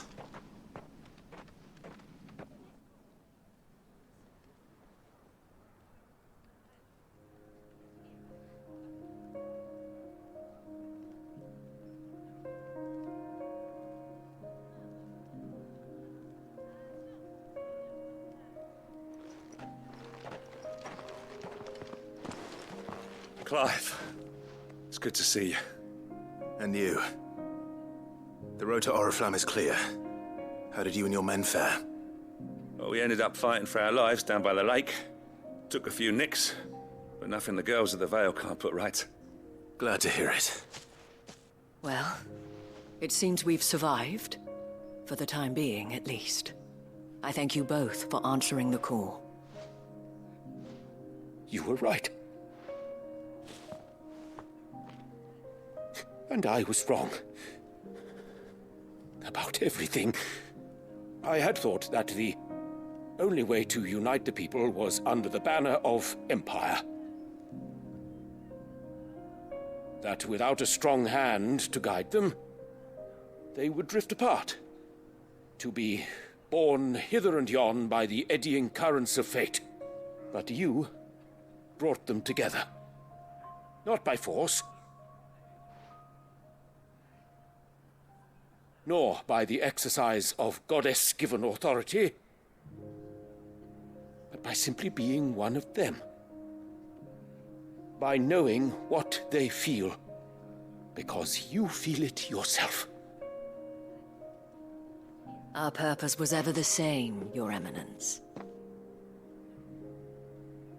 You were merely distracted by a loftier vision of empire and glory, while our eyes beheld matters closer to home. You have the right of it again. As did you, Sabine. His Radiance said it himself. Sanbreque is naught without her citizens. I forgot that, and I am sorry. I'm sorry too, Father. I should never have taken things so far. I only wanted you to understand how the people felt. How I felt. But my anger got the better of me. Do not blame yourself, my dear. This was my doing. I should have listened to you. To all of you. Your Eminence, your ladyship, I do not doubt that you came here with the best of intentions. But I believe the same could be said of us all. We all want safety, security, prosperity. Not just for Northreach, but for the entire realm. And we may yet achieve it. If only we work together. Will you join us in this? Yes. We shall. Thank you, Your Eminence. Now that that is settled, I must go and see to the wounded. The Vale's doors are always open to any soldier in need of relief. And today there are more than ever before.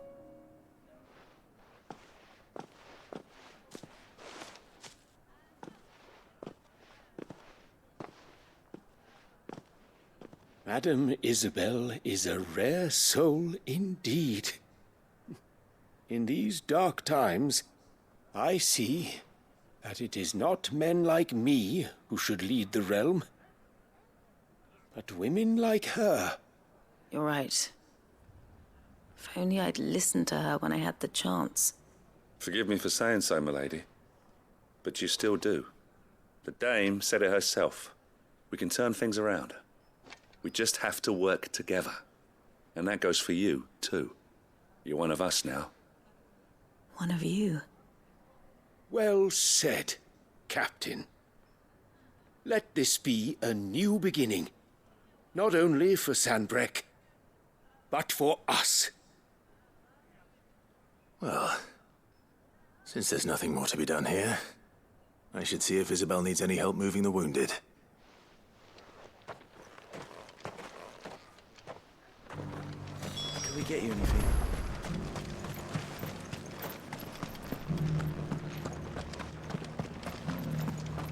There's no need to worry anymore. I saw several soldiers being carried to the Vale.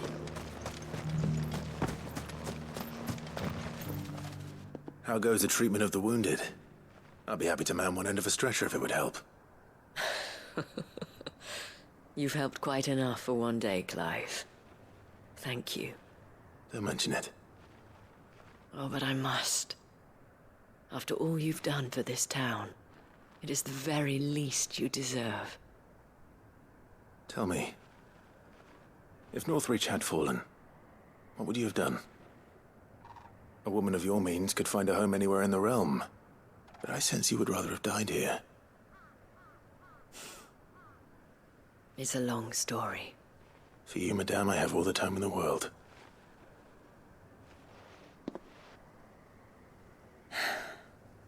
Very well.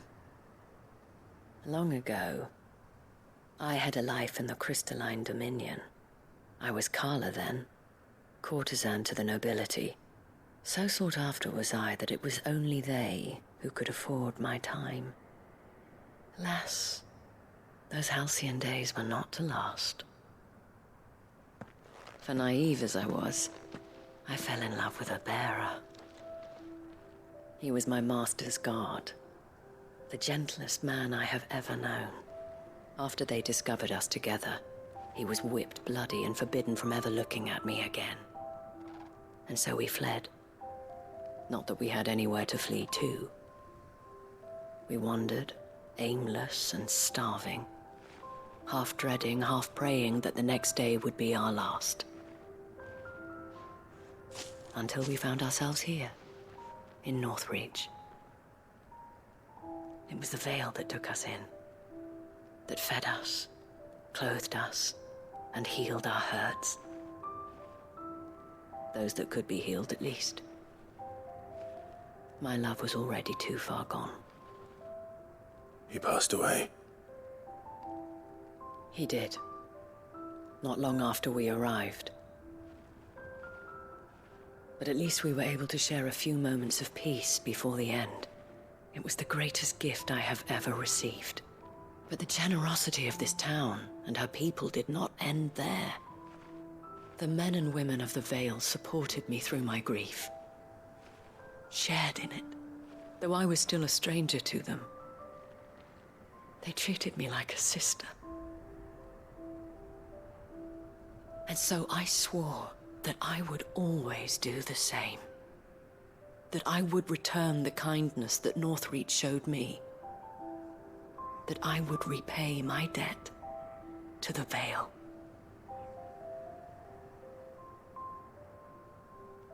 Thank you, Isabel, for sharing this with me.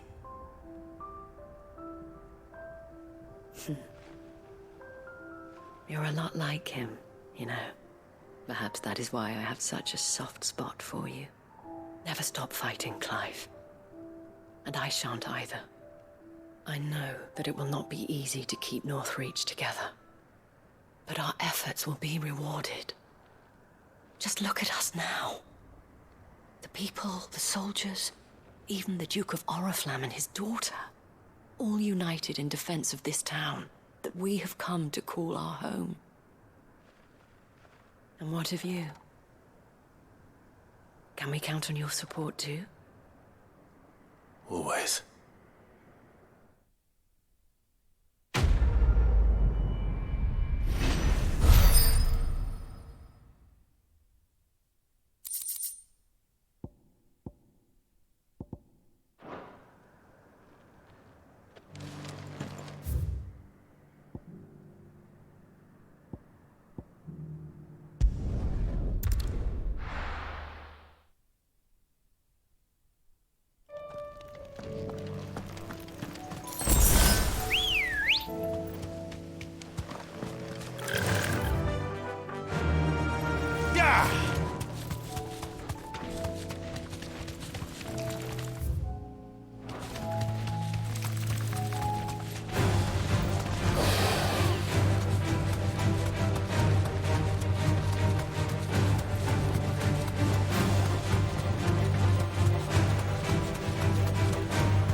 Be safe.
So, will it be?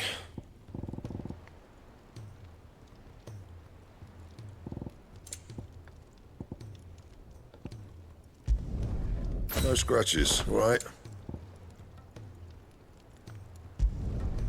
Not bad, if I do say so myself. Anything else?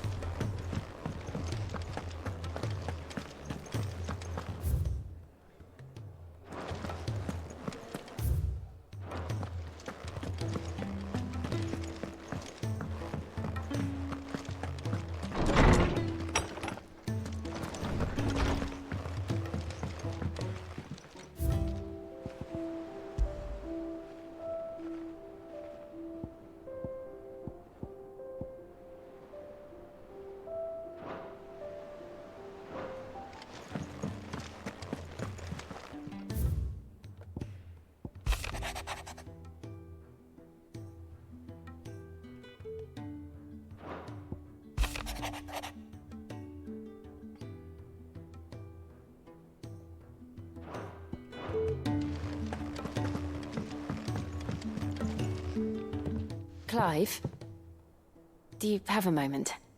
Of course. Always. I wanted to give you something. Is this? I stitched it from the cloth you gave Hortense. The piece she said you liked best. I told her I used to enjoy needlework, but I didn't think she'd remember. It's beautiful, Jill. You didn't have to. When I was very little, I recall my mother telling me that young ladies of the court would give knights ribbons from their hair before they went off to war.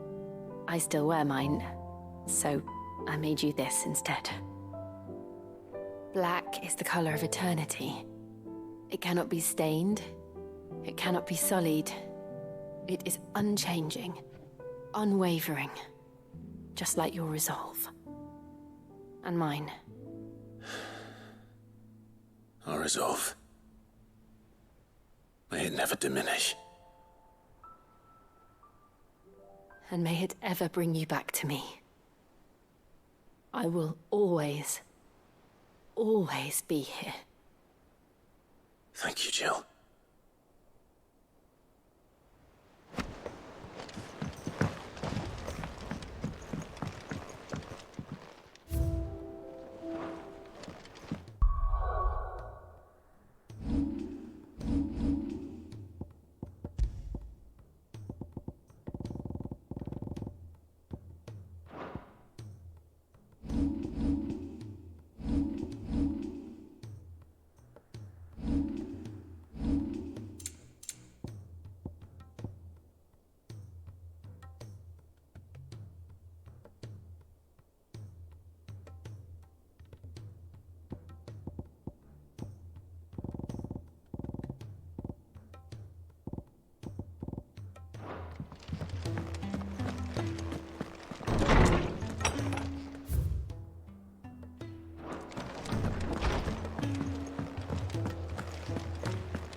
You be careful up there.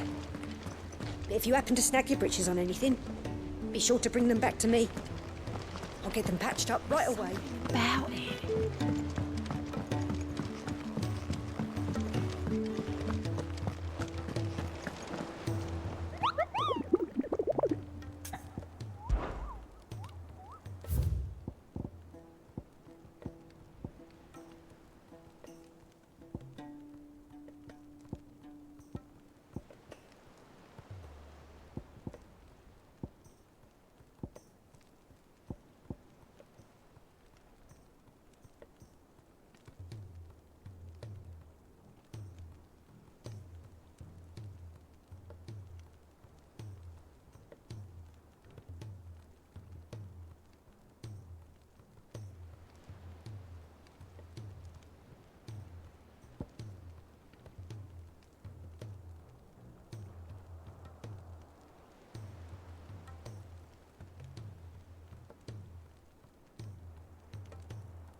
Trouble with your gear, or so will it be?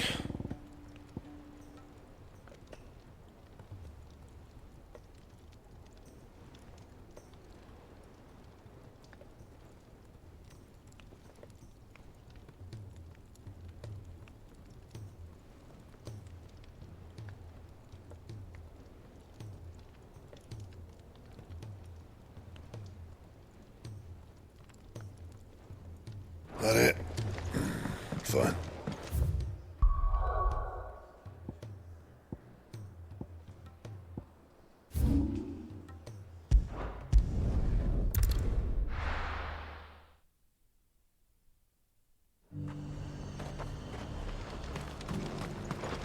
Do you see anything you like?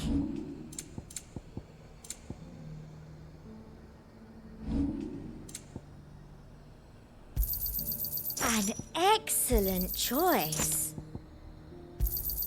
I do like a customer who knows what he wants. And how might I help the garrison today?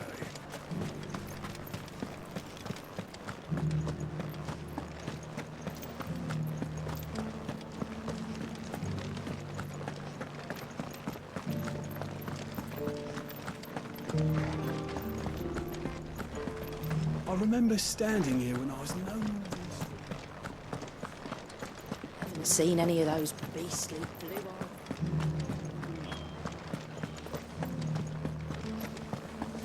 Do be careful. I will.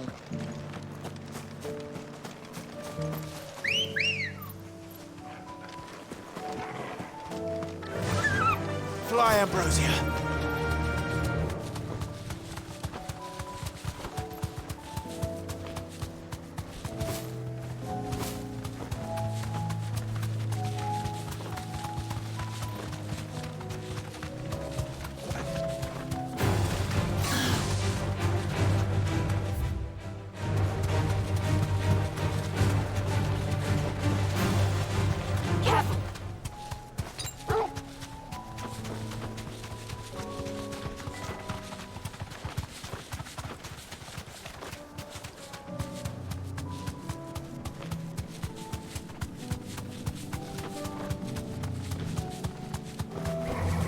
Straight home now.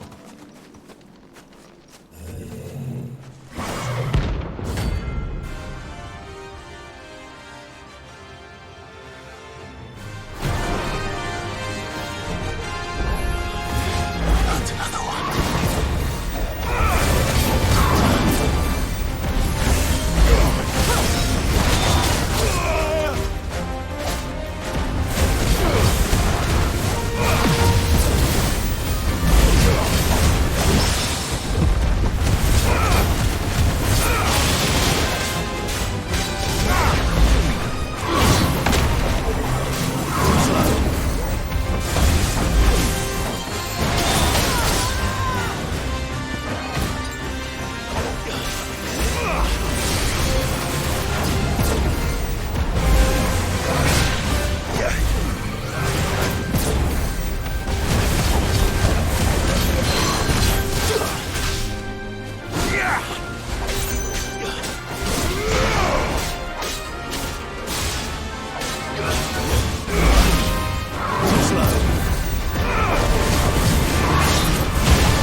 Trouble with your gear, or what do you want? Not bad, if I do say so myself. That it? Fine.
Clive.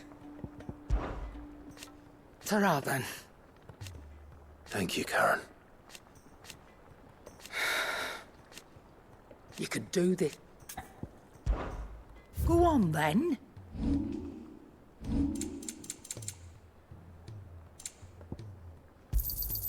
You're rubbing me blind, you know.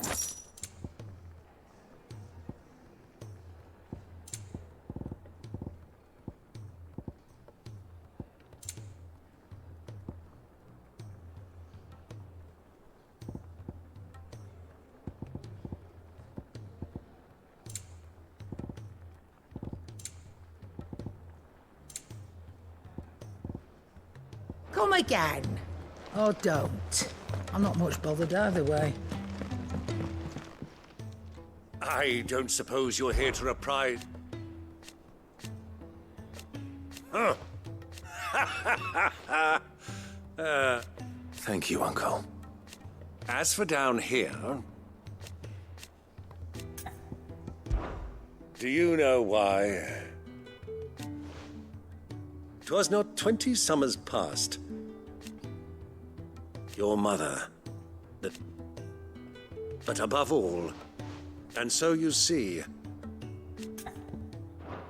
That's my boy!